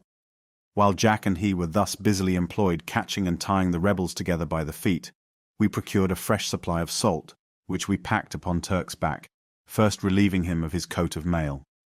The birds we fastened to our game bags, and carefully closing the door of our tent, started homeward by the seashore. After a cheerful and pleasant walk, we once more reached our woodland abode. I released the birds and, clipping their wings to prevent their leaving us, established them on the stream. Then, after a delicious supper of potatoes, milk, and butter, we ascended our tree and turned in. Having remarked a great deal of driftwood on the sands the preceding evening, it occurred to me that it would be well to get some of it and make a kind of sledge, so that the labour of fetching what we wanted from our stores at Tentholm might not fall so heavily on ourselves. I awoke early, and roused Ernest as my assistant, wishing to encourage him to overcome his natural fault of indolence. After a little stretching and yawning, he got up cheerfully, pleased with the idea of an expedition while the others still slept, and we made our way to the beach, taking with us the donkey, who drew a large broad bough, which I expected to find useful in bringing back our load. As we went along, I remarked to Ernest that I supposed he was rather sorry for himself, and grudged leaving his cosy hammock and pleasant dreams at this untimely hour. "Oh, father, do not laugh at my laziness. Indeed, I mean to cure myself of it. I am very glad to go with you. I intended to shoot some more of the ortolans this morning, but there will be plenty of time afterward. The boys will be shooting at them, I dare say, but I don't expect they will have any great luck." "Why not, pray?" inquired I. "I don't believe they will know what shot to use at first, and besides, they will most likely shoot upward at the birds and be sure to miss them, on account of the great height and thickness of the branches and foliage." "Well, Ernest, you certainly possess the gifts of prudence and reflection, as well as observation. These are valuable, but sudden action is so often necessary in life that I advise you to cultivate the power of instantly perceiving and deciding what must be done in cases of emergency. Presence of mind is a precious quality, which, although natural in some characters, may be acquired in a certain degree by all who train themselves to it." Once on the seashore, our work was quickly accomplished, for selecting the wood I thought fit for my purpose, we laid it across the broad, leafy branch, and with some help from us, the donkey dragged a very fair load of it homeward, with the addition of a small chest, which I raised from among the sand, which nearly covered it. We heard the boys popping away at the birds as we drew near. They hastened to meet us and inquired where we had been, looking curiously at the chest, which I allowed them to open, while I asked my wife to excuse our absence without leave, and after submitting to her gentle reprimand, I explained my plan for a sledge, which pleased her greatly, and she already imagined it loaded with her hogshead of butter and on its way from Tentholm to Falconhurst. The chest proved to be merely that of a common sailor, containing his clothes, very much wetted by the sea-water. The boys exhibited an array of several dozen birds, and related during breakfast the various incidents of failure and success which had attended their guns. Ernest had rightly guessed the mistakes they would make, but practice was making them perfect, and they seemed disposed to continue their sport. When their mother, assuring them that she could not use more birds than those already killed, asked if I did not think some means of snaring them might be contrived, as much powder and shot would be expended if they fired on at this rate. Entirely agreeing with this view of the subject, I desired the lads to lay aside their guns for the present, and the younger ones readily applied themselves to making snares of the long threads drawn from the leaves of the karatas in a simple way I taught them, while Fritz and Ernest gave me substantial assistance in the manufacture of the new sledge. We were busily at work, when a tremendous disturbance among our fowls led us to suppose that a fox or wild cat had got into their midst. The cocks crowed defiantly, the hens fluttered and cackled in a state of the wildest excitement. We hastened toward them, but Ernest, remarking Master Nip slipping away, as though conscious of some misdemeanour, went to watch him, and presently caught him in the act of eating a new-laid egg, which he had carried off and hidden among the grass and roots. Ernest found several others. These were very welcome to my wife, for hitherto the hens had not presented us with any eggs. Hereafter she determined to imprison the monkey every morning until the eggs had been collected. Soon after this, as Jack was setting the newly made snares among the branches, he discovered that a pair of our own pigeons were building in the tree. It was very desirable to increase our stock of these pretty birds, and I cautioned the boys against shooting near our tree while they had nests there, and also with regard to the snares, which were meant only to entrap the wild fig-eaters. Although my sons were interested in setting the snares, they by no means approved of the new order to economize the ammunition. No doubt they had been discussing this hardship, for little Franz came to me with a brilliant proposal of his own. "Papa," said he, "why should we not begin to plant some powder and shot immediately? It would be so much more useful than bare grain for the fowls." His brothers burst into a roar of laughter, and I must confess I found it no easy matter to keep my countenance. "Come, Ernest," said I, "now we have had our amusement, tell the little fellow what gunpowder really is." "It is not seed at all, Franz," Ernest explained. "Gunpowder is made of charcoal, sulphur, and saltpeter, mixed cleverly together. So you see, it cannot be sown like corn, any more than shot can be planted like peas and beans." My carpentering meantime went on apace. In order to shape my sledge with ends properly turned up in front, I had chosen wood, which had been part of the bow of the vessel, and was curved in the necessary way for my purpose. Two pieces, perfectly similar, formed the sides of my sleigh, or sledge, and I simply united these strongly by fixing short bars across them. Then, when the ropes of the donkey's harness were attached to the raised points in front, the equipage was complete and ready for use. My attention had been for some time wholly engrossed by my work, and I only now observed that the mother and her little boys had been busily plucking above 24 of the wild birds and were preparing to roast them, spitted in a row on a long narrow sword blade, belonging to one of our ship's officers. It seemed somewhat wasteful to cook so many at once, but my wife explained that she was getting them ready for the butter cask I was going to fetch for her on the new sledge, as I had advised her to preserve them half-cooked and packed in butter. Amused at her promptitude, I could do nothing less than promise to go for her cask directly after dinner. For her part, she resolved in our absence to have a grand wash of linen and other clothes, and she advised me to arrange regular baths for all the boys in future. Early in the afternoon, Ernest and I were ready to be off, equipped as usual. Fritz presented us each with a neat case of margay skin to hang at our girdles. We harnessed both cow and ass to the sledge, and, accompanied by Juno, cheerfully took our departure, choosing the way by the sands, and reaching Tentorme without accident or adventure. There, unharnessing the animals, we began at once to load the sledge, not only with the butter cask, but with a powder chest, a barrel of cheese, and a variety of other articles, ball, shot, tools, and Turk's armour, which had been left behind on our last visit. Our work had so closely engaged our attention that when we were ready to leave it and go in search of a good bathing place, we discovered that our two animals had wandered quite out of sight, having crossed the bridge to reach the good pasture beyond the river. I sent Ernest after them and went alone to the extremity of the bay. It terminated in bold and precipitous cliffs, which extended into the deep water and rose abruptly so as to form an inaccessible wall of rock and crag. Swampy ground, overgrown with large canes, intervened between me and these cliffs. I cut a large bundle of the reeds and returned to Ernest. It was some time before I found him, comfortably extended full length on the ground near the tent, and sleeping as sound as a top, while the cow and the ass, grazing at will, were again making for the bridge. "Get up, Ernest, you lazy fellow," exclaimed I, much annoyed. "Why don't you mind your business? Look at the animals. They will be over the river again." "No fear of that, father," returned he with the utmost composure. "I have taken a couple of boards off the bridge. They won't pass the gap." I could not help laughing at the ingenious device by which the boy had spared himself all trouble. At the same time I observed that it is wrong to waste the precious moments in sleep when duty has to be performed. I then bid him go and collect some salt which was wanted at home, while I went to bathe. On coming back, much refreshed, I again missed Ernest, and began to wonder whether he was still gathering salt, or whether he had lain down somewhere to finish his nap, when I heard him loudly calling, "Father, father, I've caught a fish, an immense fellow he is. I can scarcely hold him, he drags the line so." Hastening toward the spot, I saw the boy lying in the grass, on a point of land close to the mouth of the stream, and with all his might keeping hold of a rod. The line was strained to the utmost by the frantic efforts of a very large fish, which was attempting to free itself from the hook.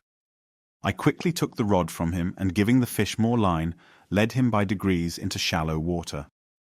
Ernest ran in with his hatchet and killed him.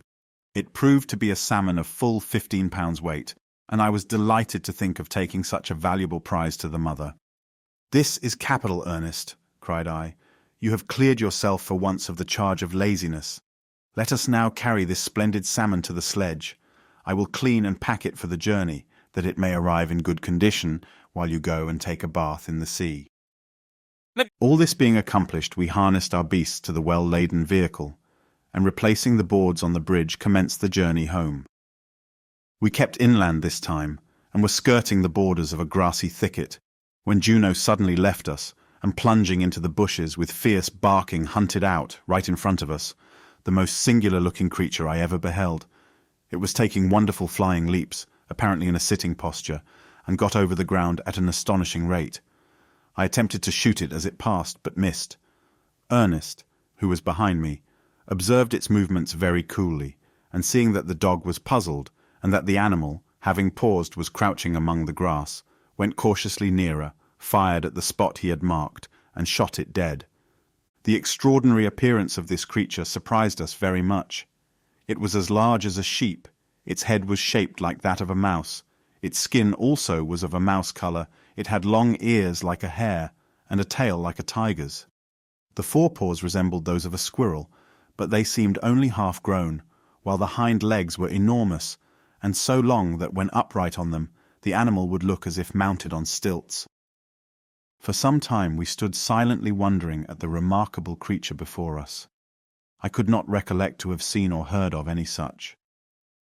"Well, father," said Ernest at last, "I should say this was about the queerest beast to be met with anywhere. I am glad I knocked it over. How they will all stare when I carry it home." "You have had a lucky day altogether, certainly," said I, "but I cannot think what this animal can be. Examine its teeth, and let us see to what class of mammalia it belongs. We may be led to guess at its name in that way." "I see 4 sharp incisor teeth, father, 2 upper and 2 under, as a squirrel has." "Ah, then he is a rodent. What rodents can you remember, Ernest?" "I do not know them all, but there are the mouse, the marmot, the squirrel, the hare, the beaver, the jerboa." "The jerboa!" I exclaimed. "The jerboa! Now we shall have it. This is really very like a jerboa, only far larger. It must be a kangaroo, one of the class of animals which has a pouch or purse beneath the body, in which its young can take refuge. They were discovered in New Holland by the great Captain Cook, and I congratulate you on being the first to obtain a specimen in New Switzerland," I added, laughing, as I extemporized the name. The kangaroo was added to the already heavy load on our sledge, and we proceeded slowly, arriving late at Falconhurst, but meeting with the usual bright welcome. Very eager and inquisitive were the glances turned toward the sledge, for the load piled on it surpassed all expectation. We on our part staring in equal surprise at the extraordinary rig of the young folks who came to meet us. One wore a long nightshirt, which with a belt was a convenient length in front, but trailed behind in orthodox ghost fashion. Another had on a very wide pair of trousers, braced up so short that each little leg looked like the clapper in a bell. The third, buttoned up in a pea-jacket which came down to his ankles, looked for all the world like a walking portmanteau. Amid much joking and laughter, the mother explained that she had been washing all day, and while their clothes were drying, the boys amused themselves by dressing up in things they found while rummaging the sailor's chest, and had kept them on, that Ernest and I might see the masquerade. It certainly amused us, but made me regret that so little belonging to ourselves had been saved from the wreck, in consequence of which the children had scarcely a change of linen. Turning now to our new acquisitions, we excited great interest by exhibiting each in turn. The large salmon, but more especially the kangaroo, surprised and delighted everyone. Fritz alone wore a look expressive of dissatisfaction, and I saw that he was envious of his younger brother's success. Vexed that so noble a prize had fallen to Ernest's gun instead of his own, he treated it rather slightingly, but I could see that he was struggling against his jealous feelings, and he, after a while, succeeded in recovering his good humour, and joined pleasantly in the conversation. "What a famous day's sport you have had altogether," said he, coming close up to me. It will be my turn to go out with you next, will it not, father? Just about here there is nothing to shoot, and I have found it very dull. Still, you have been doing your duty, my dear boy. You were entrusted with the care of the family, and a youth of manly character will not depend for happiness on mere excitement. As the shades of night approached, we made haste to conclude the day's work by preparing the kangaroo, part for immediate use and part for salting. The animals were fed, and a plentiful allowance of salt made to them. Our own supper of broiled salmon and potatoes was dispatched with great appetite, and we retired with thankful hearts to sound and well-earned repose. Chapter 5. A second visit to the wreck. Next morning, while the breakfast was getting ready, I attended to the beautiful skin of the kangaroo, which I was anxious to preserve entire, and afterward, when Fritz had prepared everything in readiness for our trip to the wreck, I called Ernest and Jack, in order to give them some parting injunctions. They, however, had disappeared directly after breakfast, and their mother could only guess that, as we required potatoes, they might have gone to fetch a supply. I desired her to reprove them, on their return, for starting away without leave, but, as it appeared they had taken Turk, I satisfied myself that no harm was likely to befall them, although it was not without reluctance that I left my dear wife alone with little Franz, cheering her with hopes of our speedy return with new treasures from the wreck. Advancing steadily on our way, we crossed the bridge at Jackal River, when suddenly, to our no small astonishment, Jack and Ernest burst out of a hiding place where they had lain in wait for us, and were enchanted with the startling effect of their unexpected appearance upon their unsuspecting father and brother. It was evident that they fully believed they might now go with us to the wreck. To this notion, I at once put a decided stop, although I could not find it in my heart to scold the two merry rogues for their thoughtless frolic, more especially as I particularly wished to send back a message to my wife. I told them they must hurry home so as not to leave their mother in suspense, although, as they were already so far, they might collect some salt. And I instructed them to explain that, as my work on board would take up a long time, she must try to bear with our absence for a night. This I had meant to say when we parted, but my courage had failed, knowing how much she would object to such a plan, and I had resolved to return in the evening.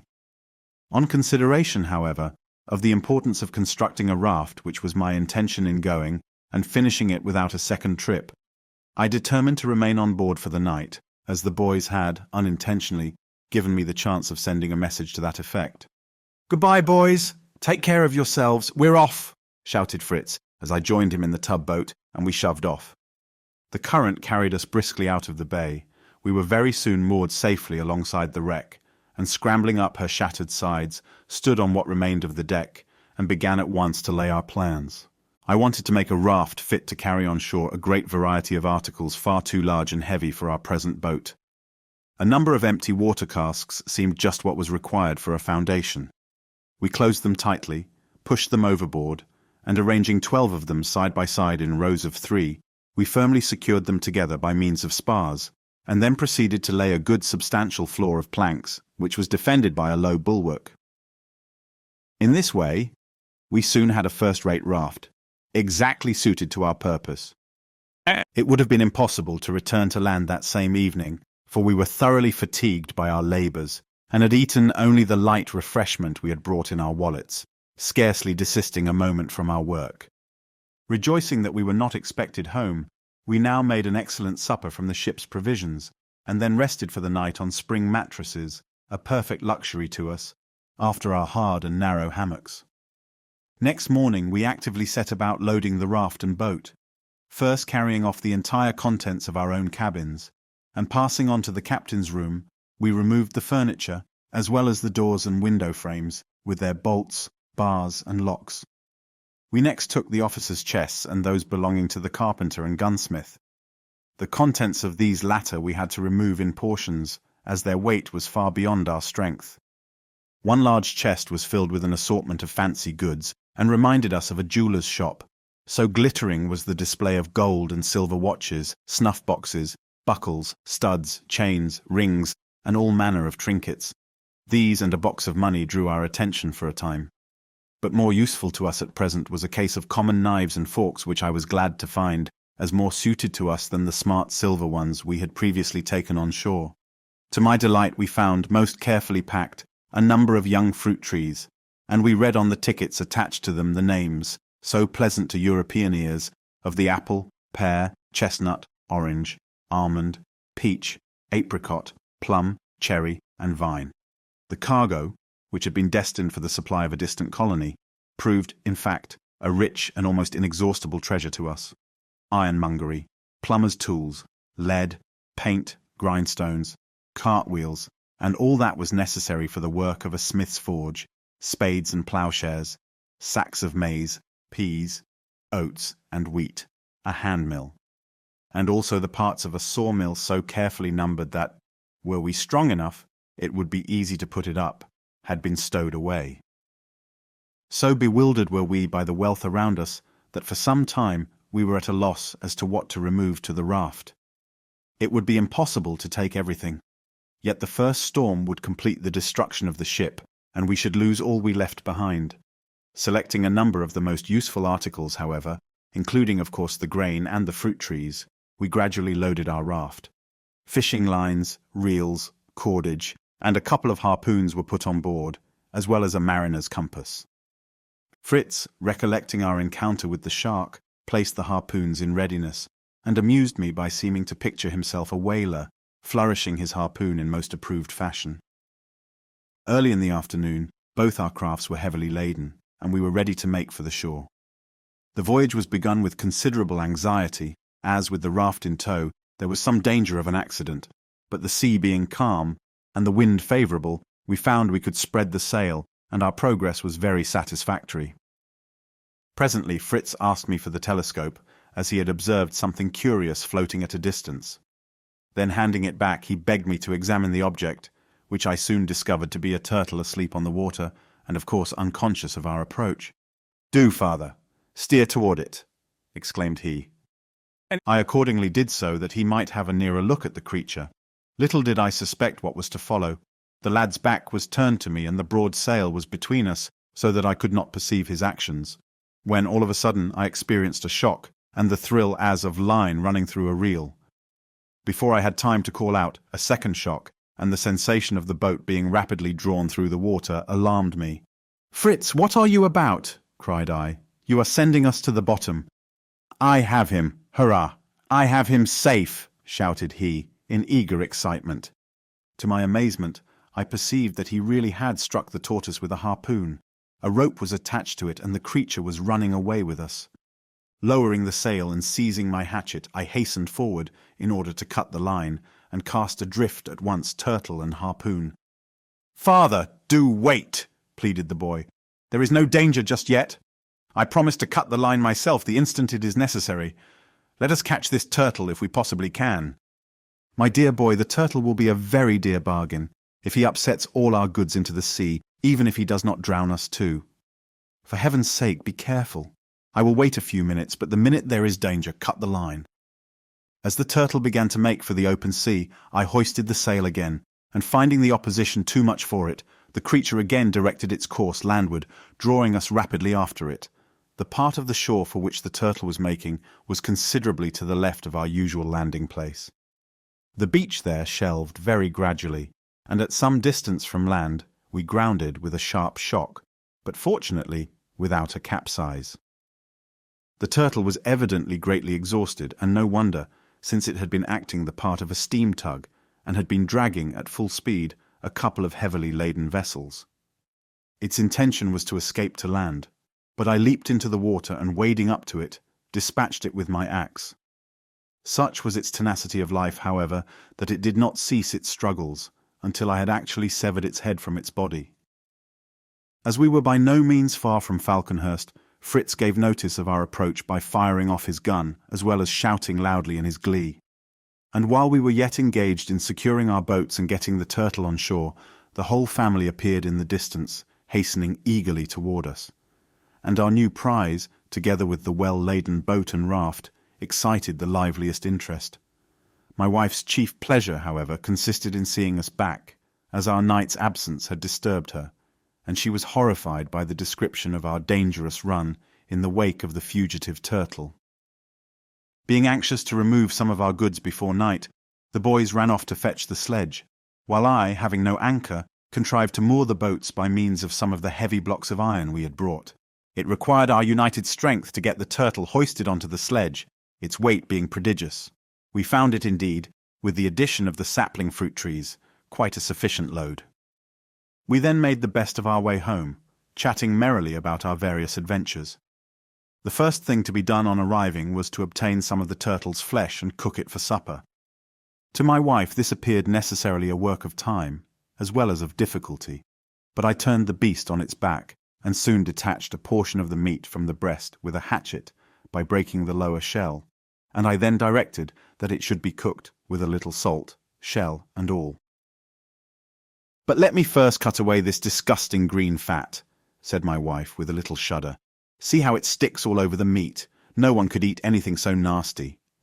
"Leave the fat, whatever you do," exclaimed I. "Why, my dear, that is the very best part and the delight of the epicure. If there be really too much, cut some off.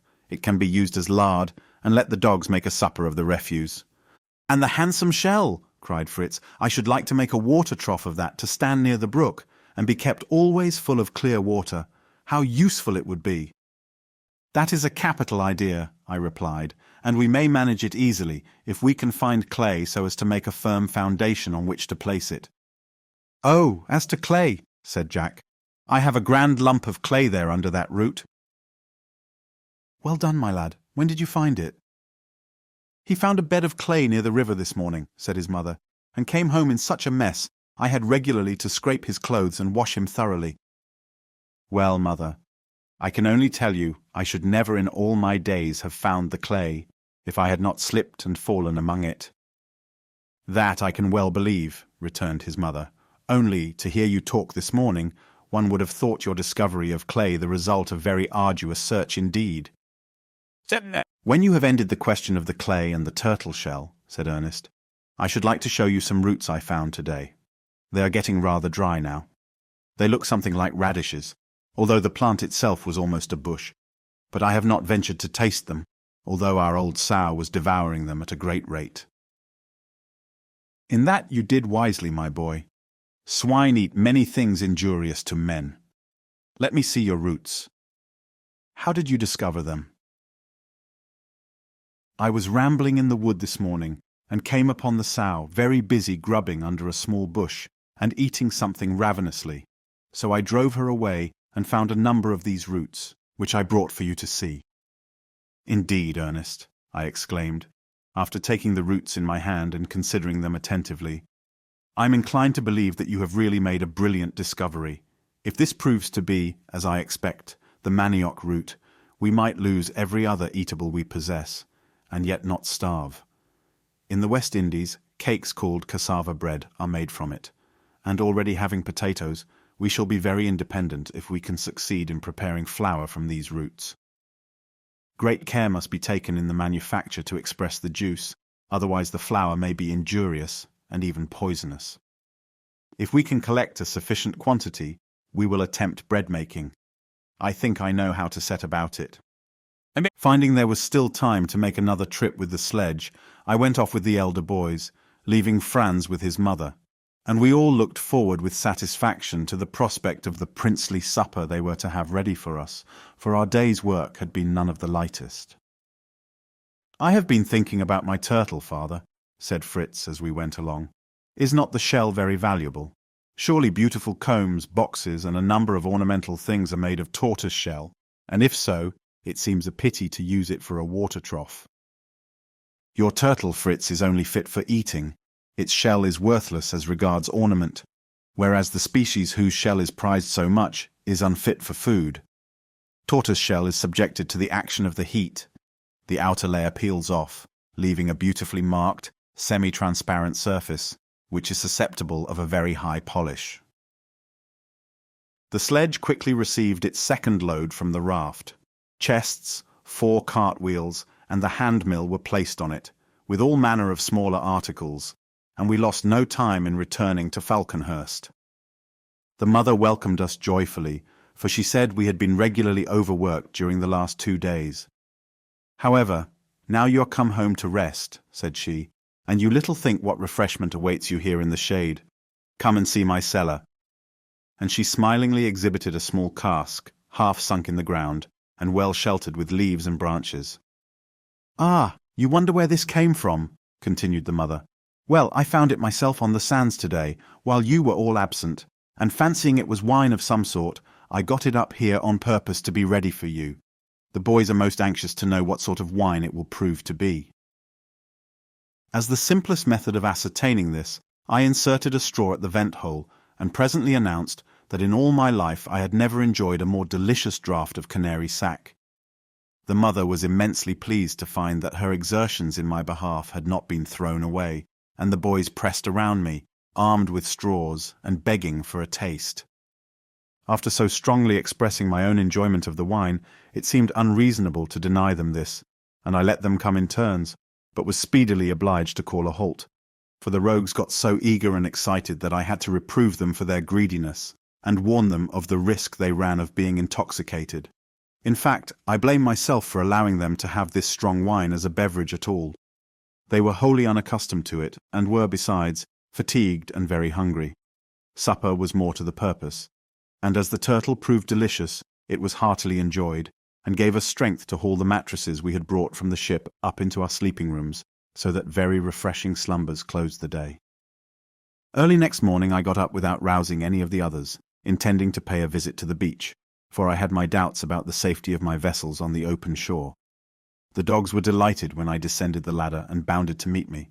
The cocks crowed and flapped their wings. 2 pretty kids gambolled around. All was life and energy. The ass alone seemed disinclined to begin the day, and as I especially required his services, this was unfortunate. I put his morning dreams to flight, however, and harnessed him to the sledge. The cow, as she had not been milked, enjoyed the privilege of further repose, and, with the rest of the family, I left her dozing.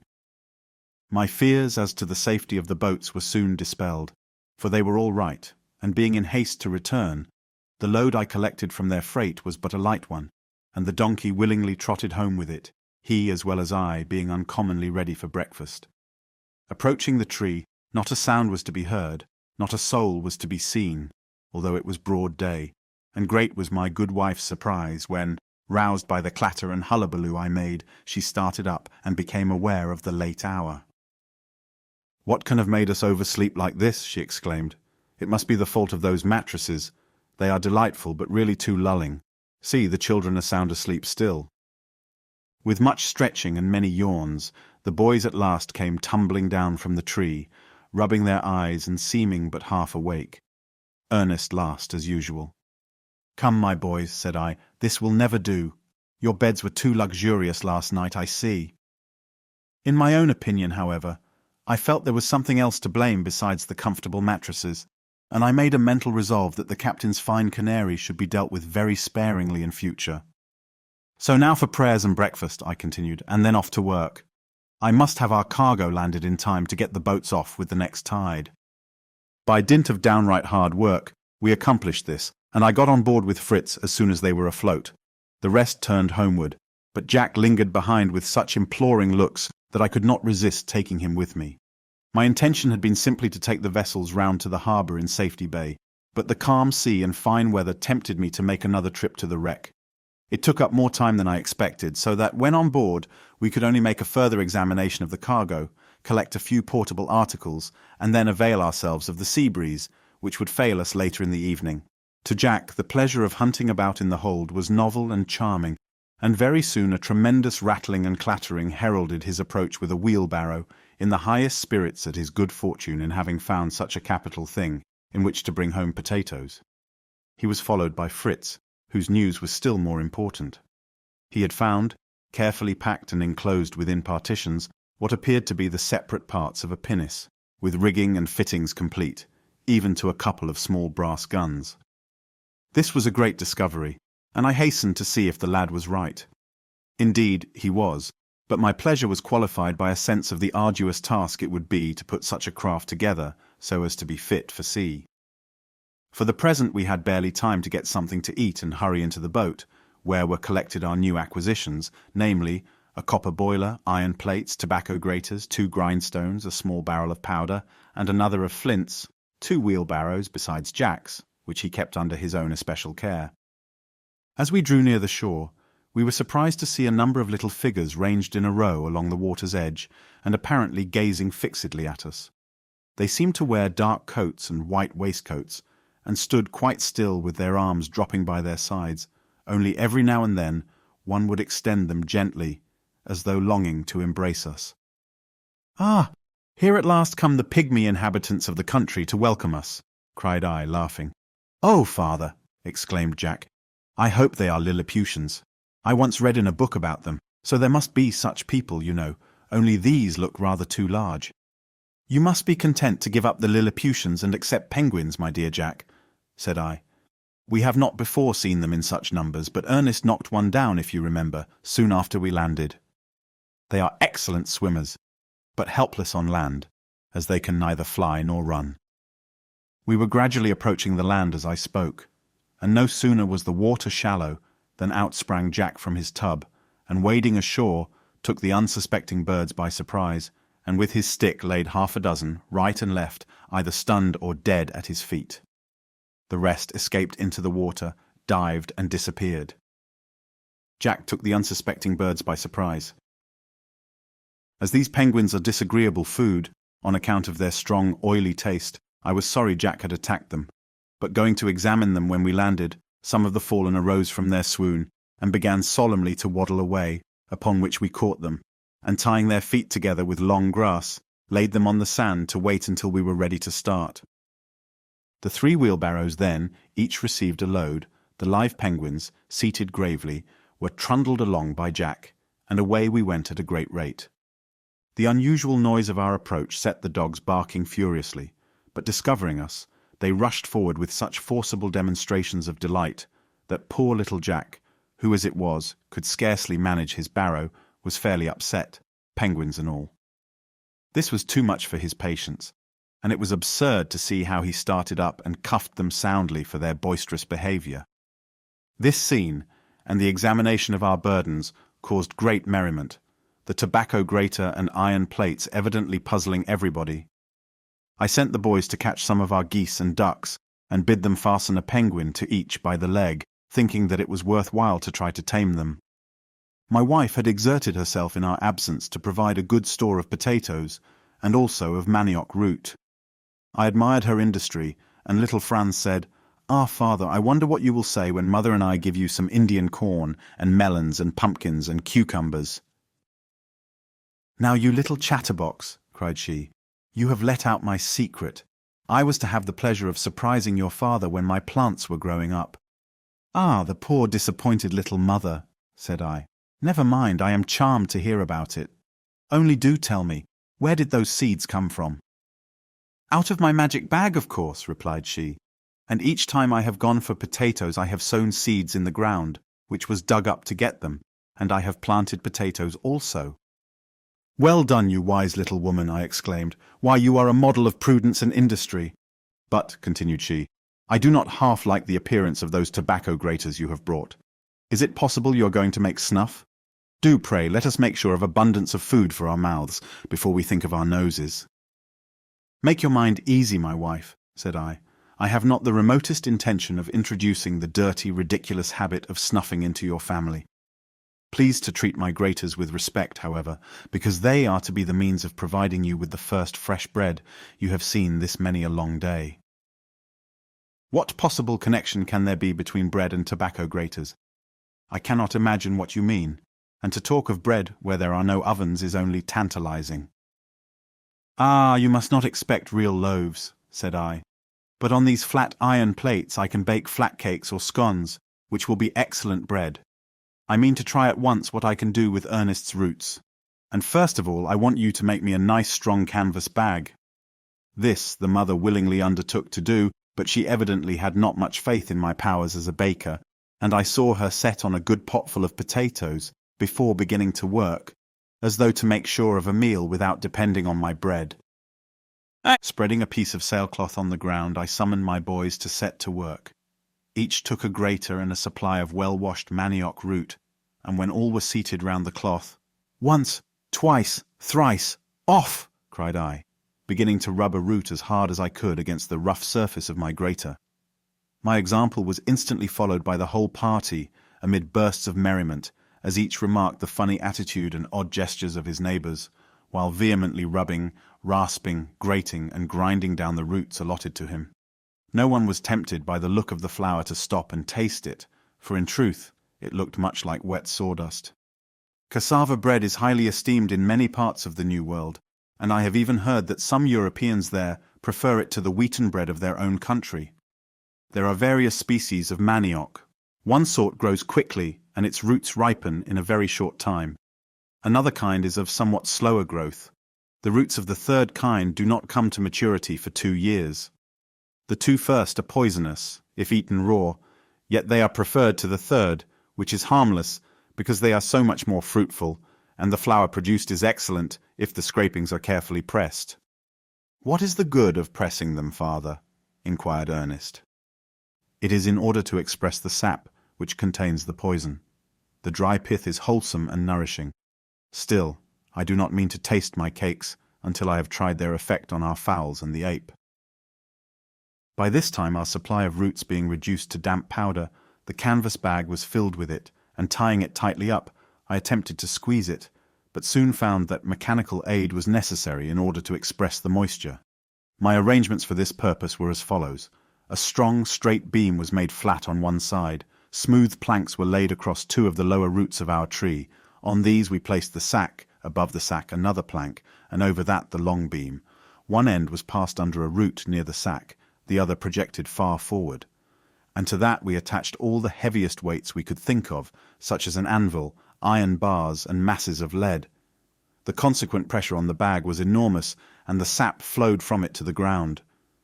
"Will this stuff keep any time?" inquired my wife, who came to see how we were getting on.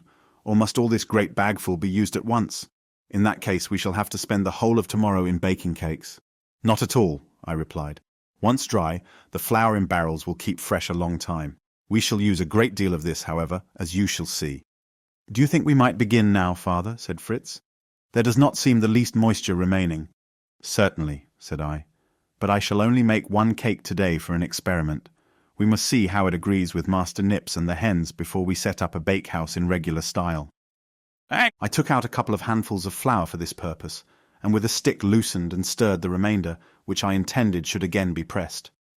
While an iron plate, placed over a good fire, was getting hot, I mixed the meal with water and a little salt, kneaded it well, and forming a thickish cake, laid it on the hot plate, when one side presently becoming a nice yellow-brown colour, it was turned and was quickly baked. It smelt so delicious that the boys quite envied the 2 hens and the monkey, who were selected as the subjects of this interesting experiment, and they silently watched them gobbling up the bits of cake I gave them, until Fritz turned to me saying, "Suppose the cake is poisonous. What effect will it have on the creatures? Will they be stupefied, or will they suffer pain?" "That depends upon the nature of the poison. Some cause violent pain, as colchicum, hellebore, and aconite. Others produce stupefaction and paralysis, as opium, hemlock, and prussic acid, while others again, as strychnine, are followed by violent convulsions, or as belladonna, by delirium. The effects of course vary according to the quantity taken, and such remedies should be applied as will best counteract the effect of each poison, emetics in any case, to remove as much as possible of the noxious substance, combined with oils and mucilaginous drinks to soothe and protect the stomach in the case of irritants, stimulants, such as spirits, ammonia, or strong coffee to rouse from the stupor of the narcotics, and sedative drugs, which are perhaps in themselves poisons, to counteract the overstimulation of the nerves caused by the convulsant poisons. But now let us think no more of poisons. Here is supper ready, and we need not be afraid to eat roast penguin and potatoes." No sooner said than done. We left the fowls picking up the least crumb they could find of the questionable food, and assembled to enjoy our evening meal. The potatoes were, as usual, excellent. The penguin really not so bad as I expected, although fishy in taste and very tough. Next morning everyone expressed the tenderest concern as to the health of Nips and the hens, and lively pleasure was in every countenance when Jack, who ran first to make the visit of inquiry, brought news of their perfect good health and spirits. No time was now to be lost. and the bread baking commenced in earnest. A large fire was kindled, the plates heated, the meal made into cakes, each of the boys busily preparing his own, and watching the baking most eagerly. Mistakes occurred, of course. Some of the bread was burnt, some not done enough, but a pile of nice, tempting cakes was at length ready, and with plenty of good milk, we breakfasted right royally, and in high spirits at our success. Soon after, while feeding the poultry with the fragments of the repast, I observed that the captive penguins were quite at ease among them, and as tame as the geese and ducks. Their bonds were therefore loosed, and they were left as free as the other fowls. Chapter 6. How we built the pinnace. Having now discovered how to provide bread for my family, my thoughts began to revert to the wreck and all the valuables yet contained within it. Above all, I was bent on acquiring possession of the beautiful pinnace, and aware that our united efforts would be required to do the necessary work. I began to coax and persuade the mother to let me go in force with all her boys, except Franz. She very unwillingly gave her consent at last, but not until I had faithfully promised never to pass a night on board. I did so with reluctance, and we parted, neither feeling quite satisfied with the arrangement. The boys were delighted to go in so large a party, and merrily carried provision bags filled with cassava bread and potatoes. Reaching Safety Bay without adventure, we first paid a visit to the geese and ducks which inhabited the marsh there, and having fed them and seen they were thriving well, we buckled on each his cork belt, stepped into the tubboat, and with the raft in tow, steered straight for the wreck. When we got on board, I desired the boys to collect whatever came first to hand, and load the raft to be ready for our return at night, and then we made a minute inspection of the pinnace. I came to the conclusion that difficulties, well nigh insuperable, lay between me and the safe possession of the beautiful little vessel. She lay in a most unget-at-able position at the further end of the hold, stowed in so confined and narrow a space that it was impossible to think of fitting the parts together there.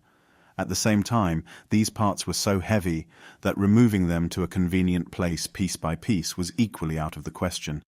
I sent the boys away to amuse themselves by rummaging out anything they liked to carry away, and sat down quietly to consider the matter. As my eyes became used to the dim light which entered the compartment through a chink or crevice here and there, I perceived how carefully every part of the pinnace was arranged and marked with numbers, so that, if only I could bestow sufficient time on the work, and contrive space in which to execute it, I might reasonably hope for success. Room to work in, boys, that's what we need in the first place," I cried, as my sons came to see what plan I had devised, for so great was their reliance on me that they never doubted the pinnace was to be ours. "Fetch axes, and let us break down the compartment and clear space all round." To work we all went, yet evening drew near, and but little impression was made on the mass of woodwork around us. We had to acknowledge that an immense amount of labour and perseverance would be required before we could call ourselves the owners of the useful and elegant little craft, which lay within this vast hulk, like a fossil shell embedded in a rock. Preparations for returning to shore were hastily made, and we landed without much relish for the long walk to Falconhurst, when, to our great surprise and pleasure, we found the mother and little Franz at Tentorme awaiting us. She had resolved to take up her quarters there during the time we should be engaged on the wreck. "In that way you will live nearer your work, and I shall not quite lose sight of you," said she, with a pleasant smile. "You are a good, sensible, kind wife," I exclaimed, delighted with her plan, "and we shall work with the greater diligence, that you may return as soon as possible to your dear Falconhurst." "Come and see what we have brought you, mother," cried Fritz. "A good addition to your stores, is it not?" And he and his brothers exhibited 2 small casks of butter, 3 of flour, corn, rice, and many other articles welcome to our careful housewife. Our days were now spent in hard work on board, first cutting and clearing an open space round the pinnace, and then putting the parts together. We started early and returned at night, bringing each time a valuable freight from the old vessel. At length, with incredible labour, all was completed. The pinnace stood actually ready to be launched, but imprisoned within massive wooden walls which defied our strength. It seemed exactly as though the graceful vessel had awakened from sleep, and was longing to spring into the free blue sea and spread her wings to the breeze. I could not bear to think that our success so far should be followed by failure and disappointment. Yet no possible means of setting her free could I conceive, and I was almost in despair when an idea occurred to me, which, if I could carry it out, would effect her release without further labour or delay. Without explaining my purpose, I got a large cast-iron mortar, filled it with gunpowder, secured a block of oak to the top, through which I pierced a hole for the insertion of the match, and this great petard I so placed that when it exploded it should blow out the side of the vessel next which the pinnace lay. Then, securing it with chains, that the recoil might do no damage, I told the boys I was going ashore earlier than usual, and calmly desired them to get into the boat. Then, lighting a match I had prepared, and which would burn some time before reaching the powder, I hastened after them with a beating heart, and we made for the land. We brought the raft close inshore and began to unload it. The other boat I did not haul up, but kept her ready to put off at a moment's notice. My anxiety was unobserved by anyone, as I listened with strained nerves for the expected sound. It came, a flash, a mighty roar, a grand burst of smoke. My wife and children, terror-stricken, turned their eyes toward the sea, whence the startling noise came, and then, in fear and wonder, looked to me for some explanation. "Perhaps," said the mother, as I did not speak, "perhaps you have left a light burning near some of the gunpowder, and an explosion has taken place." "Not at all unlikely," replied I quietly. "We had a fire below when we were caulking the seams of the pinnace. I shall go off at once and see what has happened. Will anyone come?" The boys needed no second invitation, but sprang into the boat, while I lingered to reassure my wife by whispering a few words of explanation, and then joining them, we pulled for the wreck at a more rapid rate than we ever had done before. No alteration had taken place in the side at which we usually boarded her, and we pulled round to the further side where a marvellous sight awaited us. A huge rent appeared. The decks and bulwarks were torn open, the water was covered with floating wreckage, all seemed in ruins, and the compartment where the pinnace rested was fully revealed to view. There sat the little beauty, to all appearance uninjured, and the boys, whose attention was taken up with the melancholy scene of ruin and confusion around them, were astonished to hear me shout in enthusiastic delight, "Hurrah! She is ours! The lovely pinnace is won! We shall be able to launch her easily after all! Come, boys, let us see if she has suffered from the explosion which has set her free." The boys gazed at me for a moment, and then, guessing my secret, "You planned it yourself, you clever, cunning father! Oh, that machine we helped to make was on purpose to blow it up!" cried they, and eagerly they followed me into the shattered opening, where, to my intense satisfaction, I found everything as I could wish, and the captive in no way a sufferer from the violent measures I had adopted for her deliverance. The boys were deeply interested in examining the effects of the explosion, and in the explanation I gave them of the principal and proper way to manage a petard. It was evident that the launch could now be effected without much trouble. I had been careful to place rollers beneath the keel, so that by means of levers and pulleys we might, with our united strength, move her forward toward the water. A rope was attached by which to regulate the speed of the descent, and then, all hands putting their shoulders to the work, the pinnace began to slide from the stocks, and finally slipped gently and steadily into the water, where she floated as if conscious it was her native element, while we, wild with excitement, cheered and waved enthusiastically. We then only remained long enough to secure our prize carefully at the most sheltered point, and went back to Tenton, where we accounted for the explosion, saying that having blown away one side of the ship, we should be able to obtain the rest of its contents with a very few more days' work. These days were devoted to completing the rigging, the mounting of her 2 little brass guns, and all necessary arrangements about the pinnace. It was wonderful what martial ardour was awakened by the possession of a vessel armed with 2 real guns. The boys chattered incessantly about savages, fleets of canoes, attack, defence, and final annihilation of the invaders. I assured them that, brilliant as their victories would doubtless be, we should have good cause to thank God if their fighting powers and newborn valour were never put to the test. The pinnace was fully equipped and ready to sail, while yet no idea of the surprise we were preparing for her had dawned upon my wife, and I permitted the boys, who had kept the secret so well, to fire a salute when we entered the bay. Casting off from the ship and spreading the sail, our voyage began. The pinnace glided swiftly through the water. I stood at the helm. Ernest and Jack manned the guns, and Fritz gave the word of command. Fire! Bang, bang! Rattled out a thrilling report, which echoed and re-echoed among the cliffs, followed by our shouts and hurrahs. The mother and her little boy rushed hastily forward from near the tent, and we could plainly see their alarm and astonishment. But speedily recognizing us, they waved joyfully and came quickly to the landing place to meet us. By skillful management, we brought the pinnace near a projection of the bank, and Fritz assisted his mother to come on board, where, breathless with haste and excitement, she exclaimed, "You dear, horrid, wonderful people, shall I scold you or praise you? You have frightened me out of my wits." To see a beautiful little ship come sailing in was startling enough, for I could not conceive who might be on board, but the report of your guns made me tremble with fear, and had I not recognized your voices directly after, I should have run away with Franz, heaven knows where. "But have you really done all this work yourselves?" she continued, when we had been forgiven for terrifying her with our vainglorious salute. "What a charming little yacht! I should not be afraid to sail in this myself." After the pinnace had been shown off and received the admiration she deserved, while our industry, skill, and perseverance met with boundless praise. "Now," said my wife, "you must come with me, and see how little Franz and I have improved our time every day of your absence."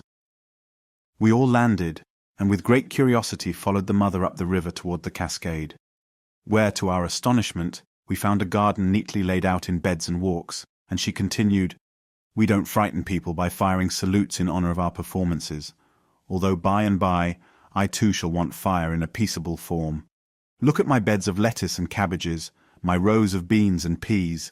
Think what delicious dinner I shall be able to cook for you, and give me credit for my diligence." "My dear wife," I exclaimed, "this is beautiful. You have done wonders. Did you not find the work too hard?"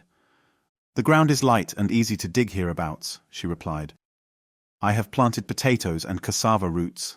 There is space for sugar canes and the young fruit trees, and I shall want you to contrive to irrigate them by leading water from the cascades in hollow bamboos. Up by the sheltering rocks I mean to have pineapples and melons. They will look splendid when they spread there. To shelter the beds of European vegetables from the heat of the sun, I have planted seeds of maize round them. The shadow of the tall plants will afford protection from the burning rays. Do you think that is a good plan?" "I do indeed. The whole arrangement is capital. Now, as sunset approaches, we must return to the tent for supper and rest, for both of which we are all quite ready." The time passed in happy talk over our many new interests. Everyone had the pleasant sensation which attends successful labor, as well as experiencing the joy of affording unexpected pleasure to others, and I especially pointed out to my sons how true, genuine happiness consists in that, rather than in mere self-gratification. Next morning my wife said, "If you can exist on shore long enough to visit Falconhurst, dear husband, I should like you to attend to the little fruit trees. I fear they have been too much neglected. I have watered them occasionally and spread earth over the roots as they lay, but I could not manage to plant them." "You have done far more than I could have expected, my wife," I replied, "and provided you do not ask me to give up the sea altogether, I most willingly agree to your request, and will go to Falconhurst as soon as the raft is unloaded and everything safely arranged here." Life on shore was an agreeable change for us all, and the boys went actively to work, so that the stores were quickly brought up to the tent, piled in order, and carefully covered with sailcloths, fastened down by pegs all round. The pinnace, being provided with an anchor, was properly moored, and her elegant appearance quite altered the looks of our harbour, hitherto occupied only by the grotesque tub-boat and flat, uninteresting raft. Taking an ample supply of everything we should require at Falconhurst, we were soon comfortably re-established in that charming abode, its peaceful shade seeming more delightful than ever after the heat and hard work we had lately undergone. Several Sundays had passed during our stay at Tentholm, and the welcome day of rest now returned again, to be observed with heartfelt devotion and grateful praise.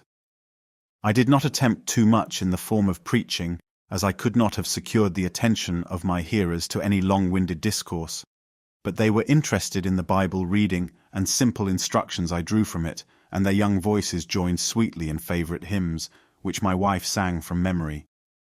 In the evening I desired the boys to let me see their dexterity in athletic exercises, such as running, leaping, wrestling and climbing, telling them they must keep up the practice of these things so as to grow strong, active men, powerful to repel and cope with danger, as well as agile and swift-footed to escape from it. No man can be really courageous and self-reliant without an inward consciousness of physical power and capability. "I want to see my sons strong both morally and physically," said I. "That means, little Franz," as the large blue eyes looked inquiringly up at me, "brave to do what is good and right, and to hate evil, and strong to work, hunt and provide for themselves and others, and to fight if necessary." On the following day, the boys seeming disposed to carry out my wishes by muscular exercise of all sorts, I encouraged them by saying I meant to prepare a curious new weapon for them, only they must promise not to neglect the practice of archery. As to their guns, I had no reason to fear they would be laid aside.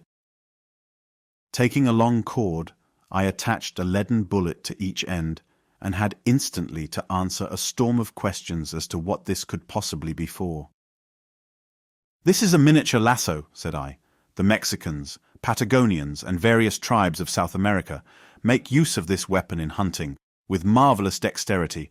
Only having no bullets, they fasten stones to their ropes, which are immensely longer than this.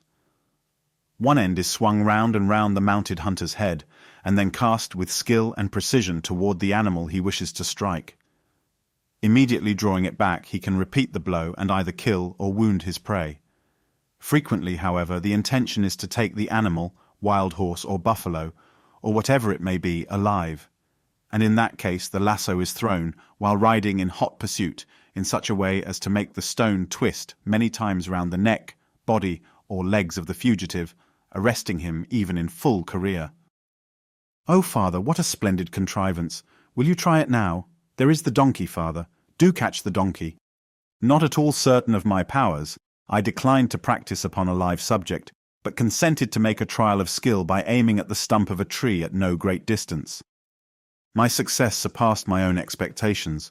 The stump was entwined by the cord in such a way as to leave no doubt whatever as to the feasibility of the wonderful performances I described, and I was assailed by petitions from the boys, each anxious to possess a lasso of his own without a moment's delay.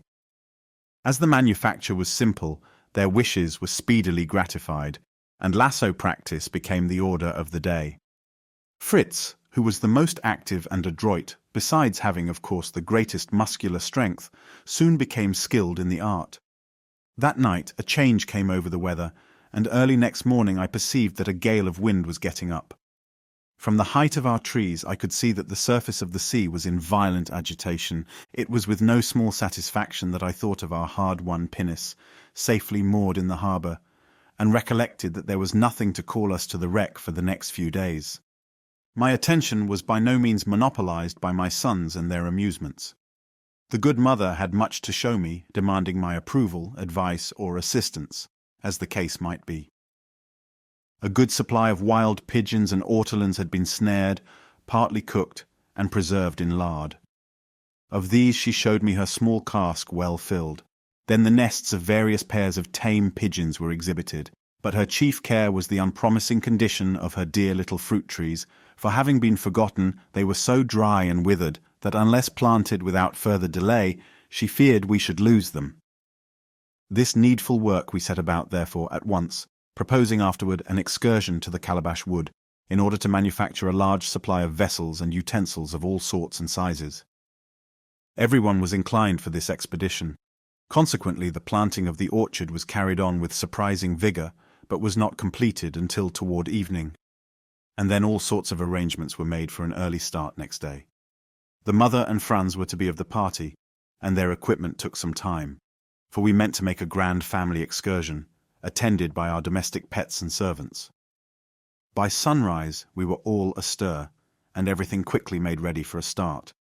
The sledge, loaded with ammunition and baskets of provisions and drawn by the donkey, was to be used for carrying home our gourd manufactures, as well as any other prize we might fall in with. Turk, as usual, headed the procession, clad in his coat of mail. Then came the boys with their guns and game bags. Their mother and I followed, and behind trotted Juno, not in very good spirits, poor dog, because Master Nips, who had no idea of being left alone, must needs ride on her back. On this occasion I took 2 guns with me, one loaded with shot for game, another with ball for our defence against beasts of prey. Flamingo Marsh was quickly crossed, and the magnificent country beyond lay extended in all its beauty and fertility before our eyes. It was new to my wife and 2 of the boys, and the lovely prospect enchanted them. Here Fritz and Jack turned aside into the bush, where presently loud barking was followed by the quick report of a gun, and a large bird, which had risen from the thicket, fell heavily to the ground before us. Far from resigning itself, however, to death or captivity, it sprung to its feet, and unable to fly, rushed away with extraordinary speed, hotly pursued by the excited dog, while Fritz ran, panting, in the same direction, and Juno, eager to join the chase, sprang aside so suddenly that her rider was flung unceremoniously on the sand, as she darted to intercept the retreat of the active bird. This she cleverly accomplished, but its defence was maintained so fiercely, as it struck out with its powerful legs and sharp claws, that neither Fritz nor the dogs could master it. I hastened to their assistance, and found Juno holding on nobly by the wing she had seized, while the bird, which proved to be a magnificent bustard, struggled and fought fiercely. Watching my opportunity, I threw a large handkerchief over it, and with difficulty succeeded in binding its legs and wings. It was borne in triumph to the rest of our party, who meantime had been reclining on the sand. "What have you got?" "What has Fritz shot?" cried the boys, starting up at our approach. "A bustard? Oh, that is splendid." "To be sure, it is the one we missed that day, don't you remember, mother?" "Ah ha, old fellow, you are done for this time," said Jack. "I think this is a hen bustard." "It is the mother bird," said Ernest.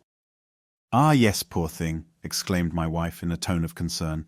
"It is most likely the same, and I know she had a brood of young birds, and now they will be left unprotected and miserable. Had we not better let her go?" "Why, my dear kind-hearted wife, that was weeks and weeks ago. Those little birds are all strong and big by this time, and I dare say Mrs. Bustard here has forgotten all about them. Besides, she is badly wounded, and we must try to cure the hurt. If we succeed, she will be a valuable addition to our poultry yard. If we cannot, you shall roast her for dinner." Resuming our march, we next arrived at the Monkey Grove, which was the scene of the tragi-comic adventure by which Fritz became the guardian of the orphan ape. While he amused us all by a lively and graphic description of the scene, Ernest was standing apart under a splendid coconut palm, gazing in fixed admiration at the grand height of the stem and its beautiful, graceful crown of leaves. The cluster of nuts beneath these evidently added interest to the spectacle, for drawing quietly near him, I heard a long-drawn sigh and the words, "It's awfully high. I wish one would fall down." Scarcely had he uttered these words than, as if by magic, down plumped a huge nut at his feet. The boy was quite startled and sprang aside, looking timidly upward, when, to my surprise, down came another. "Why, this is just like the fairy tale of the wishing cap," cried Ernest. "My wish is granted as soon as formed." "I suspect the fairy in this instance is more anxious to pelt us and drive us away than to bestow dainty gifts upon us," said I. "I think there is most likely a cross-grained old ape sitting up among those shadowy leaves and branches." We examined the nuts, thinking they were perhaps old ones, and had fallen, in consequence, naturally, but they were not even quite ripe. Anxious to discover what was in the tree, we all surrounded it, gaping and gazing upward with curious eyes. "Hullo, I see him!" shouted Fritz presently. "Oh, a hideous creature! What can it be? Flat, round, as big as a plate, and with a pair of horrid claws. Here he comes! He is going to creep down the tree." At this, little Franz slipped behind his mother. Ernest took a glance round to mark a place of retreat. Jack raised the butt end of his gun, and every eye was fixed on the trunk of the tree, down which a large land crab commenced a leisurely descent. As it approached within reach, Jack hit at it boldly when it suddenly dropped the remaining distance, and opening its great claws, sidled after him with considerable rapidity, upon which he fairly turned tail and ran. We all burst into a roar of laughter, which soon made him face about, and then, to our infinite amusement, the little fellow prepared for a fresh onset. Laying down all he was carrying, pulling off his jacket and spreading it wide out in both hands, he returned to the charge, suddenly threw his garment over the creature, wrapped it well round it, and then pummeled it with all the strength of his fists. For a few minutes I could do nothing but laugh, but then running to him with my hatchet, I struck several sharp blows on his bundle, which we opened carefully and found within the land crab perfectly dead. "Well, this is an ugly rascal," cried Jack. "If he hadn't been so hideous, I should not have dealt so severely with him. I wasn't a bit afraid. What is the creature's name?" "This is a crab, a land crab," said I, "of which there are many varieties, and this I think is called a coconut crab, or at least it deserves the name, for it is evidently very fond of eating these nuts, since it takes the trouble to climb the trees for them. The difficulty of getting at the kernel, too, is considerable. You showed no little presence of mind, Jack, when you thought of catching it in your jacket. In fact, it might have been more than a match for you otherwise, for some are most determined fighters, and are very swift too. Now let us take it, as well as the nuts, to the sledge, and go on our way." Progress became difficult, for we were constantly stopped in passing through the wood, by having to cut away the hanging boughs and creeping plants which interlaced them. Ernest was behind, and by called me back to see what proved to be an important discovery. From the several stalks of one of these creepers flowed clear cold water, and I recognized the liane rouge, which is known in America, and is so precious to the thirsty hunter or traveler. This is truly one of God's good gifts to man. The boys were much delighted with this curious plant. "Only fancy, mother," said Ernest as he showed it to her. "How cheering and refreshing to find this if one were lost and alone in a vast forest, wandering for days and days without being near a natural spring of water." "But are you certain it is safe to drink this?" asked she. I assured her it was so, and advised the boys to cut enough to quench the thirst of the whole party, including our animals.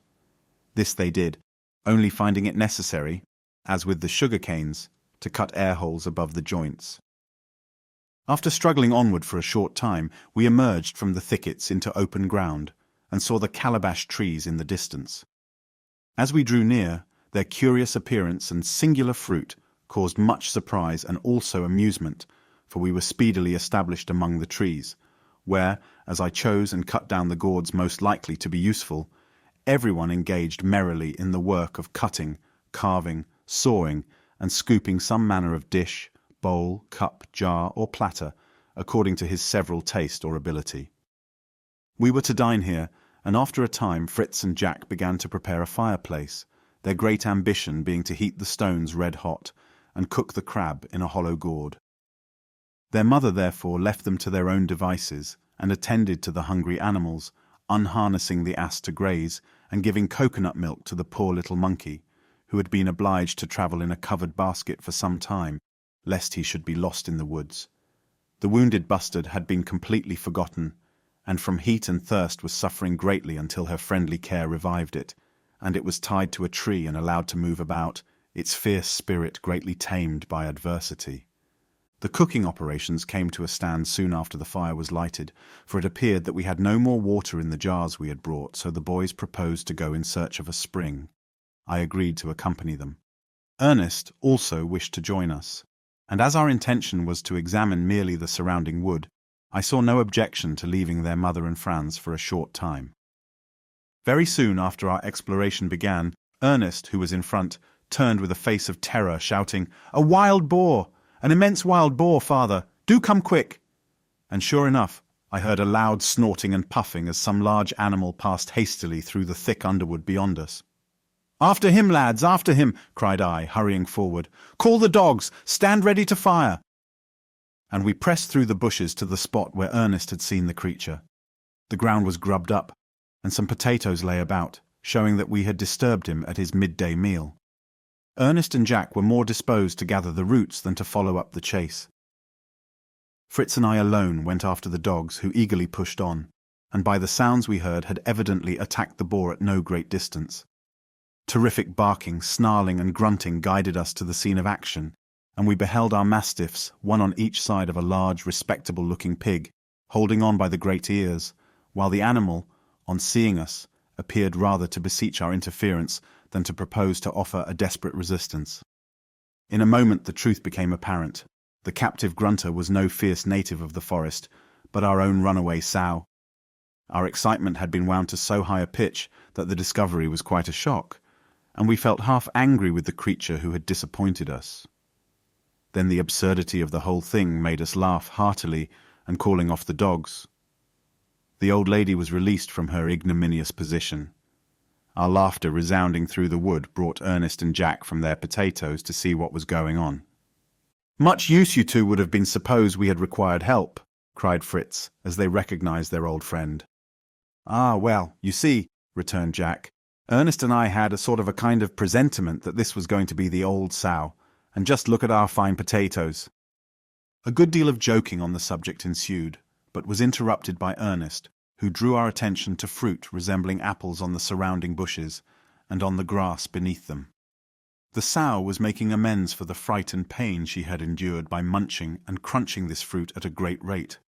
Fritz feared that it might be the poisonous manchineel, against which I once warned them, but on examining it, I was induced to pronounce a more favourable opinion, and we collected a quantity in hopes that, if the monkey approved of it as well as the old sow, we might be able to enjoy a feast ourselves. All this time not a drop of water had we seen, and our own thirst increasing, we felt eager to procure some before returning to our resting place. Jack preceded us, and we made our way toward a high rock which rose above the thickets, when he suddenly startled us by a loud cry of, "A crocodile, father, father, a crocodile!" "Nonsense, boy! A crocodile, of all things, in this dry, parched forest where we can't get so much as a mouthful of water."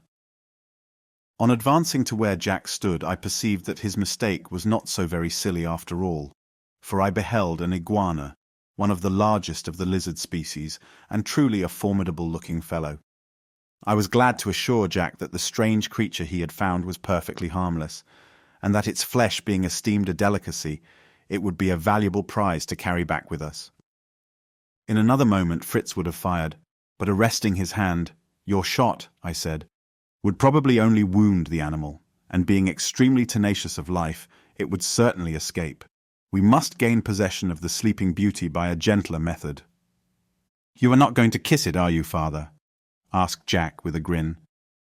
I tried to rebuke him for his impertinence, but failing, I commenced operations.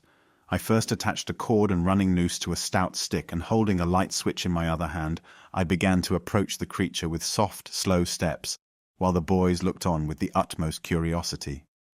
Presently, I began very softly to whistle a sweet, yet very lively air, which I continued more and more distinctly as I drew near the lizard, until, awaking, it seemed to listen with pleasure, raising its head as though better to catch the sounds, or to discover whence they came.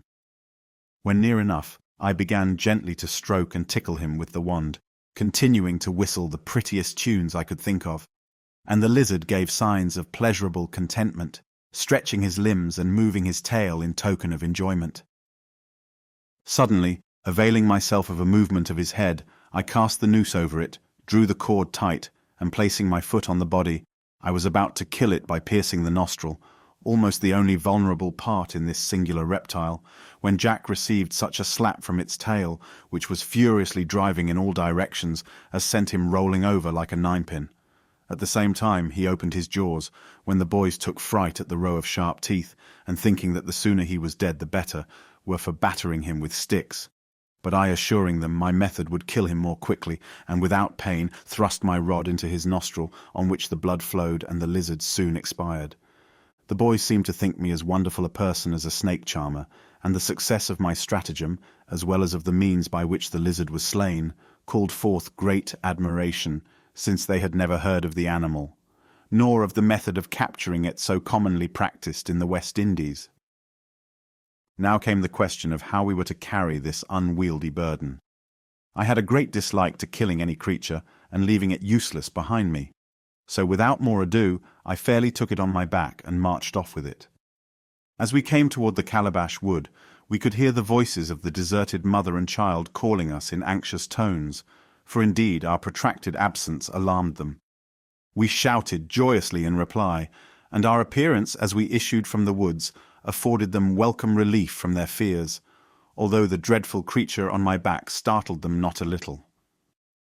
There was so much to tell, so much to be seen, that for a time hunger and thirst were forgotten, and no one thought even of the water we had vainly gone in search of, until Master Nips, having slyly possessed himself of some of our newfound apples, was discovered munching away and enjoying them amazingly, which instantly gave the boys a strong wish to eat some also, and as the bustard likewise pecked at them without hesitation, I felt sure there could be no danger.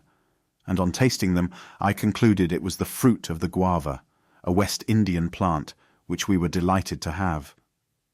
Although refreshing, this fruit rather sharpened than appeased our appetites, and we were glad to eat the provisions we had brought from home, without waiting to cook anything, as we had originally intended.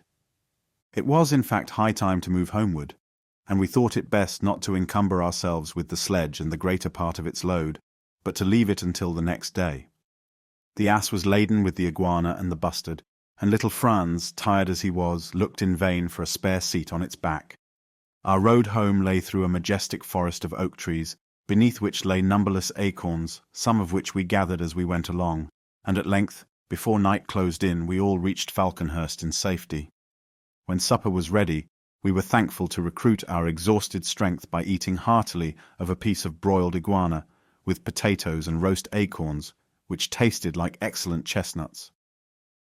Chapter 7. At Falconhurst again, bagging a buffalo. The first thing to be done on the following day was to return to the Calabash wood to fetch the sledge with the dishes, bowls, and baskets we had made. Fritz alone accompanied me. I desired the other boys to remain with their mother, intending to explore beyond the chain of rocky hills, and thinking a large party undesirable on the occasion. Passing through the wood of evergreen oaks, we observed our sow feasting on the acorns, evidently not a whit the worse for the fright we had given her the previous day. In fact, she appeared more friendly disposed toward us than usual, possibly considering us as her deliverers from the jaws of the savage dogs. Many birds tenanted this grove and were undisturbed by our movements, until Fritz fired and shot a beautiful blue jay and a couple of paroquets, one a brilliant scarlet, the other green and gold. Fritz was in the act of reloading his gun when an unaccountable noise struck our ears and put us instantly on the alert, because it appeared like the dull, thumping sound of a muffled drum, and reminded us of the possible presence of savages. With the greatest caution we drew nearer the sound, concealing ourselves among the low bushes and thick grass and creepers, until we reached an open glade, where, standing on an old prostrate log, was a beautiful bird, about the size of a cock, of a rich chestnut-brown colour, finely mottled with dark brown and grey. On the shoulders were curious tufts of velvet black feathers, glossed with green. He was ruffling his wings, erecting his tail and neck feathers, strutting and wheeling about in a most strange and stately fashion. After manoeuvring for some time in this manner, greatly to the edification of a party of birds resembling him, but without any ruff, who, assembled round the stump, were enjoying his performances, he spread out his tail like a fan, stiffened his wings, and began to strike with them in short, rapid beats, faster and faster, until a rumbling sound like very distant thunder was produced, and the whirring wings enveloped him, as in a cloud. This was the drumming noise which had alarmed us, increased, as I imagine, by the wing strokes falling at times on the decayed and hollow stump on which the curious pantomime was acted. I was watching it with the utmost interest when a shot from behind me was fired, and in a moment the play was at an end. My over-hasty son had changed the pretty comedy into a sad and needless tragedy. The enthusiastic drummer fell dead from his perch, and the crowd of admiring companions fled in dismay. The cruel interruption of a scene so rare and remarkable annoyed me extremely, and I blamed Fritz for firing without my leave. I felt sure the bird was the ruffed grouse, and a very fine specimen. We placed it on the ass, which was patiently awaiting our return, and went on our way. The sledge was quite safe where we had left it. It was early in the day, and I resolved to explore, as I had intended, the line of cliff and rocky hills, which, at more or less distance from the seashore, extended the whole length of coast known or visible to us. I desired to discover an opening, if any existed, by which to penetrate the interior of the country, or to ascertain positively that we were walled in and isolated on this portion of the coast. Leaving Calabash Wood behind us, we advanced over ground covered with manioc, potatoes, and many plants unknown to us. Pleasant streamlets watered the fruitful soil, and the view on all sides was open and agreeable. Some bushes attracted my notice, loaded with small white berries, of peculiar appearance like wax, and very sticky when plucked. I recognized in this a plant called by botanists Myrica cerifera, and with much pleasure explained to Fritz that, by melting and straining these berries, we might easily succeed in making candles, and afford very great satisfaction to the mother, who did not at all approve of having to lay her work aside and retire to rest the moment the sun set. The greenish wax to be obtained would be more brittle than beeswax, but it would burn very fairly and diffuse an agreeable perfume. Having the ass with us, we lost no time in gathering berries enough to fill one of the large canvas bags he carried, and we then continued our route. Very soon we met with another natural curiosity, the curious appearance of which surprised us much. This was the abode, under one roof, of a whole colony of birds, about the size of yellow hammers, but of plain brown plumage.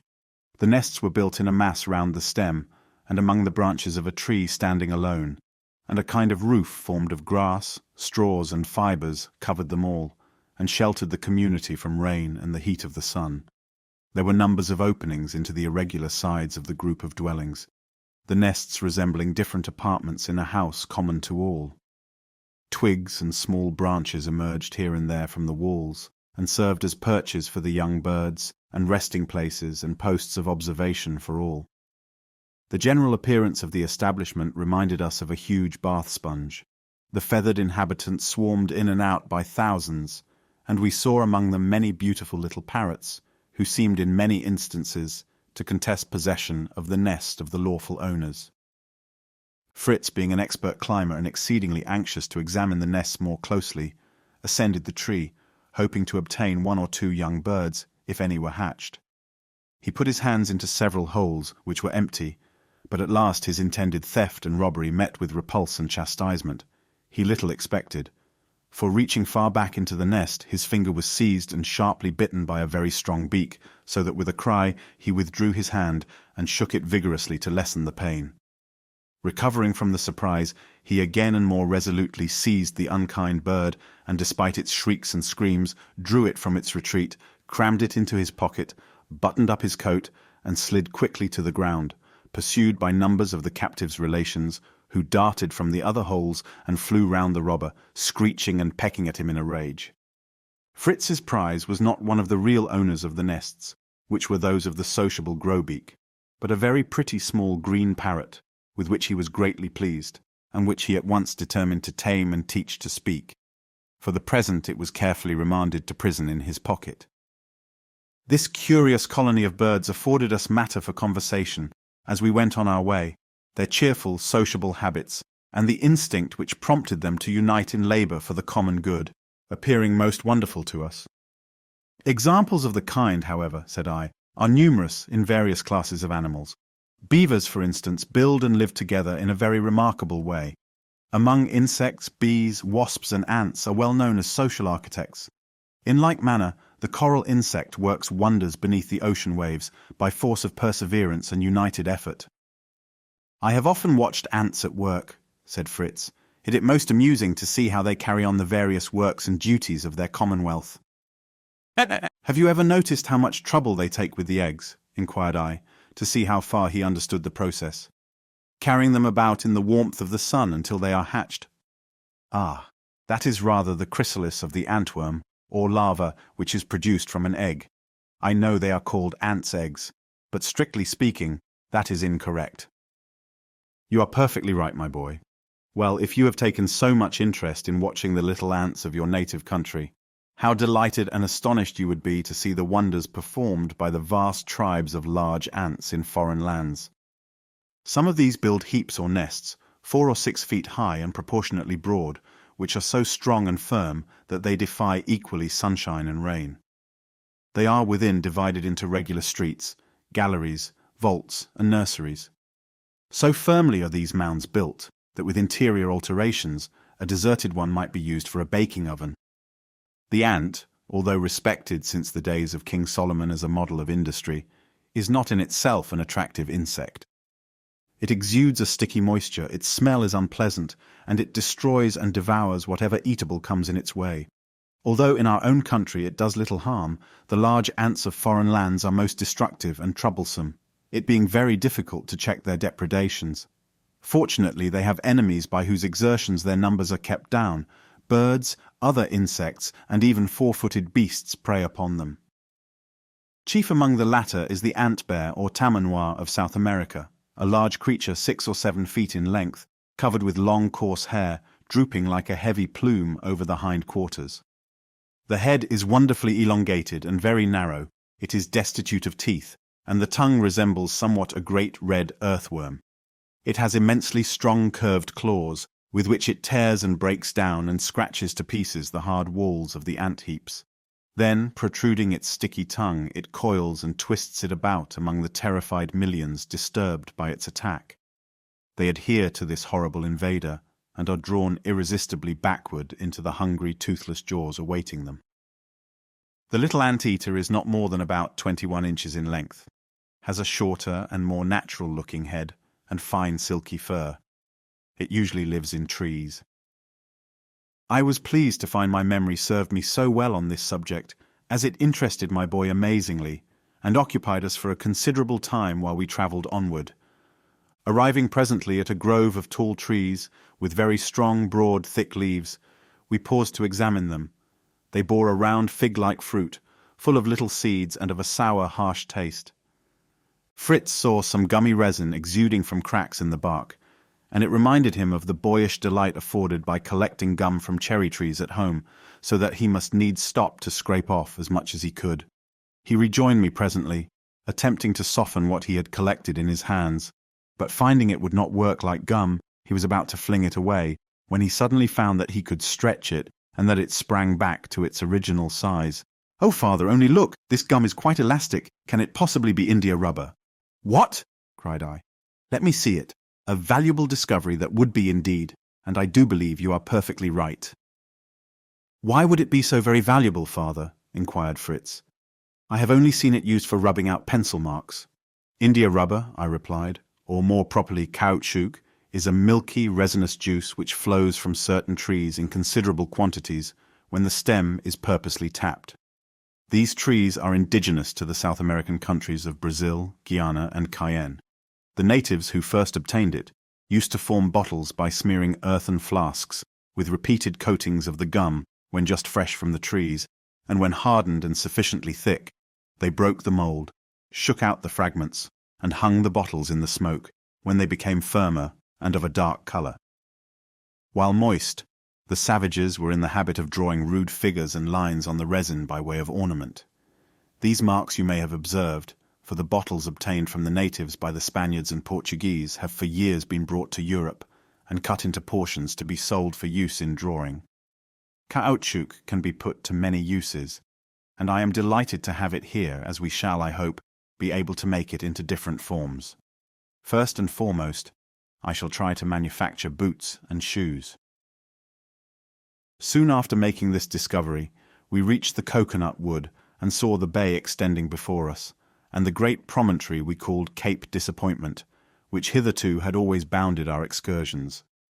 In passing through the wood, I remarked a smaller sort of palm, which among its grand companions I had not previously noticed. One of these had been broken by the wind, and I saw that the pith had a peculiar mealy appearance, and I felt convinced that this was the world-renowned sago palm. In the pith, I saw some fat worms or maggots, and suddenly recollected that I had heard of them before as feeding on the sago, and that in the West Indies they are eaten as a delicacy. I felt inclined to try what they tasted like, so at once kindling a fire and placing some half-dozen, sprinkled with salt, on a little wooden spit, I set them to roast. Very soon rich fat began to drop from them, and they smelt so temptingly good that all repugnance to the idea of eating worms vanished, and putting one like a pat of butter on a baked potato, I boldly swallowed it, and liked it so much that several others followed in the same way. Fritz also summoned courage to partake of this novel food, which was a savoury addition to our dinner of baked potatoes.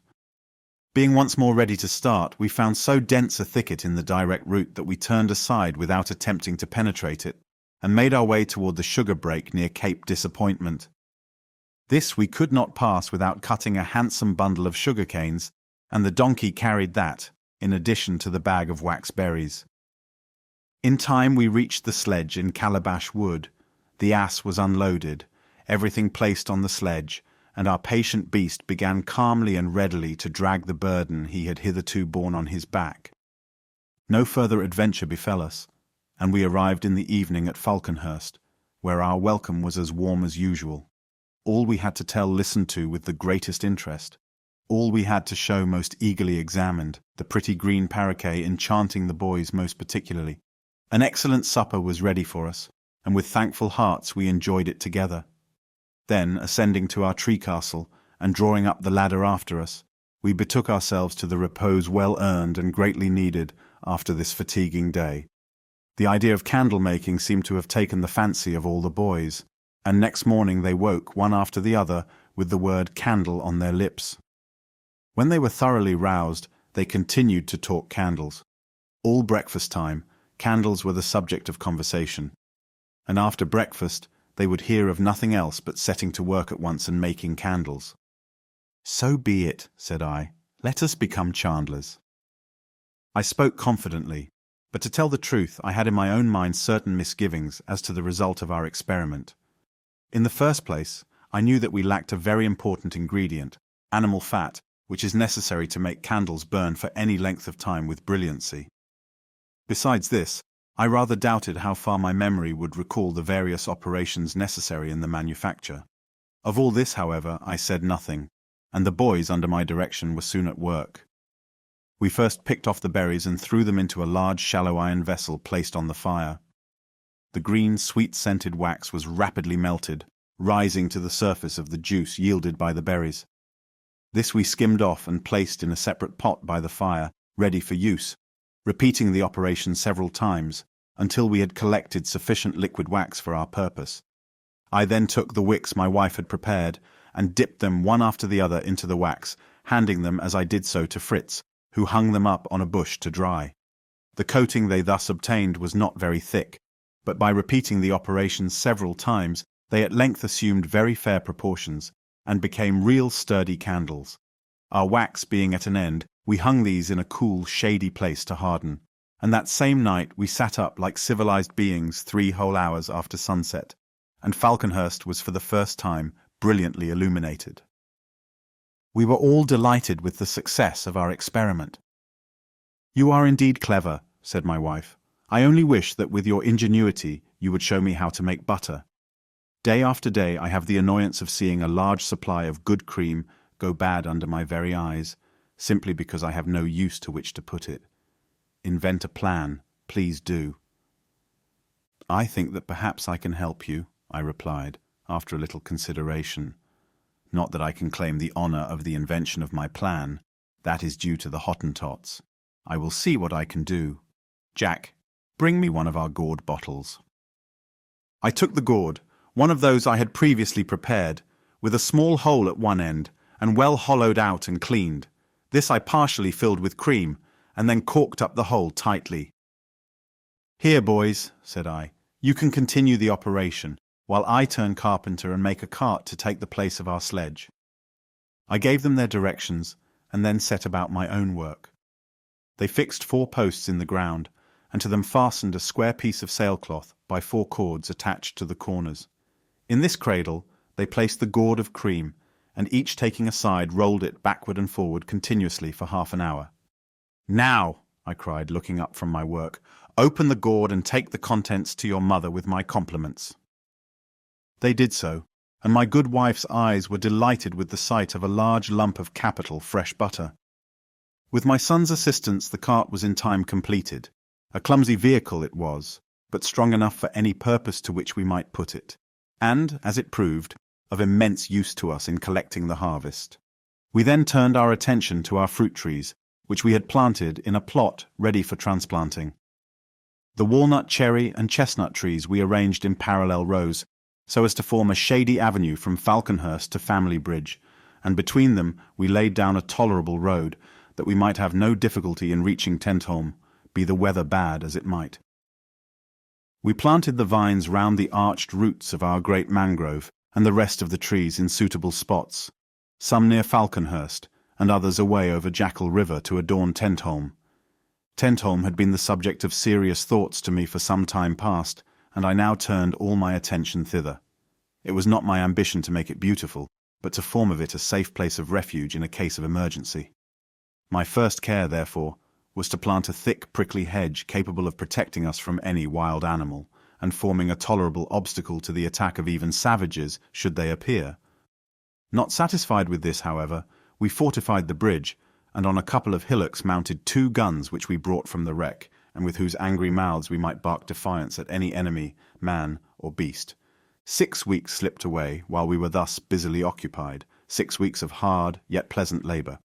We greeted each Sunday and its accompanying rest most gratefully, and on that day always especially thanked God for our continued health and safety. I soon saw that this hard work was developing in the boys' remarkable strength, and this I encouraged by making them practice running, leaping, climbing and swimming. I also saw, however, that it was having a less satisfactory effect upon their clothes, which, though a short time before remarkably neat, were now, in spite of the busy mother's mending and patching, most untidy and disreputable. I determined, therefore, to pay another visit to the wreck, to replenish our wardrobe, and to see how much longer the vessel was likely to hold together. 3 of the boys and I went off in the pinnace. The old ship seemed in much the same condition as when we had left her. A few more planks had gone, but that was all. "Come, boys," cried I. "Not an article of the slightest value must be left on board. Rummage her out to the very bottom of her hold." They took me at my word. Sailors' chests, bales of cloth and linen, a couple of small guns, ball and shot, tables, benches, window shutters, bolts and locks, barrels of pitch, all were soon in a heap on the deck. We loaded the pinnace and went on shore. We soon returned with our tugboat in tow, and after a few more trips nothing was left on board. "One more trip," said I to my wife before we started again, "and there will be the end of the brave ship which carried us from Switzerland. I have left 2 barrels of gunpowder on board and mean to blow her up." Before we lighted the fusee I discovered a large copper cauldron which I thought I might save. I made fast to it a couple of empty casks, that when the ship went up it might float. The barrels were laced, the train lighted, and we returned on shore. The supper was laid outside the tent, at a spot from whence we might obtain a good view of the wreck. Darkness came on. Suddenly a vivid pillar of fire rose from the black waters, a sullen roar boomed across the sea, and we knew that our good old ship was no more. We had planned the destruction of the vessel. We knew that it was for the best. And yet that night we went to bed with a feeling of sadness in our hearts, as though we had lost a dear old friend. Next morning all our sadness was dispelled, and it was with pleasure that we saw the shore lined with a rich store of planks and beams, the remnants of the wreck. I soon found, too, the copper cauldron which was successfully floated by the casks. This I got on shore, and hauling it up among the rocks, stored under it the powder casks we had landed the day before. Collecting all these valuables gave us some little trouble, and while we were thus engaged my wife brought us good news. She had discovered that 2 ducks and a goose had each reared a large family among the reeds by the river, and they presently appeared waddling past us, apparently vastly well pleased with their performance. We greeted them joyfully. "Hurrah!" cried Ernest. "We'll be able to afford duck and green peas some day soon, and imagine we're once more civilized mortals." The sight of these birds reminded me of our family at Falconhurst, and I announced my intention of paying them a visit. Everyone was delighted, and everyone would come with me. As we approached Falconhurst, I noticed that several young trees in our avenue were considerably bent by the wind, and this resolved me to make an expedition next day to cut bamboos for their support. As Fritz was the only one besides myself who had visited Cape Disappointment and the surrounding country, my wife and the younger boys begged hard to be allowed to accompany me. I consented, and next morning we started, bringing with us the cart, drawn by the cow and ass, and laden with everything necessary for an expedition of several days: a tent, provisions, a large supply of ammunition, and all sorts of implements and utensils, for I intended to make a great collection of fruits and the produce of different trees. It was a lovely morning, and passing gaily through the plantations of potatoes, manioc, and cassavas, we came to the nests of the sociable grosbeak, the sight of which charmed the children immensely. We reached the wax trees, and there I called a halt, for I wished to gather a sack or two of the berries that we might renew our stock of candles. The berries were soon plucked, and I stored them away among the bushes, marking the spot that we might find them on our return. "Now for the caoutchouc tree," said I. "Now for the waterproof boots and leggings to keep your feet dry, Ernest." To the caoutchouc tree we directed our steps, and were soon busily engaged in stabbing the bark and placing vessels beneath to catch the sap. We again moved forward, and crossing the palm wood, entered upon a delightful plain bounded on one side by an extensive field of waving sugar-cane, on the other by a thicket of bamboos and lovely palms, while in front stretched the shining sea, calm and noiseless. "How beautiful!" exclaimed Jack. "Let us pitch our tent here and stay here always, instead of living at Falconhurst. It would be jolly." "Very likely," replied I, "and so would be the attacks of wild beasts.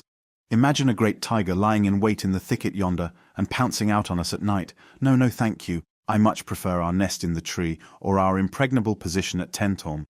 We must make this our headquarters for the present, however, for though perhaps dangerous, it is the most convenient spot we shall find. Call a halt, and pitch the tent."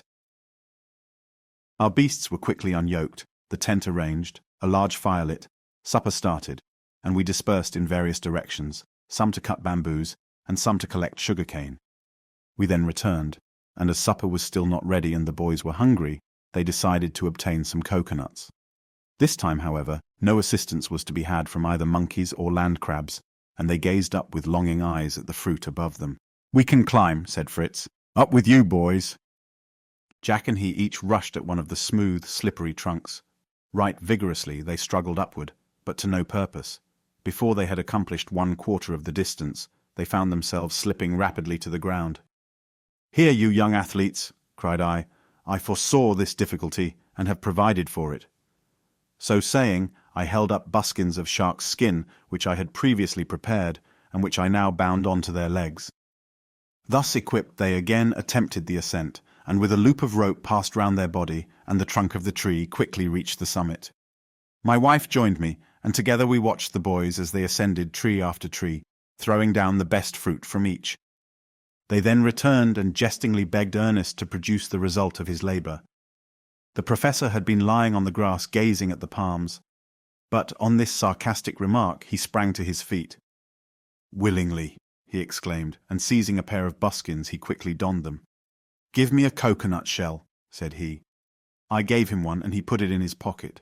He ran to a tree, and with an agility which surprised us all, quickly reached the top. No sooner had he done so than Fritz and Jack burst into a roar of laughter. He had swarmed a tree which bore no nuts. Ernest apparently heard them, for as it seemed in a fit of anger, he drew his knife and severed the leafy crest which fell to the ground. I glanced up at him, surprised at such a display of temper. But a bright smile greeted me, and in a merry tone he shouted, "Jack, pick that palm cabbage up and take it to father. That is only half my contribution, and it is worth all your nuts put together." He spoke truly. The cabbage palm is rare, and the tuft of leaves at its summit is greatly prized by the South Americans for its great delicacy and highly nutritive qualities. "Bravo!" I cried. "You have retrieved your character. Come down and receive the thanks of the company. What are you waiting up there for?" "I am coming presently," he replied, "with the second half of my contribution. I hope it will be as fully appreciated as the first." In a short time he slipped down the tree, and advancing to his mother, presented her with the nutshell he had taken up with him. "Here," he said, "is a wine which the greatest connoisseur would prize. Taste it, mother." The shell was filled with a clear, rosy liquor, bright and sparkling. My wife tasted it. "Excellent, excellent," she exclaimed. "Your very good health, my dear boy." We drank the rosy wine in turn, and Ernest received hearty thanks from all. It was getting late, and while we were enjoying our supper before our tent, our donkey, who had been quietly browsing near us, suddenly set up a loud bray, and without the least apparent cause, pricked up his ears, threw up his heels, and galloped off into the thicket of bamboos. We followed for a short distance, and I sent the dogs in chase, but they returned without our friend, and as it was late, we were obliged to abandon the chase. I was annoyed by this incident, and even alarmed, for not only had we lost the ass, But I knew not what had occasioned his sudden flight. I knew not whether he was aware, by instinct, of the approach of some fierce wild beast. I said nothing of this to my family, but making up an unusually large fire, I bade them sleep with their arms by their sides, and we all lay down. A bright morning awoke us early, and I rose and looked out, thinking that perhaps our poor donkey might have been attracted by the light of the fires and have returned. Alas, not a sign of him was to be seen. As we could not afford to lose so valuable a beast, I determined to leave no attempt untried to regain him. We hurriedly breakfasted, and as I required the dogs to assist me in the search, I left my elder sons to protect their mother and bade Jack get ready for a day's march. This arrangement delighted him, and we quickly set out. For an hour or more we trudged onward, directed by the print of the ass's hooves. Sometimes we lost the track for a while and then again discovered it as we reached softer soil. Finally this guide failed us altogether, for the donkey seemed to have joined in with a herd of some larger animals, with whose hoofprints his had mingled. I now almost turned back in despair, but Jack urged me to continue the search. "For," said he, "if we once get upon a hill, we shall see such a large herd, as this must be, at almost any distance. Do let us go on, father." I consented, and we again pushed forward through bushes and over torrents, sometimes cutting our way with an axe, and sometimes plunging knee-deep through a swamp. We at length reached the border of a wide plain, and on it, in the distance, I could see a herd of animals browsing on the rich grass. It struck me that it might be the very herd to which our good donkey had joined himself, and wishing to ascertain whether this was so, I resolved to make a detour through a bamboo marsh, and get as near as possible to the animals without disturbing them. The bamboos were huge, many of them over 30 feet in height, and as we made our way through them, I remembered an account of the giant cane of South America, which is greatly prized by the Indians on account of its extreme usefulness.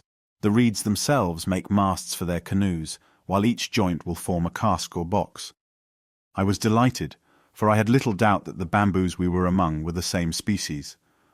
I explained this to Jack, and as we discussed the possibility of cutting one down and carrying a portion of it home, we reached the border of the marsh and emerged upon the plain.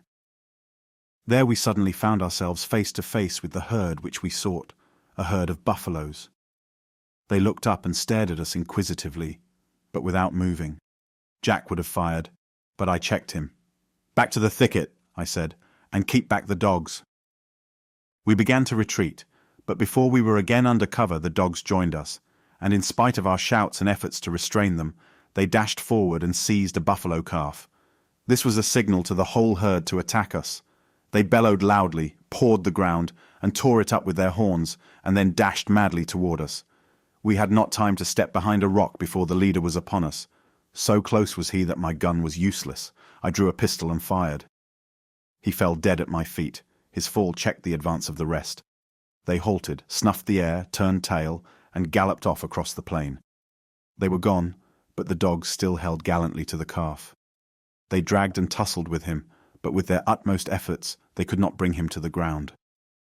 How to assist them without shooting the poor beast, I knew not, and this I was unwilling to do, for I hoped that, if we could but capture him alive, we might in time manage to tame him and use him as a beast of burden. Jack's clever little head, however, suddenly devised a plan for their aid, and with his usual promptitude he at once put it into execution. He unwound the lasso, which was coiled round his body, and as the young bull flung up his heels, he cast it and caught him by his hind legs. The noose drew tight, and in a twinkling the beast was upon the ground.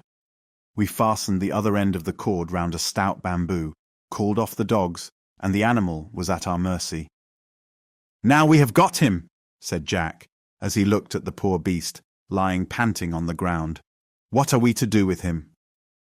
"I will show you," said I. "Help me to fasten his forelegs together, and you shall see the next operation." The bull, thus secured, could not move, and while Jack held his head, I drew my knife and pierced the cartilage of his nose, and when the blood flowed less freely, passed a stout cord through the hole. I felt some repugnance at thus paining the animal, but it was a case of necessity, and I could not hesitate. We united the ends of the cord, freed the animal, set him upon his legs, and subdued and overawed, he followed us without resistance. I now turned my attention to the dead buffalo, but as I could not then skin it, I contented myself with cutting off the most delicate parts, its tongue and a couple of steaks, and packing them in salt in my wallet, abandoned the rest to the dogs. They fell upon it greedily, and we retired under the shade to enjoy a meal after our hard work. The dogs, however, were not to have undisputed possession of the carcass. Vultures, crows, and other birds of prey, with that marvelous instinct which always leads them to a dead body, quickly filled the air, and with discordant cries swooped down upon the buffalo. An amusing contest ensued. The dogs again and again drove off the intruders, and they as often returned reinforced by others who swarmed to the spot. Jack, with his usual impetuosity, wished to send a shot in among the robber band, but I prevented him, for I knew that the bird or two he might kill would be of no use to us, while his shot would not drive away the rest, even had we wished it. Both we and the dogs were at length satisfied, and as it was getting late, I determined to give up for the present the search for the ass, and to return to our camp. We again made our way through the bamboos, but before we left the thicket I cut down one of the smallest of the reeds, the largest of whose joints would form capital little barrels, while those near the tapering top would serve as moulds for our next batch of candles. The buffalo, with a dog on either side and the rope through his nose, was following us passively, and we presently induced him to submit to a package of our goods laid upon his back. We pushed rapidly forward, Jack eager to display our latest acquisition. As we repassed the rocky bed of a stream we had crossed in the morning, Juno dashed ahead and was about to rush into a cleft between the rocks, when the appearance of a large jackal suddenly checked her further progress. Both dogs instantly flew at the animal, and though she fought desperately, quickly overpowered and throttled her. From the way the beast had shown fight, I concluded that her young must be close by, probably within the very cleft Juno was about to enter. Directly Jack heard this, he wished to creep in and bring out the young jackals. I hesitated to allow him to do so, for I thought it possible that the male jackal might be still lying in wait within the cave. We peered into the darkness, and after a while Jack declared he could discern the little yellow jackals, and that he was quite sure the old one was not there. He then crept in, followed closely by the dogs, and presently emerged, bearing in his arms a handsome cub of a beautiful golden yellow and about the size of a small cat. He was the only one of the brood he had managed to save, for Turk and Juno, without pity for their youth or beauty, had worried all the rest. I did not much regret this, however, for I firmly believe that, had he saved them, Jack would have insisted upon bringing up the whole litter. As it was, I considered that one jackal was, with our young bull, quite sufficient an addition to our livestock. During the halt we had made I had fastened the buffalo to a small tree, and as I was now again about to move on, I recognized it as the dwarf palm, whose long, sharp leaves form an excellent barrier if it is planted as a hedge. I determined to return and get some young plants to strengthen our hedge at Tentholm. It was late before we reached our camp, where we found our family anxiously awaiting our return. The sight of the new animals delighted the children immensely, and in their opinion amply compensated for the loss of our poor donkey. Jack had to answer a host of questions concerning their capture, and to give a minute account of the affray with the buffaloes. This he did, with graphic power certainly, but with so much boasting and self-glorification that I was obliged to check him and give a plain and unvarnished account of the affair. Supper time arrived, and as we sat at that meal, for which Jack and I were heartily thankful, my wife and her party proceeded to give an account of their day's work. Ernest had discovered a sago palm, and had, after much labour, contrived to fell it. Franz and his mother had collected dry wood, of which a huge heap now stood before the tent, sufficient to keep up a fire all the rest of the time we should stay on the spot. Fritz had gone off shooting and had secured a good bag. While they had been thus variously employed, a troop of apes had visited the tent, and when they returned, they found the place ransacked and turned upside down. The provisions were eaten and gnawed, the potatoes thrown about, the milk drunk and spilt. Every box had been peeped into, every pot and pan had been divested of its lid. The palisade round the hut had been partly destroyed, nothing had been left untouched. Industriously had the boys worked to repair the damage, and when we returned, not a sign was to be seen of the disorder. No one would have guessed what had occurred from the delicious supper we were eating. After matters had been again arranged, Fritz had gone down to the shore and among the rocks at Cape Disappointment had discovered a young eaglet which Ernest declared to be a Malabar or Indian eagle. He was much pleased with his discovery, and I recommended him to bring the bird up and try to train it to hunt as a falcon. "Look here, though, boys," said I, "you are now collecting a good many pets, and I am not going to have your mother troubled with the care of them all. Each must look after his own, and if I find one neglected, whether beast or bird, I set it at liberty.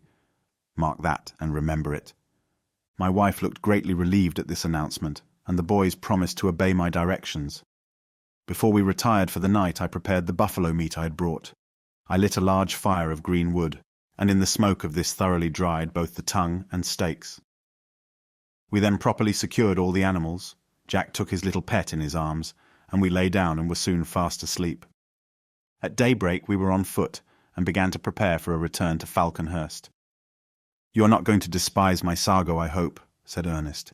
"You have no idea what a trouble it was to cut it down, and I have been thinking, too, that if we could but split the tree, we might make a couple of long useful troughs, which might, I think, be made to carry water from Jackal River to Tentholm. Is my plan worth consideration?" "Indeed it is," I replied, "and at all events, we must not abandon such a valuable prize as a sago palm. I would put off our departure for a day rather than leave it behind." We went to the palm, and with the tools we had with us attempted to split the trunk. We first sawed off the upper end, and then with an axe and saw managed to insert a wedge. This accomplished, our task was less difficult, for with a heavy mallet we forced the wedge in further and further, until at length the trunk was split in twain. From one half of the trunk we then removed the pith, disengaging it with difficulty from the tough wood fibres. At each end, however, I left a portion of the pith untouched, thus forming a trough in which to work the sago. "Now, boys," said I, when we had removed the pith from the other half of the trunk, "off with your coats and turn up your shirt sleeves. I am going to teach you to knead." They were all delighted, and even little Franz begged to be allowed to help. Ernest brought a couple of pitchers of water, and throwing it in amongst the pith, we set to work right heartily. As the dough was formed and properly kneaded, I handed it to the mother, who spread it out on a cloth in the sun to dry. This new occupation kept us busy until the evening, and when it was at length completed, we loaded the cart with the sago, a store of coconuts, and our other possessions, that we might be ready to start early on the following morning. As the sun rose above the horizon, we packed up our tent and set forth, a goodly caravan. I thought it unfair to the cow to make her drag such a load as we now had alone, and determined, if possible, to make the young buffalo take the place of our lost donkey.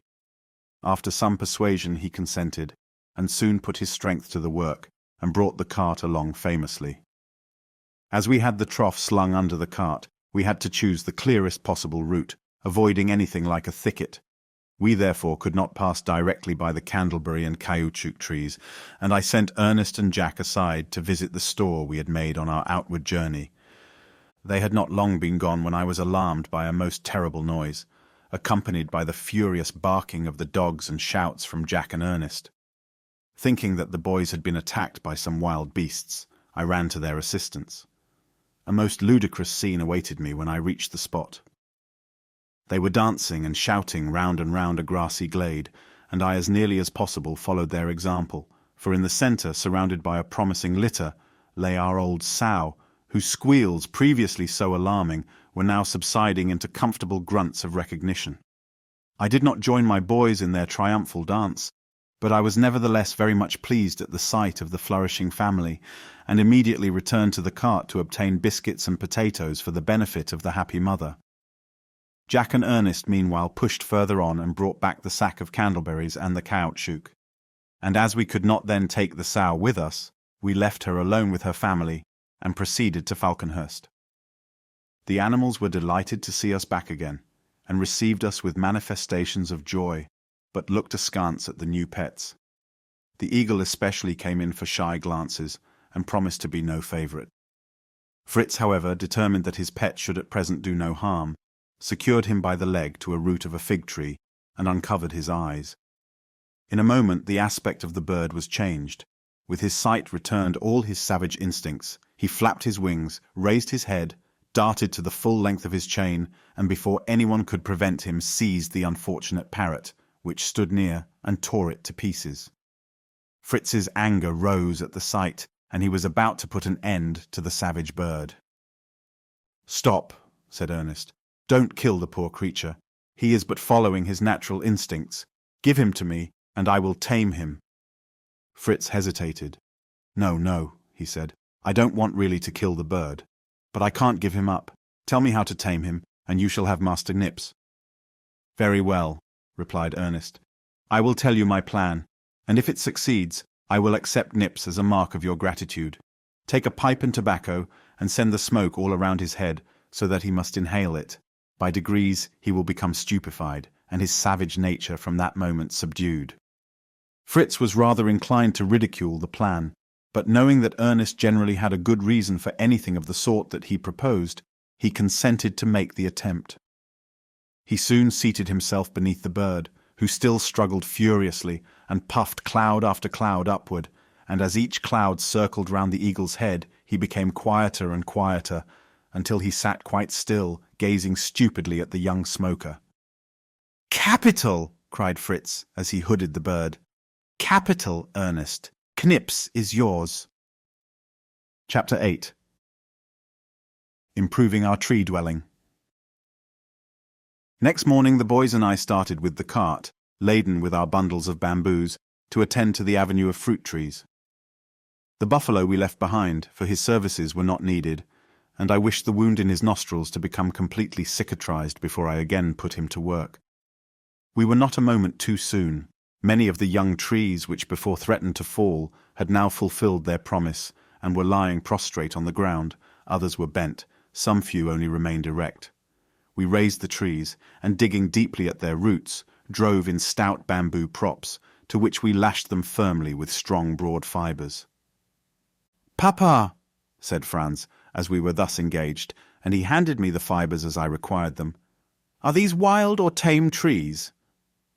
"Oh, these are wild trees, most ferocious trees," laughed Jack, "and we are tying them up lest they should run away, and in a little while we will untie them, and they will trot about after us and give us fruit wherever we go. Oh, we will tame them. They shall have a ring through their noses like the buffalo." "That's not true," replied Franz gravely, "but there are wild and tame trees. The wild ones grow out in the woods like the crab-apples, and the tame ones in the garden like the pears and peaches at home." "Which are these, Papa?"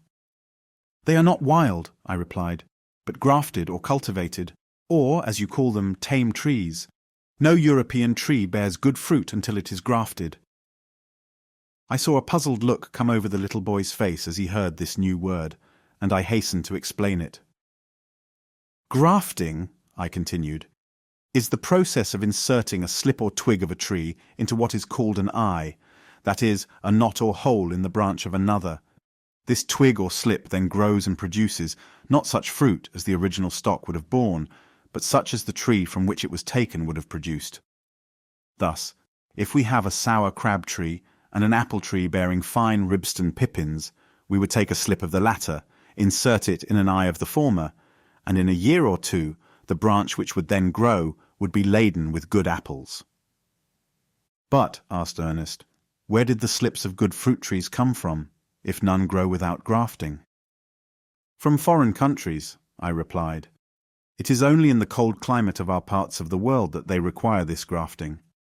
In many parts of the world, in more southern latitudes than ours, the most luscious fruit trees are indigenous to the soil, and flourish and bear sweet, wholesome fruit without the slightest care or attention being bestowed upon them. While in England and Germany, and even in France, these same trees require the utmost exertion of horticultural skill to make them bring forth any fruit whatever. Thus, when the Romans invaded England, they found there nothing in the way of fruit trees but the crab-apple, nut bushes, and bramble bushes, but by grafting on these, fine apples, filberts, and raspberries were produced, and it was the same in our own dear Switzerland. All our fruit trees were imported." "Were cherries, father? May we not even call cherries Swiss? I always thought they grew nowhere else." "I'm afraid we cannot even claim cherries as our own, not even the name of them. They are called cherries from Cerasus, a state of Pontus in Asia, whence they were brought to Europe by Lucullus, a Roman general, about 70 years before Christ. Hazelnuts also came from Pontus. Walnuts, again, came originally from Persia. As for grapes, they are of the greatest antiquity.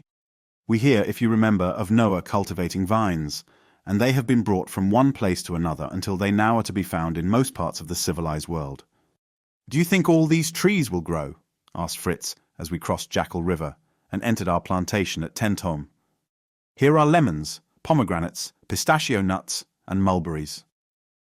"I have little doubt of it," I replied. "We are evidently within the tropics, where such trees as these are sure to flourish. These pines now come from France, Spain, and Italy, the olives from Armenia and Palestine, the figs originally from the island of Chios, the peaches and apricots from Persia, plums from Damascus in Syria, and the pears of all sorts from Greece. However, if our countries have not been blessed in the same way with fruit, we have been given wisdom and skill, which has enabled us to import and cultivate the trees of other lands." We thus talked and worked until every tree that required the treatment was provided with a stout bamboo prop, and then, with appetites which a gourmand might well have envied, we returned to Falconhurst. I think the good mother was almost alarmed at the way we fell upon the corned beef and palm cabbage she set before us, but at length these good things produced the desired effect, and one after another declared himself satisfied.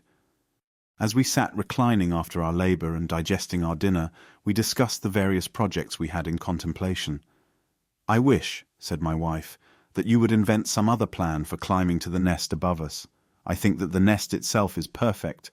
I really wish for nothing better, but I should like to be able to get to it without scaling that dreadful ladder every time. Could you not make a flight of steps to reach it?" I carefully thought over the project and turned over every plan for its accomplishment. "It would be impossible, I am afraid," said I, "to make stairs outside, but within the trunk it might be done.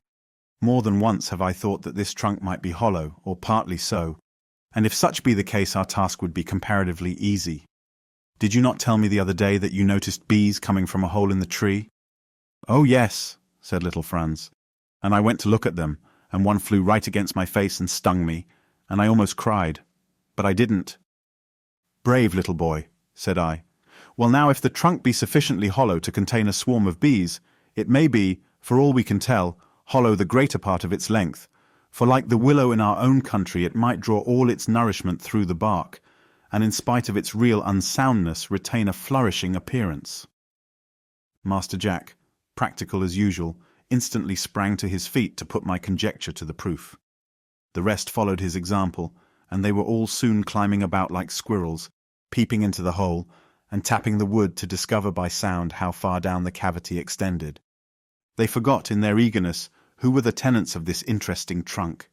They were soon reminded of it, however, for the bees, disturbed by this unusual noise, with an angry buzz burst out, and in an instant attacked the causes of the annoyance. They swarmed round them, stung them on the hands, face, and neck, settled in their hair, and pursued them as they ran to me for assistance.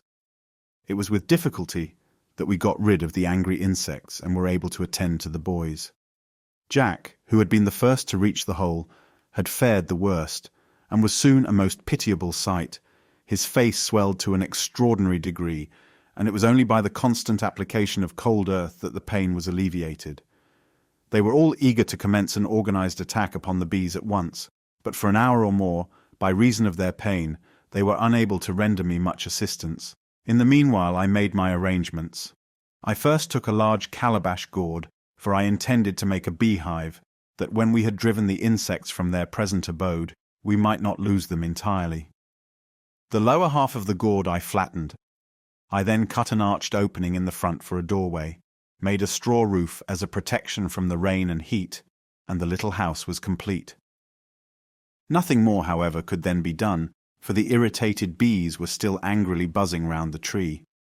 I waited till dark, and then, when all the bees had again returned to their trunk, with Fritz's assistance I carefully stopped up every hole in the tree with wet clay, that the bees might not issue forth next morning before we could begin operations.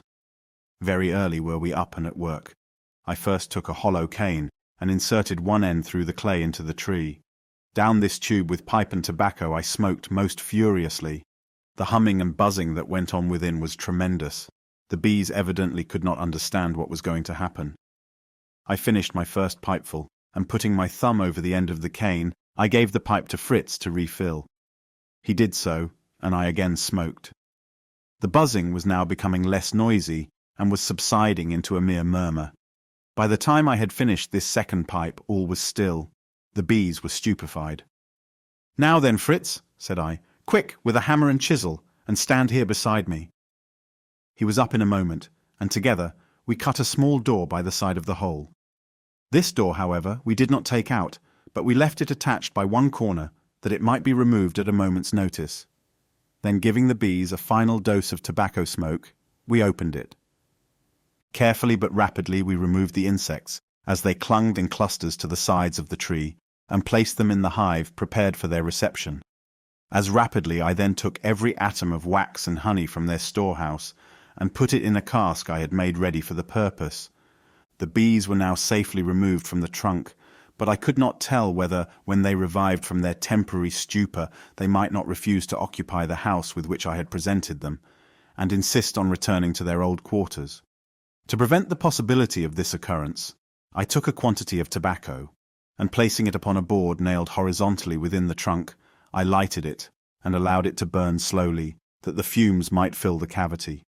It was well I did so, for, as the bees returned to consciousness, they left their pretty hive, and buzzed away to the trunk of the tree. They seemed astonished at finding this uninhabitable, and an immense deal of noisy humming ensued. Round and round they flew, backward and forward between the gourd and tree, now settling here and now there, until, at length, after due consideration, they took possession of the hive and abandoned their former habitation to us, the invaders of their territory. By the evening they were quite quiet, and we ventured to open the cask in which we had stored our plunder. We first separated the honey from the honeycomb and poured it off into jars and pots. The rest we then took and threw into a vessel of water placed over a slow fire. It soon boiled and the entire mass became fluid. This we placed in a clean canvas bag and subjected to a heavy pressure. The honey was thus soon forced out, and we stored it in a cask, and though not perhaps quite equal to the former batch in quality, it was yet capital. The wax that remained in the bag I also carefully stored, for I knew it would be of great use to me in the manufacture of candles. Then after a hard day's work we turned in. The internal architecture of the tree had now to be attended to, and early the following morning we prepared for the laborious task. A door had first to be made, so at the base of the trunk we cut away the bark and formed an opening just the size of the door we had brought from the captain's cabin, and which, hinges and all, was ready to be hung. The clearing of the rotten wood from the centre of the trunk occupied us some time, but at length we had the satisfaction of seeing it entirely accomplished, and as we stood below we could look up the trunk, which was like a great smooth funnel, and see the sky above. It was now ready for the staircase, and first we erected in the centre a stout sapling to form an axis round which to build the spiral. In this we cut notches to receive the steps, and corresponding notches in the tree itself to support the outer ends. The steps themselves we formed carefully and neatly of planks from the wreck, and clenched them firmly in their places with stout nails. Upward and upward we built, cutting windows in the trunk as we required, to admit light and air, until we were flush with the top of the centre pole. On this pole we erected another to reach the top of the tree, and securing it firmly, built in the same way round it, until we at length reached the level of the floor of the nest above. To make the ascent of the stairs perfectly easy, we ran a handrail on either side, one round the centre pillar, and the other following the curve of the trunk. This task occupied us a whole month, and by the end of that period, so accustomed had we become to having a definite piece of work before us, that we began to consider what other great alteration we should undertake. We were, however, of course not neglecting the details of our colonial establishment. There were all the animals to be attended to. The goats and sheep had both presented us with additions to our flock, and these frisky youngsters had to be seen after. To prevent them straying to any great distance, for we had no wish to lose them, we tied round their necks little bells which we had found on board the wreck, and which would assist us to track them. Juno too had a fine litter of puppies, but in spite of the entreaties of the children, I could not consent to keep more than 2, and the rest disappeared in that mysterious way in which puppies and kittens are wont to leave the earth. To console the mother, as he said, but also, I suspect, to save himself considerable trouble, Jack placed his little jackal beside the remaining puppies, and to his joy, found it readily adopted. The other pets were also flourishing, and were being usefully trained. The buffalo, after giving us much trouble, had now become perfectly domesticated, and was a very useful beast of burden, besides being a capital steed for the boys. They guided him by a bar thrust through the hole in his nose, which was now perfectly healed, and this served the purpose just as a bit in the mouth of a horse. I began his education by securing round him a broad girth of buffalo hide and fastening to it various articles, to accustom him to carrying a burden. By degrees he permitted this to be done without making the slightest resistance, and soon carried the panniers, before borne by the ass, readily and willingly. I then made Master Nips sit upon his back and hold the reins I had prepared for him, that the animal might become accustomed to the feeling of a rider, and finally allowed Fritz himself to mount. The education of the eagle was not neglected. Fritz every day shot small birds for his food, and these he placed, sometimes between the wide-spreading horns of the buffalo or goat, and sometimes upon the back of the great bustard, that he might become accustomed to pounce upon living prey. These lessons had their due effect, and the bird, having been taught to obey the voice and whistle of his master, he was soon allowed to bring down small birds upon the wing, when he stooped and struck his quarry in most sportsmanlike manner. We kept him well away from the poultry yard, lest his natural instincts should show themselves, and he should put an untimely end to some of our feathered pets. Neither was Master Nips allowed to remain idle, for Ernest, now that he was in his possession, wished to train him to be of some use. With Jack's help, he made a little basket of rushes, which he so arranged with straps that it might be easily fitted on to the monkey's back. Thus equipped, he was taught to mount coconut palms and other lofty trees, and to bring down their fruit in the hamper. Jack was not so successful in his educational attempts. Fangs, as he had christened his jackal, used his fangs indeed, but only on his own account. Nothing could persuade him that the animals he caught were not at once to be devoured. Consequently, poor Jack was never able to save from his jaws anything but the tattered skin of his prey. Not disheartened, however, he determined that Fangs could be trained, and that he would train him. These and such like employments afforded us the rest and recreation we required while engaged in the laborious task of staircase building. Among minor occupations, I applied myself to the improvement of our candles. Though the former batch had greatly delighted us at first, yet we were soon obliged to acknowledge that the light they gave was imperfect, and their appearance was unsightly. My wife, too, begged me to find some substitute for the threads of our cotton neckties, which I had previously used as wicks. To give the proper shape and smoothness to the candles, I determined to use the bamboo moulds I had prepared. My first idea was to pour the wax in at the end of the mould, and then when the candles were cooled to slip them out. But I was soon convinced that this plan would not succeed. I therefore determined to divide the moulds lengthways, and then having greased them well, we might pour the melted wax into the two halves bound tightly together, and so be able to take out the candles when cool without injuring them. The wicks were my next difficulty, and as the mother positively refused to allow us to devote our ties and handkerchiefs for the purpose, I took a piece of inflammable wood from a tree, a native of the Antilles, which I thought would serve our purpose. This I cut into long slips and fixed in the centres of the moulds. My wife, too, prepared some wicks from the fibres of the karata tree, which she declared would beat mine completely out of the field. We put them to the proof. On a large fire we placed a pot, in which we prepared our wax mixture, half beeswax and half wax from the candleberries. The moulds, carefully prepared, half with karata fibre and half with wooden splint wicks, stood on their ends in a tub of cold water, ready to receive the wax.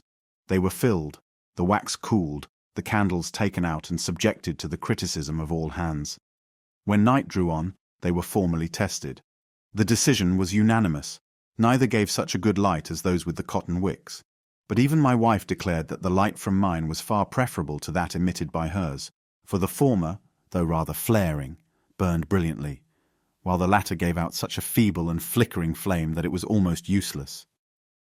I then turned shoemaker, for I had promised myself a pair of waterproof boots, and now determined to make them. Taking a pair of socks, I filled them with sand and then coated them over with a thin layer of clay to form a convenient mold.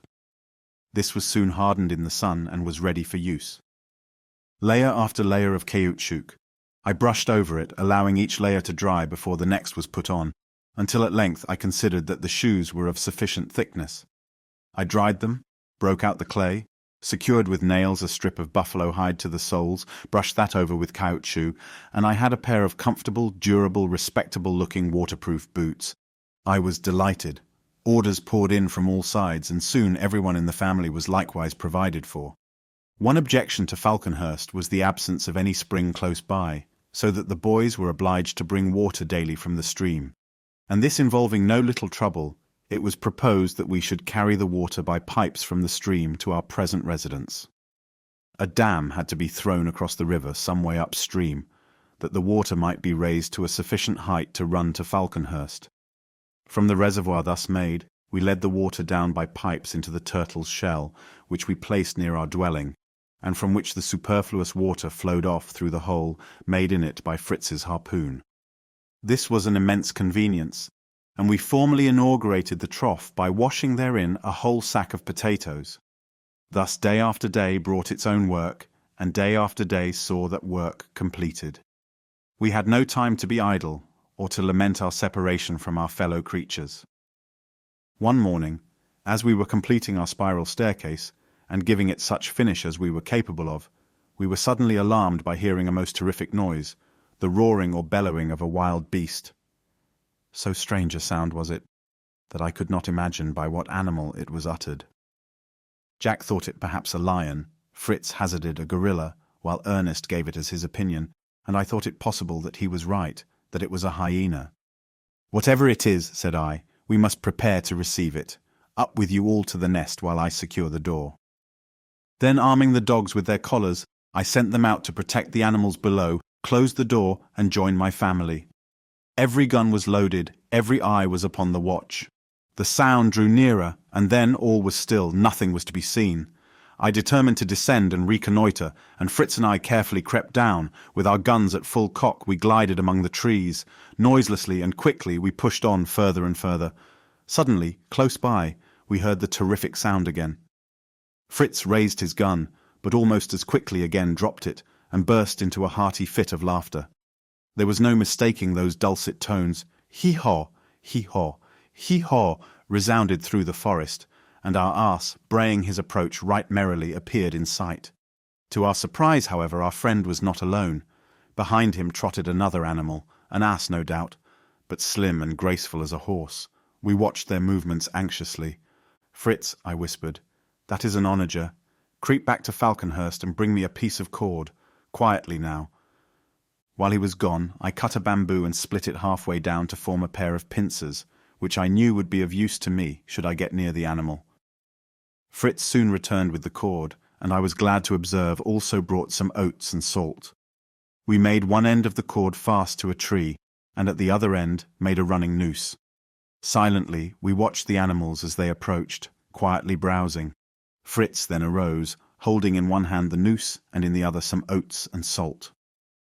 The ass, seeing his favourite food thus held out, advanced to take it. Fritz allowed him to do so, and he was soon munching contentedly. The stranger, on seeing Fritz, started back, but finding her companion show no signs of alarm, was reassured, and soon approached, sniffing, and was about to take some of the tempting food. In a moment the noose left Fritz's adroit hand, and fell round her neck. With a single bound she sprang backward the full length of the cord. The noose drew tight, and she fell to the earth half strangled.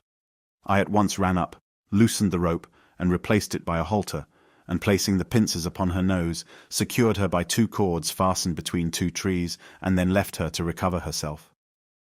Everyone hastened up to examine the beautiful animal as she rose to the ground and cast fiery glances around. She lashed out with her heels on every side, and giving vent to angry snorts, struggled violently to get free. All her endeavours were vain. The cords were stout, and after a while she quieted down and stood exhausted and quivering. I then approached. She suffered me to lead her to the roots of our tree, which for the present formed our stables, and there I tied her up close to the donkey, who was likewise prevented from playing truant. Next morning I found the onager, after her night's rest, as wild as ever, and as I looked at the handsome creature, I almost despaired of ever taming her proud spirit. Every expedient was tried, and at length, when the animal was subdued by hunger, I thought I might venture to mount her, and having given her the strongest curb and shackled her feet, I attempted to do so. She was as unruly as ever, and as a last expedient I resolved to adopt a plan which, though cruel, was I knew attended with wonderful success by the American Indians by whom it is practiced. Watching a favorable opportunity, I sprang upon the onager's back, and seizing her long ear in my teeth in spite of her kicking and plunging, bit it through. The result was marvelous. The animal ceased plunging and, quivering violently, stood stock still. From that moment we were her masters. The children mounted her one after the other, and she carried them obediently and quietly. Proud, indeed, did I feel as I watched this animal, which naturalists and travellers have declared to be beyond the power of man to tame, guided hither and thither by my youngest son. Additions to our poultry yard reminded me of the necessity of providing some substantial shelter for our animals before the rainy season came on. 3 broods of chickens had been successfully hatched, and the little creatures, 40 in all, were my wife's pride and delight. We began by making a roof over the vaulted roots of our tree, forming the framework of bamboo canes, which we laid close together and bound tightly down. Others we fixed below as supports. The interstices were filled up with clay and moss, and coating the whole over with a mixture of tar and lime water, we obtained a firm balcony and a capital roof impervious to the severest fall of rain. I ran a light rail round the balcony to give it a more ornamental appearance, and below divided the building into several compartments. Stables, poultry yard, hay and provision lofts, dairy, kitchen, larder and dining hall were united under one roof. Our winter quarters were now completed, and we had but to store them with food. Day after day we worked, bringing in provisions of every description. As we were one evening returning from gathering potatoes, it struck me that we should take in a store of acorns, and sending the 2 younger boys home with their mother and the cart, I took a large canvas bag, and with Fritz and Ernest, the former mounted on his onager, and the latter carrying his little favourite Knips, made a detour toward the acorn wood. We reached the spot, tied Lightfoot to a neighbouring tree, and began rapidly to fill the sack. As we were thus engaged, Nips sprang suddenly into a bush close by, from which a moment afterward issued such strange cries that Ernest followed to see what could be the matter. "Come!" he shouted. "Come and help me! I've got a couple of birds and their eggs! Quick! Ruffed grouse!" We hurried to the spot. There was Ernest with a fluttering, screaming bird in either hand, while with his foot he was endeavouring to prevent his greedy little monkey from seizing the eggs. We quickly tied the legs of the birds, and removing the eggs from the nest, placed them in Ernest's hat, while he gathered some of the long, broad grass, with which the nest was woven, and which grew luxuriantly around, for Franz to play at sword drill with. We then loaded the onager with the acorns, and moved homeward. The eggs I covered carefully with dry moss, that they might be kept warm, and as soon as possible I handed them over to my wife, who managed the mother so cleverly that she induced her to return to the eggs, and in a few days, to our great delight, we had 15 beautiful little Canadian chicks. Franz was greatly pleased with the swords his brother brought him, but having no small companion on whom to exercise his valour, he amused himself for a short time in hewing down imaginary foes, and then cut the reeds in slips, and plaited them to form a whip for Lightfoot. The leaves seemed so pliable and strong that I examined them to see to what further use they might be put. Their tissue was composed of long, silky fibres. A sudden thought struck me. This must be New Zealand flax. I could not rest till I had announced this invaluable discovery to my wife. She was no less delighted than I was. "Bring me the leaves," she exclaimed. "Oh, what a delightful discovery! No one shall now be clothed in rags. Just make me a spindle, and you shall soon have shirts and stockings and trousers, all good homespun. Quick, Fritz, and bring your mother more leaves." We could not help smiling at her eager zeal, but Fritz and Ernest sprang on their steeds, and soon the onager and buffalo were galloping home again, each laden with a great bundle of flax. The boys dismounted and deposited their offering at their mother's feet. "Capital!" she exclaimed. "I shall now show you that I am not at all behindhand in ingenuity. This must be retted, carded, spun, and woven, and then with scissors, needle, and thread, I will make you any article of clothing you choose. We decided that Flamingo Marsh would be the best spot for the operation of steeping or retting the flax, and next morning we set out thither with the cart drawn by the ass and laden with the bundles, between which sat Franz and Knips, while the rest of us followed with spades and hatchets. I described to my boys as we went along the process of retting, and explained to them how steeping the flax leaves destroys the useless membrane while the strong fibres remain. As we were employed in making beds for the flax and placing it in them, we observed several nests of the flamingo. These are most curiously and skillfully made of glutinous clay, so strong that they can neither be overturned nor washed away. They are formed in the shape of blunted cones, and placed point downward. At the upper and broader end is built a little platform to contain the eggs, on which the female bird sits, with her long legs in the water on either side, until the little birds are hatched and can take to the water. For a fortnight, we left the flax to steep, and then taking it out and drying it thoroughly in the sun, stored it for future use at Falconhurst. Daily did we load our cart with provisions to be brought to our winter quarters. Manioc, potatoes, coconuts, sweet acorns, sugar canes were all collected and stored in abundance, for grumbling thunder, lowering skies, and sharp showers warned us that we had no time to lose. Our corn was sowed, our animals housed, our provisions stored, when down came the rain. To continue in our nest we found impossible, and we were obliged to retreat to the trunk, where we carried such of our domestic furniture as might have been injured by the damp. Our dwelling was indeed crowded. The animals and provisions below, and our beds and household goods around us, hemmed us in on every side. By dint of patience and better packing, we obtained sufficient room to work and lie down in. By degrees, too, we became accustomed to the continual noise of the animals and the smell of the stables. The smoke from the fire, which we were occasionally obliged to light, was not agreeable, but in time even that seemed to become more bearable. To make more space, we turned such animals as we had captured, and who therefore might be imagined to know how to shift for themselves, outside during the daytime, bringing them under the arched roots only at night. To perform this duty, Fritz and I used to sally forth every evening, and as regularly every evening did we return soaked to the skin. To obviate this, the mother, who feared these continual wettings might injure our health, contrived waterproofs. She brushed on several layers of caoutchouc over stout shirts, to which she attached hoods. She then fixed to these duck trousers, and thus prepared for each of us a complete waterproof suit, clad in which we might brave the severest rain. In spite of our endeavours to keep ourselves busy, the time dragged heavily. Our mornings were occupied in tending the animals. The boys amused themselves with their pets, and assisted me in the manufacture of carding combs and a spindle for the mother. The combs I made with nails, which I placed head downward on a sheet of tin about an inch wide.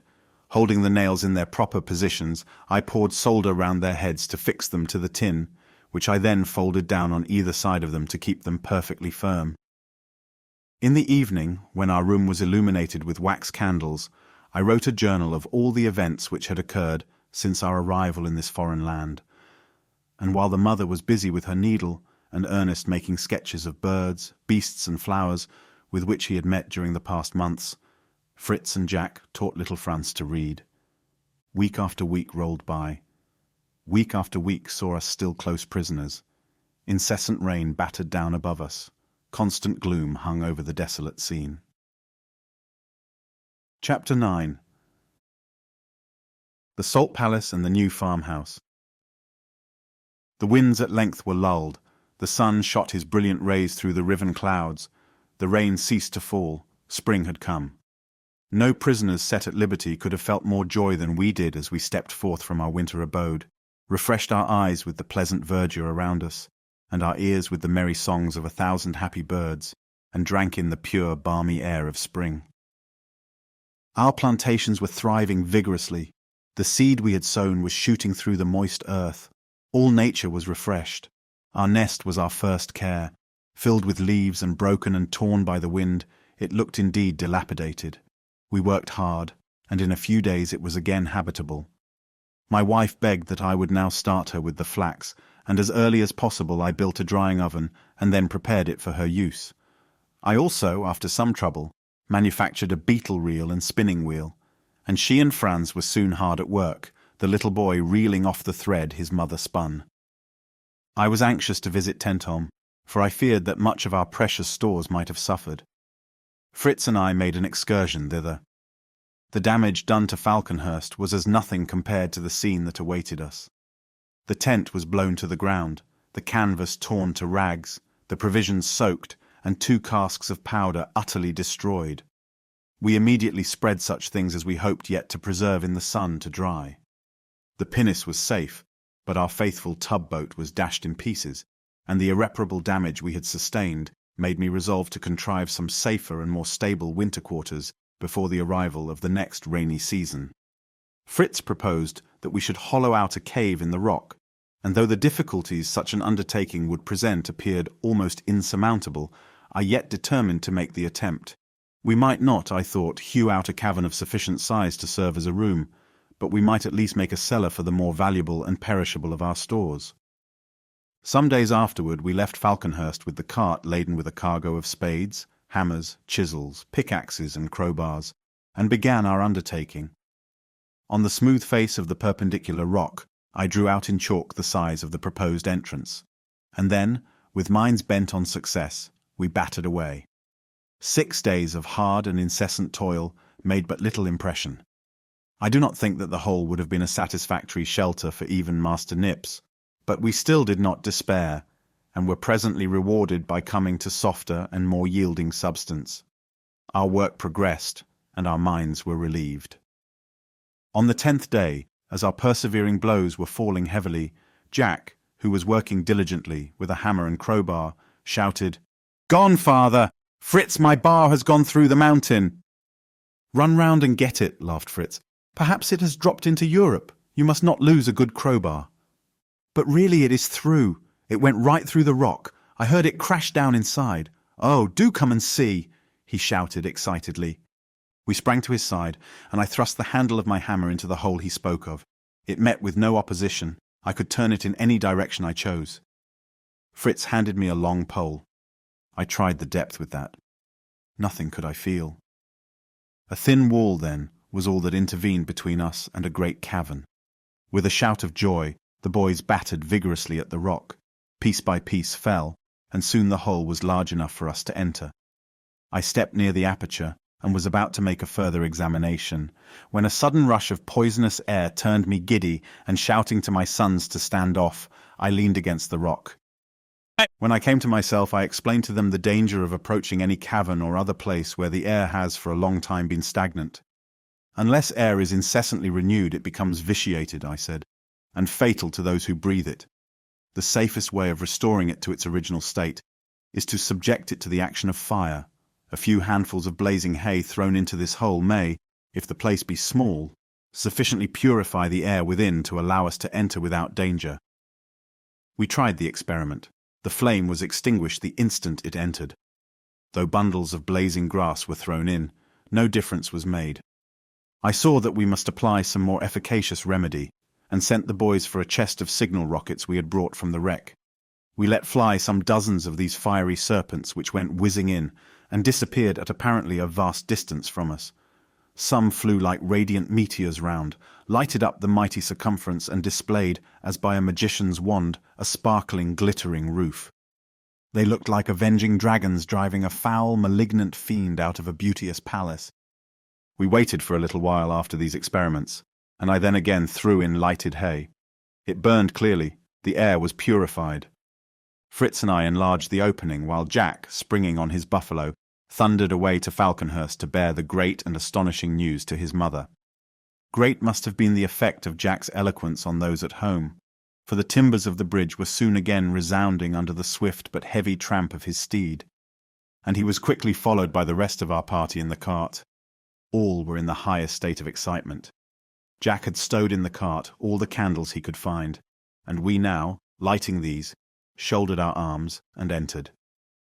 I led the way, sounding the ground as I advanced with a long pole, that we might not fall unexpectedly into any great hole or chasm. Silently we marched, the mother, the boys, and even the dogs seeming overawed with the grandeur and beauty of the scene. We were in a grotto of diamonds, a vast cave of glittering crystal. The candles reflected on the walls a golden light, bright as the stars of heaven, while great crystal pillars rose from the floor like mighty trees, mingling their branches high above us and drooping in hundreds of stalactites which sparkled and glittered with all the colors of the rainbow. The floor of this magnificent palace was formed of hard, dry sand, so dry that I saw at once that we might safely take up our abode therein, without the slightest fear of danger from damp. From the appearance of the brilliant crystals round about us, I suspected their nature. I tasted a piece. This was a cavern of rock salt. There was no doubt about it. Here was an unlimited supply of the best and purest salt. But one thing detracted from my entire satisfaction and delight. Large crystals lay scattered here and there, which, detached from the roof, had fallen to the ground. This, if apt to recur, would keep us in constant peril. I examined some of the masses, and discovered that they had been all recently separated, and therefore concluded that the concussion of the air occasioned by the rockets had caused their fall. To satisfy ourselves, however, that there were no more pieces tottering above us, we discharged our guns from the entrance and watched the effect. Nothing more fell. Our magnificent abode was safe. We returned to Falconhurst with minds full of wonder at our new discovery, and plans for turning it to the best possible advantage. Nothing was now talked of but the new house, how it should be arranged, how it should be fitted up. The safety and comfort of Falconhurst, which had at first seemed so great, now dwindled away in our opinion to nothing. It should be kept up, we decided, merely as a summer residence, while our cave should be formed into a winter house and impregnable castle. Our attention was now fully occupied with this new house. Light and air were to be admitted, so we hewed a row of windows in the rock, where we fitted the window cases we had brought from the officers' cabins. We brought the door, too, from Falconhurst, and fitted it in the aperture we had made. The opening in the trunk of the tree I determined to conceal with bark, as less likely to attract the notice of wild beasts or savages should they approach during our absence. The cave itself we divided into 4 parts. In front, a large compartment into which the door opened, subdivided into our sitting, eating, and sleeping apartments. The right-hand division containing our kitchen and workshop, and the left our stables. Behind all this, in the dark recesses of the cave, was our storehouse and powder magazine. Having already undergone one rainy season, we knew well its discomforts, and thought of many useful arrangements in the laying out of our dwelling. We did not intend to be again smoke-dried. We therefore contrived a properly built fireplace and chimney. Our stable arrangements, too, were better, and plenty of space was left in our workshop that we should not be hampered in even the most extensive operations. Our frequent residence at Tentholm revealed to us several important advantages which we had not foreseen. Numbers of splendid turtles often came ashore to deposit their eggs in the sand, and their delicious flesh afforded us many a sumptuous meal. When more than one of these creatures appeared at a time, we used to cut off their retreat to the sea, and turning them on their backs, fasten them to a stake driven in close by the water's edge, by a cord passed through a hole in their shell. We thus had fresh turtle continually within our reach, for the animals throve well thus secured, and appeared in as good condition, after having been kept thus for several weeks, as others when freshly caught. Lobsters, crabs, and mussels also abounded on the shore, but this was not all. An additional surprise awaited us. As we were one morning approaching Tentholm, we were attracted by a most curious phenomenon. The waters out at sea appeared agitated by some unseen movement, and as they heaved and boiled, their surface, struck by the beams of the morning sun, seemed illuminated by flashes of fire. Over the water where this disturbance was taking place hovered hundreds of birds, screaming loudly, which ever and anon would dart downward, some plunging beneath the water, some skimming the surface. Then again they would rise and resume their harsh cries. The shining, sparkling mass then rolled onward and approached in a direct line our bay, followed by the feathered flock above. We hurried down to the shore to further examine this strange sight. I was convinced as we approached that it was a shoal or bank of herrings. No sooner did I give utterance to my conjecture than I was assailed by a host of questions concerning this herring bank, what it was, and what occasioned it. A herring bank, I said, is composed of an immense number of herrings swimming together, I can scarcely express to you the huge size of this living bank, which extends over a great area many fathoms deep. It is followed by numbers of great ravenous fish, who devour quantities of the herrings, while above hover birds, as you have just seen, ready to pounce down on stragglers near the top. To escape these enemies, the shoal makes for the nearest shore, and seeks safety in those shallows where the large fish cannot follow. But here it meets with a third great enemy. It may escape from the fish and elude the vigilance of sharp-sighted birds, but from the ingenuity of man it can find no escape. In 1 year, millions of these fish are caught, and yet the roes of only a small number would be sufficient to supply as many fish again. Soon our fishery was in operation. Jack and Fritz stood in the water with baskets and bailed out the fish, as one bails water with a bucket, throwing them to us on the shore. As quickly as possible we cleaned them and placed them in casks with salt, first a layer of salt and then a layer of herrings, and so on, until we had ready many casks of pickled fish. As the barrels were filled, we closed them carefully and rolled them away to the cool vaults at the back of our cave. Our good fortune, however, was not to end here. A day after the herring fishery was over and the shoal had left our bay, a great number of seals appeared, attracted by the refuse of the herrings which we had thrown into the sea. Though I feared they would not be suitable for our table, we yet secured a score or two for the sake of their skins and fat. The skins we drew carefully off for harness and clothing, and the fat we boiled down for oil, which we put aside in casks for tanning, soap making, and burning in lamps. These occupations interfered for some time with our work at Rock House, but as soon as possible we again returned to our labour with renewed vigour. I had noticed that the salt crystals had for their base a species of gypsum, which I knew might be made of great service to us in our building operations as plaster. As an experiment I broke off some pieces, and after subjecting them to great heat reduced them to powder. The plaster this formed with water was smooth and white, and as I had then no particular use to which I might put it, I plastered over some of the herring casks, that I might be perfectly certain that all air was excluded. The remainder of the casks I left as they were, for I presently intended to preserve their contents by smoking. To do this the boys and I built a small hut of reeds and branches, and then we strung our herrings on lines across the roof. On the floor we lit a great fire of brushwood and moss, which threw out a dense smoke, curling in volumes round the fish, and they in a few days seemed perfectly cured. About a month after the appearance of the herrings, we were favoured by a visit from other shoals of fish. Jack espied them first, and called to us that a lot of young whales were off the coast. We ran down and discovered the bay apparently swarming with great sturgeon, salmon, and trout, all making for the mouth of Jackal River, that they might ascend it and deposit their spawn among the stones. Jack was delighted at his discovery. "Here are proper fish," he exclaimed. "None of your poultry fry. How do you preserve these sorts of fish?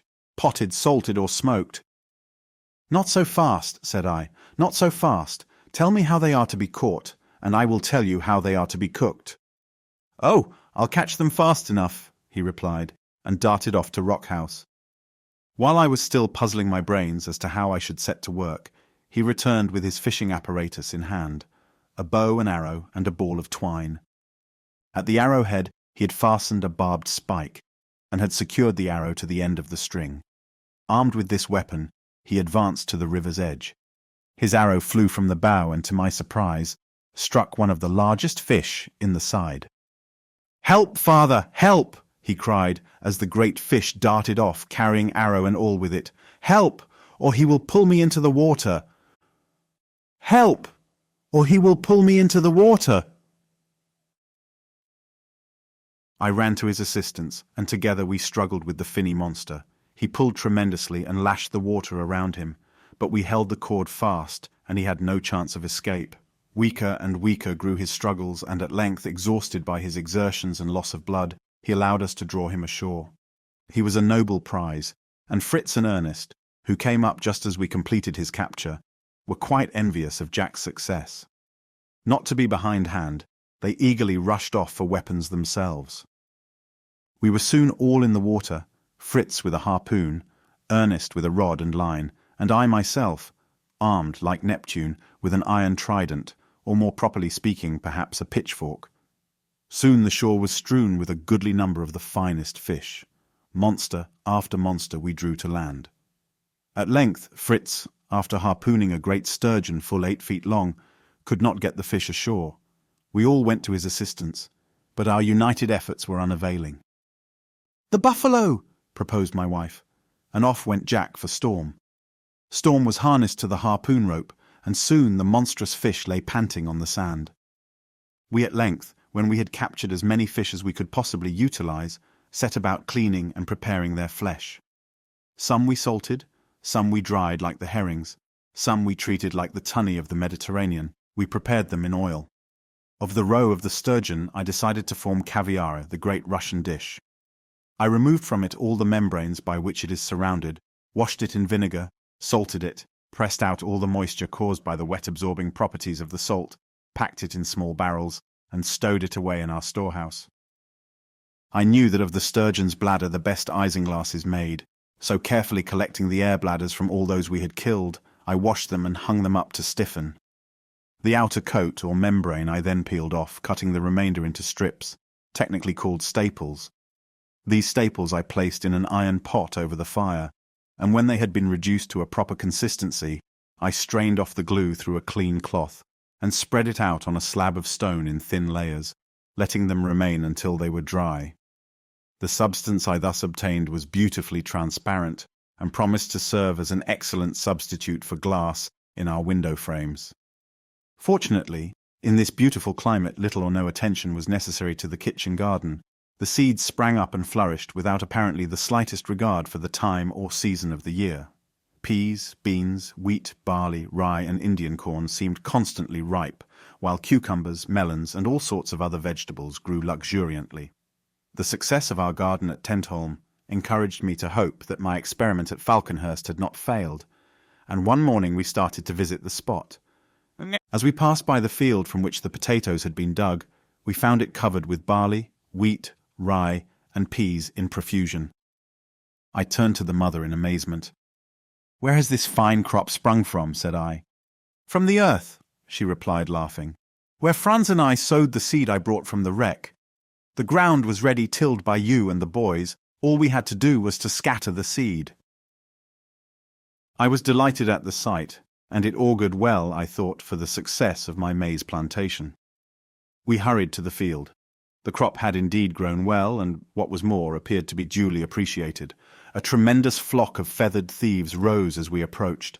Among them Fritz espied a few ruffed grouse, and quick as thought, unhooding his eagle, he started him off in chase, then sprung on his onager and followed at full gallop. His noble bird marked out the finest grouse, and soaring high above it, stooped and bore his prey to the ground. Fritz was close at hand, and springing through the bushes he saved the bird from death, hooded the eagle's eyes, and returned triumphantly. Jack had not stood idle, for slipping his pet fangs, he had started him among some quails who remained upon the field, and to my surprise the jackal secured some dozen of the birds, bringing them faithfully to his master's feet. We then turned our steps toward Falconhurst, where we were refreshed by a most delicious drink the mother prepared for us. The stems of the young Indian corn, crushed, strained, and mixed with water and the juice of the sugar cane. We then made preparations for an excursion the following day, for I wished to establish a sort of semi-civilized farm at some distance from Falconhurst, where we might place some of our animals, which had become too numerous with our limited means to supply them with food. In the large cart, to which we harnessed the buffalo, cow, and ass, we placed a dozen fowls, 4 young pigs, 2 couple of sheep, and as many goats, and a pair of hens and 1 cock grouse. Fritz led the way on his onager, and by a new track we forced a passage through the woods and tall grasses toward Cape Disappointment. The difficult march was at length over, and we emerged from the forest upon a large plain covered with curious little bushes. The branches of these little shrubs, and the ground about them, were covered with pure white flakes. "Snow! Snow!" exclaimed Franz. "Oh, mother, come down from the cart and play snowballs. This is jolly, much better than the ugly rain." I was not surprised at the boy's mistake, for indeed the flakes did look like snow, but before I could express my opinion, Fritz declared that the plant must be a kind of dwarf cotton tree. We approached nearer and found he was right. Soft, fine wool enclosed in pods, and still hanging on the bushes or lying on the ground, abounded in every direction. We had indeed discovered this valuable plant. The mother was charmed, and gathering a great quantity in 3 capacious bags, we resumed our journey. Crossing the cotton field, we ascended a pretty wooded hill. The view from the summit was glorious, luxuriant grass at our feet stretching down the hillside, dotted here and there with shady trees, among which gushed down a sparkling brook, while below lay the rich green forest with the sea beyond. What better situation could we hope to find for our new farm? Pasture, water, shade, and shelter all were here. We pitched our tent, built our fireplace, and leaving the mother to prepare our repast, Fritz and I selected a spot for the erection of our shed. We soon found a group of trees so situated that the trunks would serve as posts for our intended building. Thither we carried all our tools, and then, as the day was far advanced, enjoyed our supper, and lay down upon most comfortable beds, which the mother had prepared for us with the cotton. The group of trees we had selected was exactly suited to our purpose, for it formed a regular rectilinear figure, the greatest side of which faced the sea. I cut deep mortices in the trunks about 10 feet from the ground, and again 10 feet higher up to form a second story. In these mortices I inserted beams, thus forming a framework for my building, and then, making a roof of laths, I overlaid it with bark, which I stripped from a neighbouring tree and fixed with acacia thorns, and which would effectually shoot off any amount of rain. While clearing up the scraps of bark and other rubbish for fuel for our fire, I noticed a peculiar smell, and stooping down I picked up pieces of the bark, some of which, to my great surprise, I found was that of the terebinth tree, and the rest that of the American fir. The goats, too, made an important discovery among the same heap, for we found them busily rooting out pieces of cinnamon, a most delicious and aromatic spice. "From the fir," said I to the boys, "we get turpentine and tar, and thus it is that the fir tree becomes such a valuable article of commerce. So we may look forward to preparing pitch for our yacht, with tar and oil, you know, and cart grease, too, with tar and fat. I do not know that you will equally appreciate the terebinth tree. A gum issues from incisions in the bark, which hardens in the sun and becomes as transparent as amber. When burned, it gives forth a most delicious perfume, and when dissolved in spirits of wine, forms a beautiful transparent varnish. The completion of our new farmhouse occupied us several days.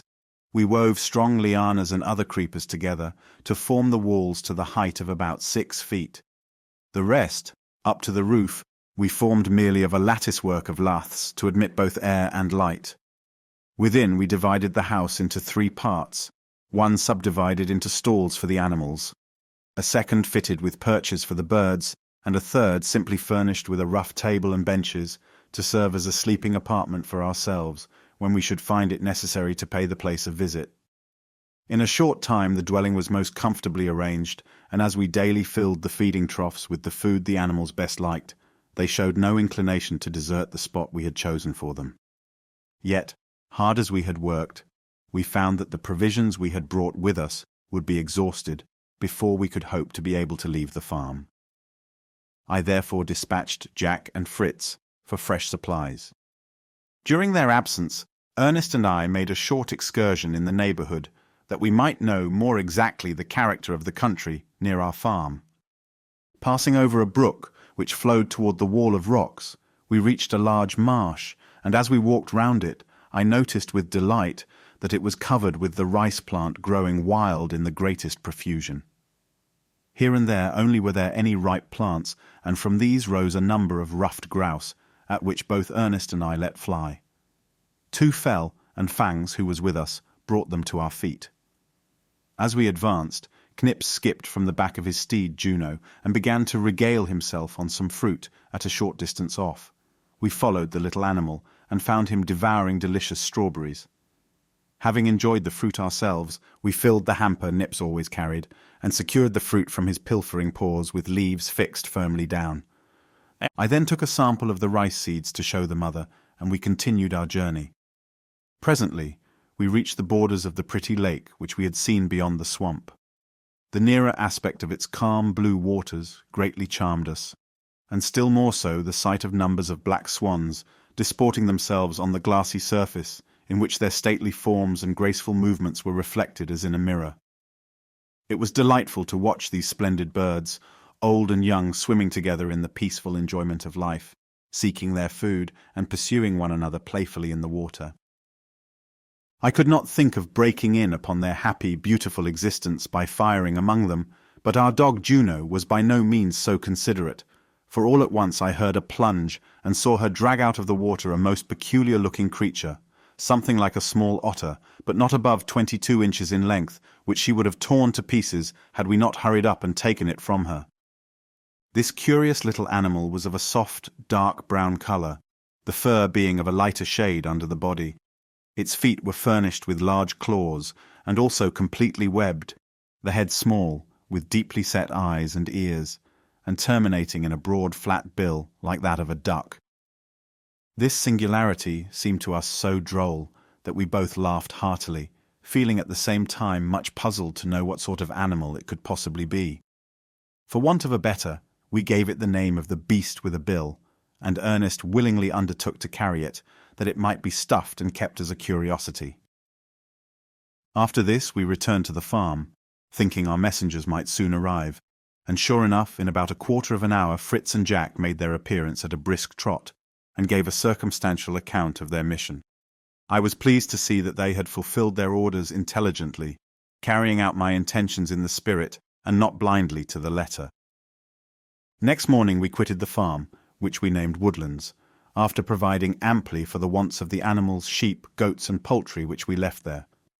Shortly afterward, on entering a wood, we found it tenanted by an enormous number of apes, who instantly assailed us with showers of fir cones, uttering hideous and angry cries, and effectually checking our progress, until we put them to flight by a couple of shots, which not a little astonished their weak minds. Fritz picked up some of their missiles, and showing them to me, I recognized the cone of the stone pine. "By all means gather some of these cones, boys," said I. "You will find the kernel has a pleasant taste, like almonds, and from it we can, by pressing, obtain an excellent oil. Therefore I should like to carry some home with us." A hill, which seemed to promise a good view from its summit, next attracted my notice, and on climbing it, we were more than repaid for the exertion by the extensive and beautiful prospect which lay spread before our eyes.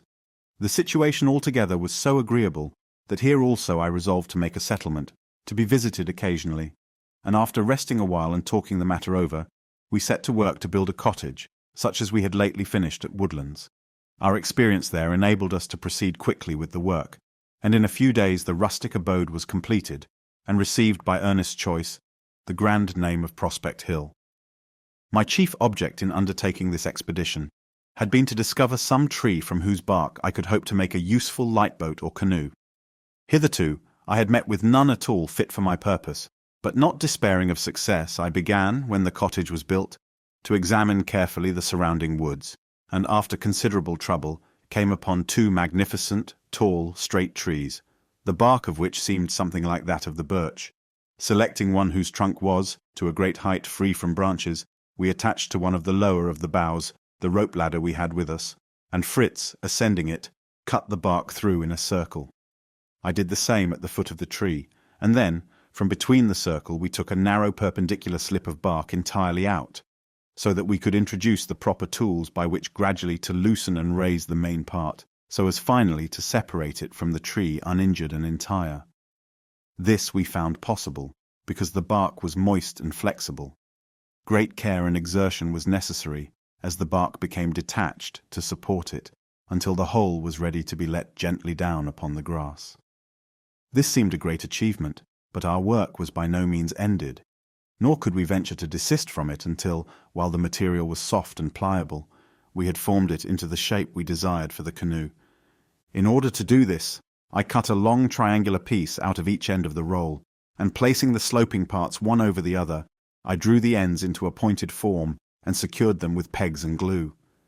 This successful proceeding had, however, widened the boat and made it too flat in the middle, so that it was necessary to put ropes round it and tighten them until the proper shape was restored, before we could allow it to dry in the sun.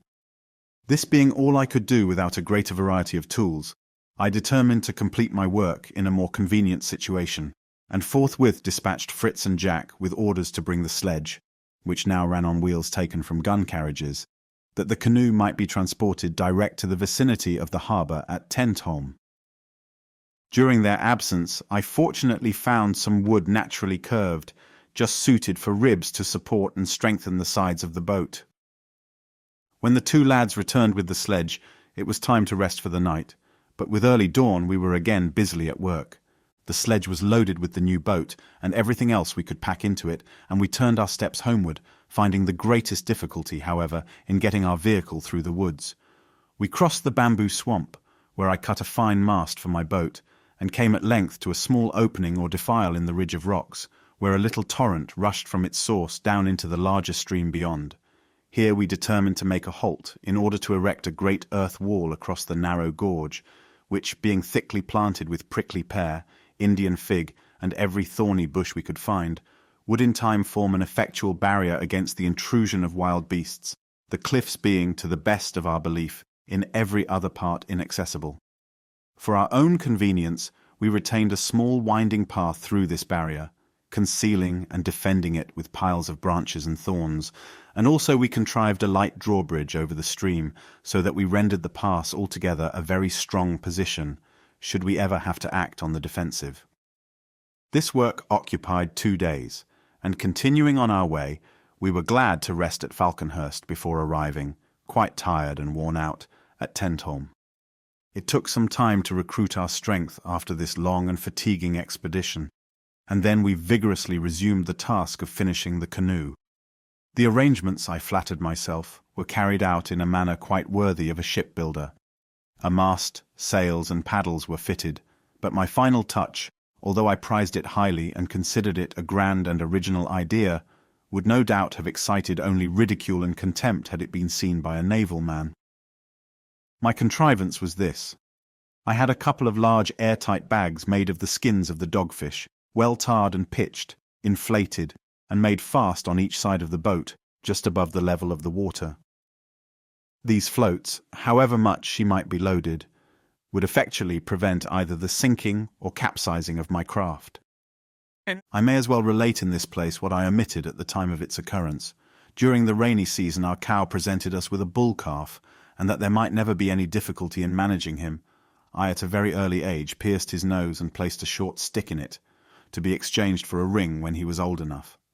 The question now came to be, who should be his master, and to what should we train him? "Why not teach him," said Fritz, "to fight the wild animals, and defend us like the fighting bulls of the Hottentots? That would be really useful." "I am sure I should much prefer a gentle bull to a fighting one," exclaimed his mother. "But do you mean to say tame oxen can be taught to act rationally on the defensive?" "I can but repeat what I have heard or read," replied I, "as regards the race of Hottentots who inhabit the south of Africa, among all sorts of wild and ferocious animals. The wealth of these people consists solely in their flocks and herds, and for their protection they train their bulls to act as guards. These courageous animals keep the rest from straying away, and when danger threatens they give instant notice of it, drive the herd together in a mass, the calves and young cows being placed in the centre. Around them the bulls and strong oxen make a formidable circle with their horned heads turned to the front, offering determined resistance to the fiercest foe. These fighting bulls will even sometimes rush with dreadful bellowing to meet the enemy, and should it be a mighty lion or other strong and daring monster, sacrifice their own lives in defense of the herd. It is said that formerly, when Hottentot tribes made war on one another, it was not unusual to place a troop of these stout-hearted warriors in the van of the little army, when their heroism led to decisive victory on one side or the other. But, continued I, although I can see you are all delighted with my description of these fine, warlike animals, I think we had better train this youngster to be a peaceable bull. Who is to have charge of him? Ernest thought it would be more amusing to train his monkey than a calf. Jack, with the buffalo and his hunting jackal, had quite enough on his hands.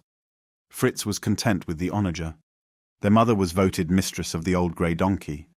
And I myself being superintendent-in-chief of the whole establishment of animals, there remained only little Franz to whose special care the calf could be committed. What say you, my boy? Will you undertake to look after this little fellow? "Oh yes, father," he replied. "Once you told me about a strong man, I think his name was Milo, and he had a tiny calf, and he used to carry it about everywhere. It grew bigger and bigger, but still he carried it often, till at last he grew so strong that when it was quite a great big ox, he could lift it as easily as ever.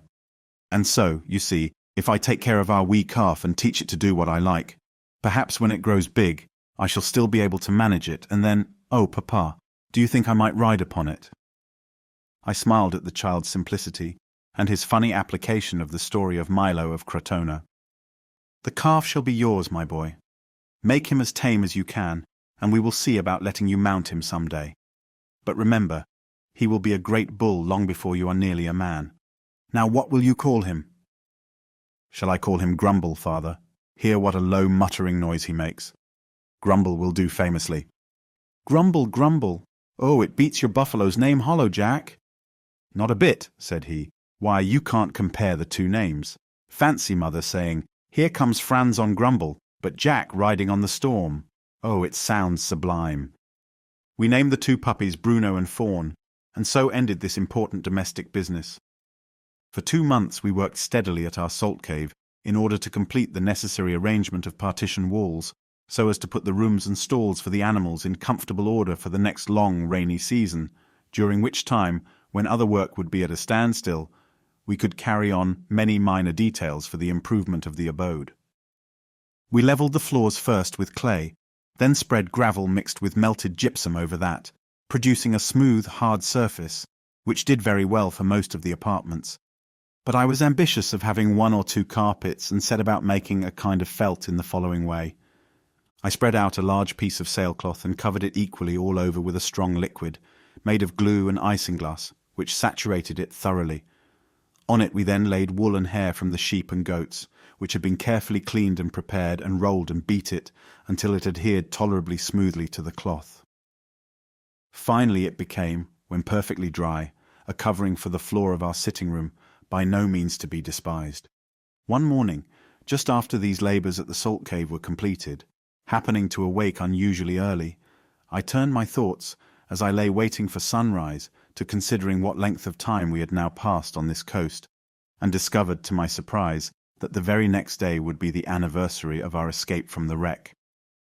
My heart swelled with gratitude to the gracious God, who had then granted us deliverance, and ever since had loaded us with benefits, and I resolved to set tomorrow apart as a day of thanksgiving in joyful celebration of the occasion. My mind was full of indefinite plans when I rose, and the day's work began as usual.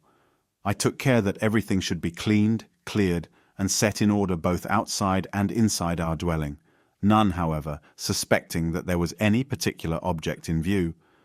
Other more private preparations I also made for the next day. At supper, I made the coming event known to the assembled family. "Good people, do you know that tomorrow is a very great and important day? We shall have to keep it in honour of our merciful escape to this land, and call it Thanksgiving Day." Everyone was surprised to hear that we had already been 12 months in the country. Indeed, my wife believed I might be mistaken until I showed her how I had calculated regularly ever since the 31st of January, on which day we were wrecked, by marking off in my almanac the Sundays as they arrived for the remaining 11 months of that year. "Since then," I added, "I have counted 31 days. This is the 1st of February. We landed on the 2 days, therefore tomorrow is the anniversary of the day of our escape. As my bookseller has not sent me an almanac for the present year, we must henceforth reckon for ourselves." "Oh, that will be good fun for us," said Ernest. "We must have a long stick like Robinson Crusoe, and cut a notch in it every day, and count them up every now and then, to see how the weeks and months and years go by." "That is all very well, if you know for certain the number of days in each month, and in the year. What do you say, Ernest?" "The year contains 365 days, 5 hours, 48 minutes, and 45 seconds, returned he promptly. "Perfectly correct," said I, smiling. "But you would get in a mess with those spare hours, minutes and seconds in a year or two, wouldn't you?" "Not at all. Every 4 years I would add them all together, make a day, stick it into February, and call that year leap year." "Well done, Professor Ernest. We must elect you Astronomer Royal in this our kingdom. and let you superintend and regulate everything connected with the lapse of time, clocks and watches included. Before they went to sleep, I could hear my boys whispering among themselves about Father's mysterious allusions to next day's festival and rejoicings, but I offered no explanations and went to sleep, little guessing that the rogues had laid a counterplot far more surprising than my simple plan for their diversion. Nothing less than roar of artillery startled me from sleep at daybreak next morning. I sprang up and found my wife as much alarmed as I was by the noise. Otherwise, I should have been inclined to believe it fancy. "Fritz, dress quickly and come with me," cried I, turning to his hammock. Lo, it was empty. Neither he nor Jack were to be seen. Altogether bewildered, I was hastily dressing when their voices were heard, and they rushed in shouting, "Hurrah! Didn't we rouse you with a right good thundering salute?" But perceiving at a glance that we had been seriously alarmed, Fritz hastened to apologize for the thoughtless way in which they had sought to do honor to the day of Thanksgiving, without considering that an unexpected cannon shot would startle us unpleasantly from our slumbers. We readily forgave the authors of our alarm, in consideration of the good intention which had prompted the deed, and satisfied that the day had at least been duly inaugurated, we all went quietly to breakfast. Afterward we sat together for a long time, enjoying the calm beauty of the morning, and talking of all that had taken place on the memorable days of the storm a year ago. For I desired that the awful events of that time should live in the remembrance of my children, with a deepening sense of gratitude for our deliverance. Therefore I read aloud passages from my journal, as well as many beautiful verses from the Psalms, expressive of joyful praise and thanksgiving, so that even the youngest among us was impressed and solemnized at the recollections of escape from a terrible death, and also led to bless and praise the name of the Lord our deliverer. Dinner followed shortly after this happy service, and I then announced for the afternoon a grand display of athletic sports, in which I and my wife were to be spectators and judges. "Father, what a grand idea!" "Oh, how jolly! Are we to run races?" "And prizes! Will there be prizes, Father?" "The judges offer prizes for competition in every sort of manly exercise," replied I. "Shooting, running, riding, leaping, climbing, swimming. We will have an exhibition of your skill in all. Now for it." "Trumpeters, sound for the opening of the lists." Uttering these last words in a stentorian voice, and wildly waving my arms toward a shady spot where the ducks and geese were quietly resting, had the absurd effect I intended. Up they all started in a fright, gabbling and quacking loudly, to the infinite amusement of the children, who began to bustle about in eager preparations for the contest, and begging to know with what they were to begin. "Let us have shooting first, and the rest when the heat of the day declines. Here is a mark I've got ready for you," said I, producing a board roughly shaped like a kangaroo, and of about the size of one. This target was admired, but Jack could not rest satisfied till he had added ears, and a long leather strap for a tail. It was then fixed in the attitude most characteristic of the creature, and the distance for firing measured off. Each of the three competitors was to fire twice. Fritz hit the kangaroo's head each time, Ernest hit the body once, and Jack, by a lucky chance, shot the ears clean away from the head, which feat raised a shout of laughter. A second trial with pistols ensued, in which Fritz again came off victor. Then, desiring the competitors to load with small shot, I threw a little board as high as I possibly could up in the air, each in turn aiming at and endeavouring to hit it before it touched the ground. In this, I found to my surprise that the sedate Ernest succeeded quite as well as his more impetuous brother Fritz. As for Jack, his flying board escaped wholly uninjured. After this followed archery, which I liked to encourage, foreseeing that a time might come when ammunition would fail, and in this practice I saw with pleasure that my elder sons were really skilful, while even little Franz acquitted himself well.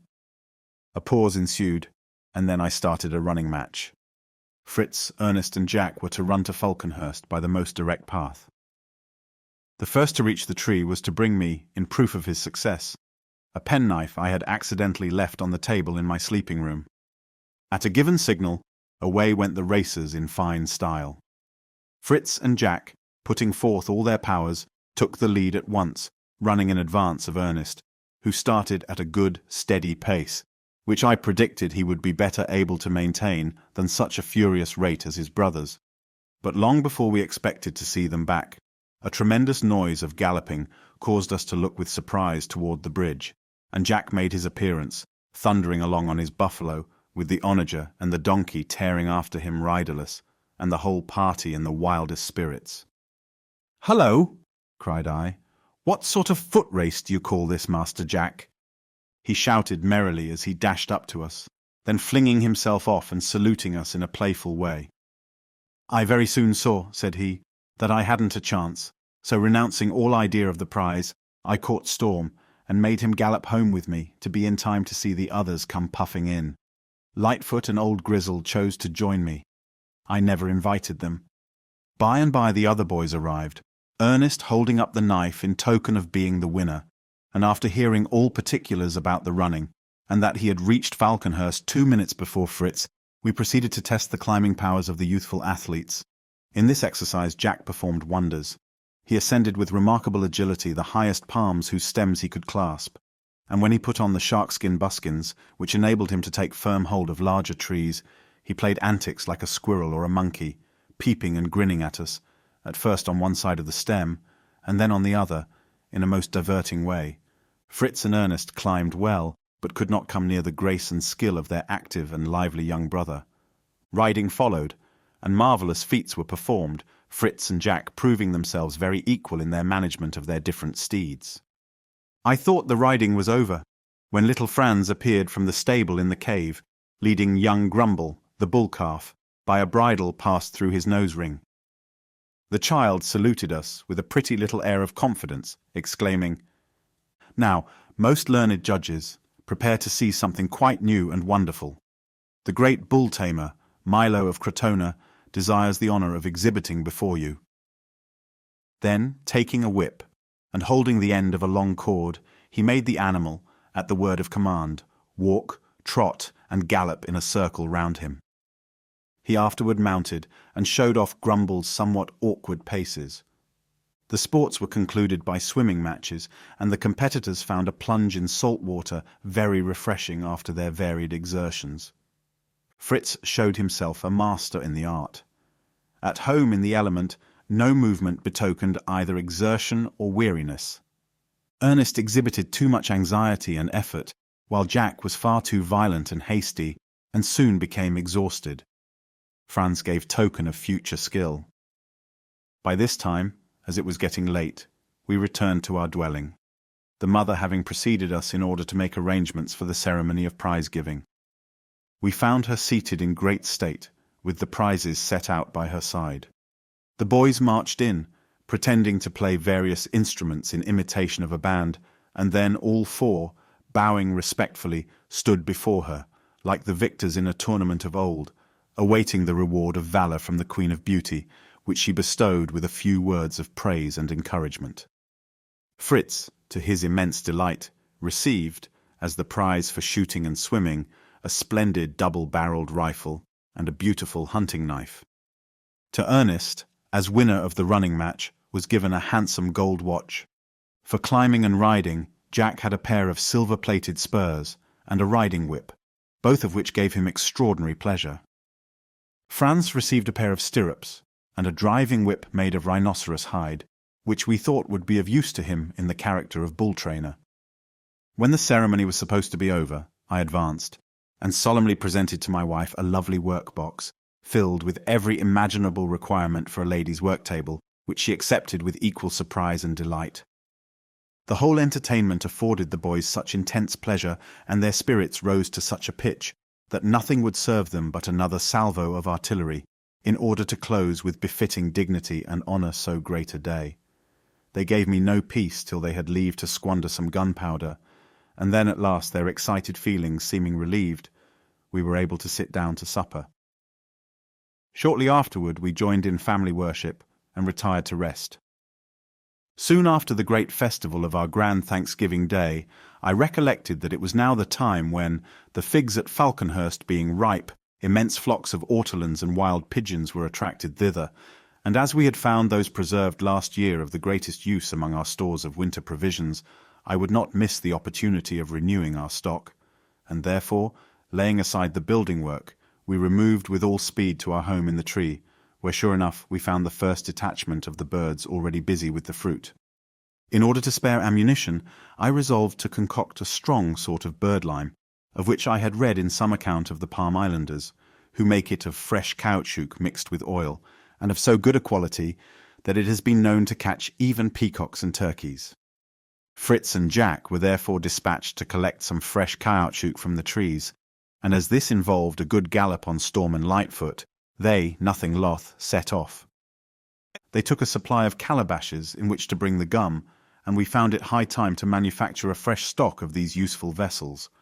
I was beginning to propose an expedition to the gourd tree wood, regretting the time it would take to go such a distance, when my wife reminded me of her plantation near the potato field. There, to our joy, we found that all the plants were flourishing, and crops of gourds and pumpkins, in all stages of ripeness, covered the ground. Selecting a great number suited to our purpose, we hastened home and began the manufacture of basins, dishes, plates, flasks, and spoons of all sorts and sizes, with even greater success than before. When the riders returned with the caoutchouc, they brought several novelties besides. A crane, for example, shot by Fritz, and an animal which they called a marmot, but which to me seemed much more like a badger. Aniseed, turpentine, and waxberries for candles they had also collected, and a curious root which they introduced by the name of the monkey plant. And pray wherefore monkey plant, may I ask? Well, for this reason, father, answered Fritz. We came upon an open space in the forest near Woodlands, and perceived a troop of monkeys, apparently engaged, as Jack said, in cultivating the soil.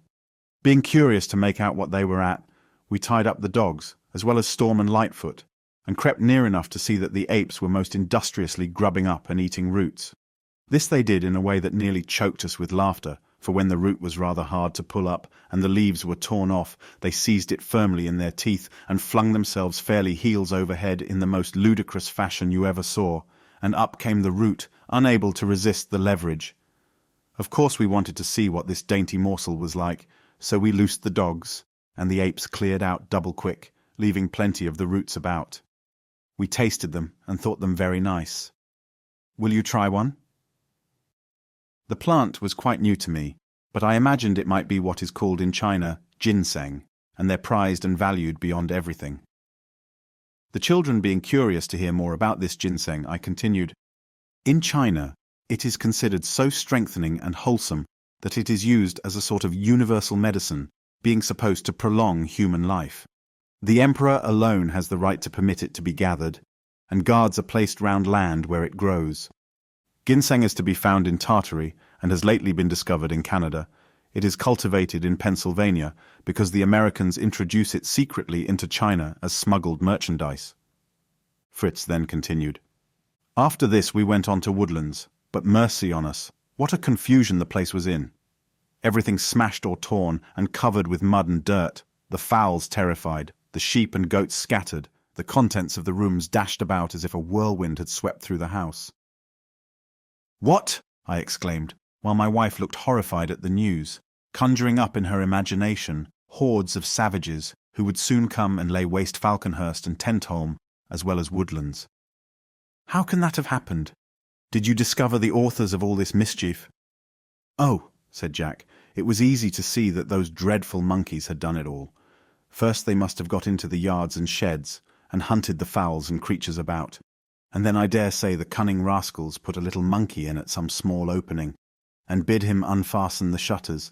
You know what nimble fingers they have. Then of course the whole posse of them swarmed into our nice tidy cottage, and skylarked with every single thing they could lay paws on, till perhaps they got hungry all at once, and bethought them of the ginseng, as you call it, out in the woods yonder, where we found them so busy refreshing themselves, the mischievous villains. While we were gazing at all this ruin in a sort of bewilderment, pursued Fritz, we heard a sound of rushing wings and strange ringing cries, as of multitudes of birds passing high above us, and looking up, we perceived them flying quickly in a wedge-shaped flock at a great height in the air. They began gradually to descend, taking the direction of the lake, and separated into a number of small detachments, which followed in a long straight line, and at a slower rate the movements of the leaders, who appeared to be examining the neighbourhood. We could now see what large birds they must be, but dared not show ourselves or follow them, lest they should take alarm. Presently, and with one accord, they quickened their motion, just as if the band had begun to play a quick march after a slow one, and rapidly descended to earth in a variety of lively ways, and near enough for us to see that they must be cranes. Some alighted at once, while others hovered sportively over them. Many darted to the ground, and just touching it, would soar again upward with a strong but somewhat heavy flight. After gambolling in this way for a time, the whole multitude, as though at the word of command, alighted on the rice fields and began to feast on the fresh grain. We thought now was our time to get a shot at the cranes, and cautiously approached, but they were too cunning to let themselves be surprised, and we came unexpectedly upon their outposts or sentinels, who instantly sprang into the air, uttering loud, trumpet-like cries, upon which the whole flock arose and followed them with a rush like a sudden squall of wind. We were quite startled, and it was useless to attempt a shot, but unwilling to miss the chance of securing at least one of the birds, I hastily unhooded my eagle and threw him into the air. With a piercing cry he soared away high above them, then shot downward like an arrow, causing wild confusion among the cranes. The one which the eagle attacked sought to defend itself. A struggle followed, and they came together to the ground not far from where we stood. Hastening forward, to my grief I found the beautiful crane already dead. The eagle, luckily unhurt, was rewarded with a small pigeon from my game bag. After this we went back to Woodlands, got some turpentine and a bag of rice, and set off for home. Fritz's interesting story being ended, and supper ready, we made trial of the new roots, and found them very palatable, either boiled or stewed. The monkey plant, however, if it really proved to be the ginseng of the Chinese, would require to be used with caution, being of an aromatic and heating nature. We resolved to transplant a supply of both roots to our kitchen garden.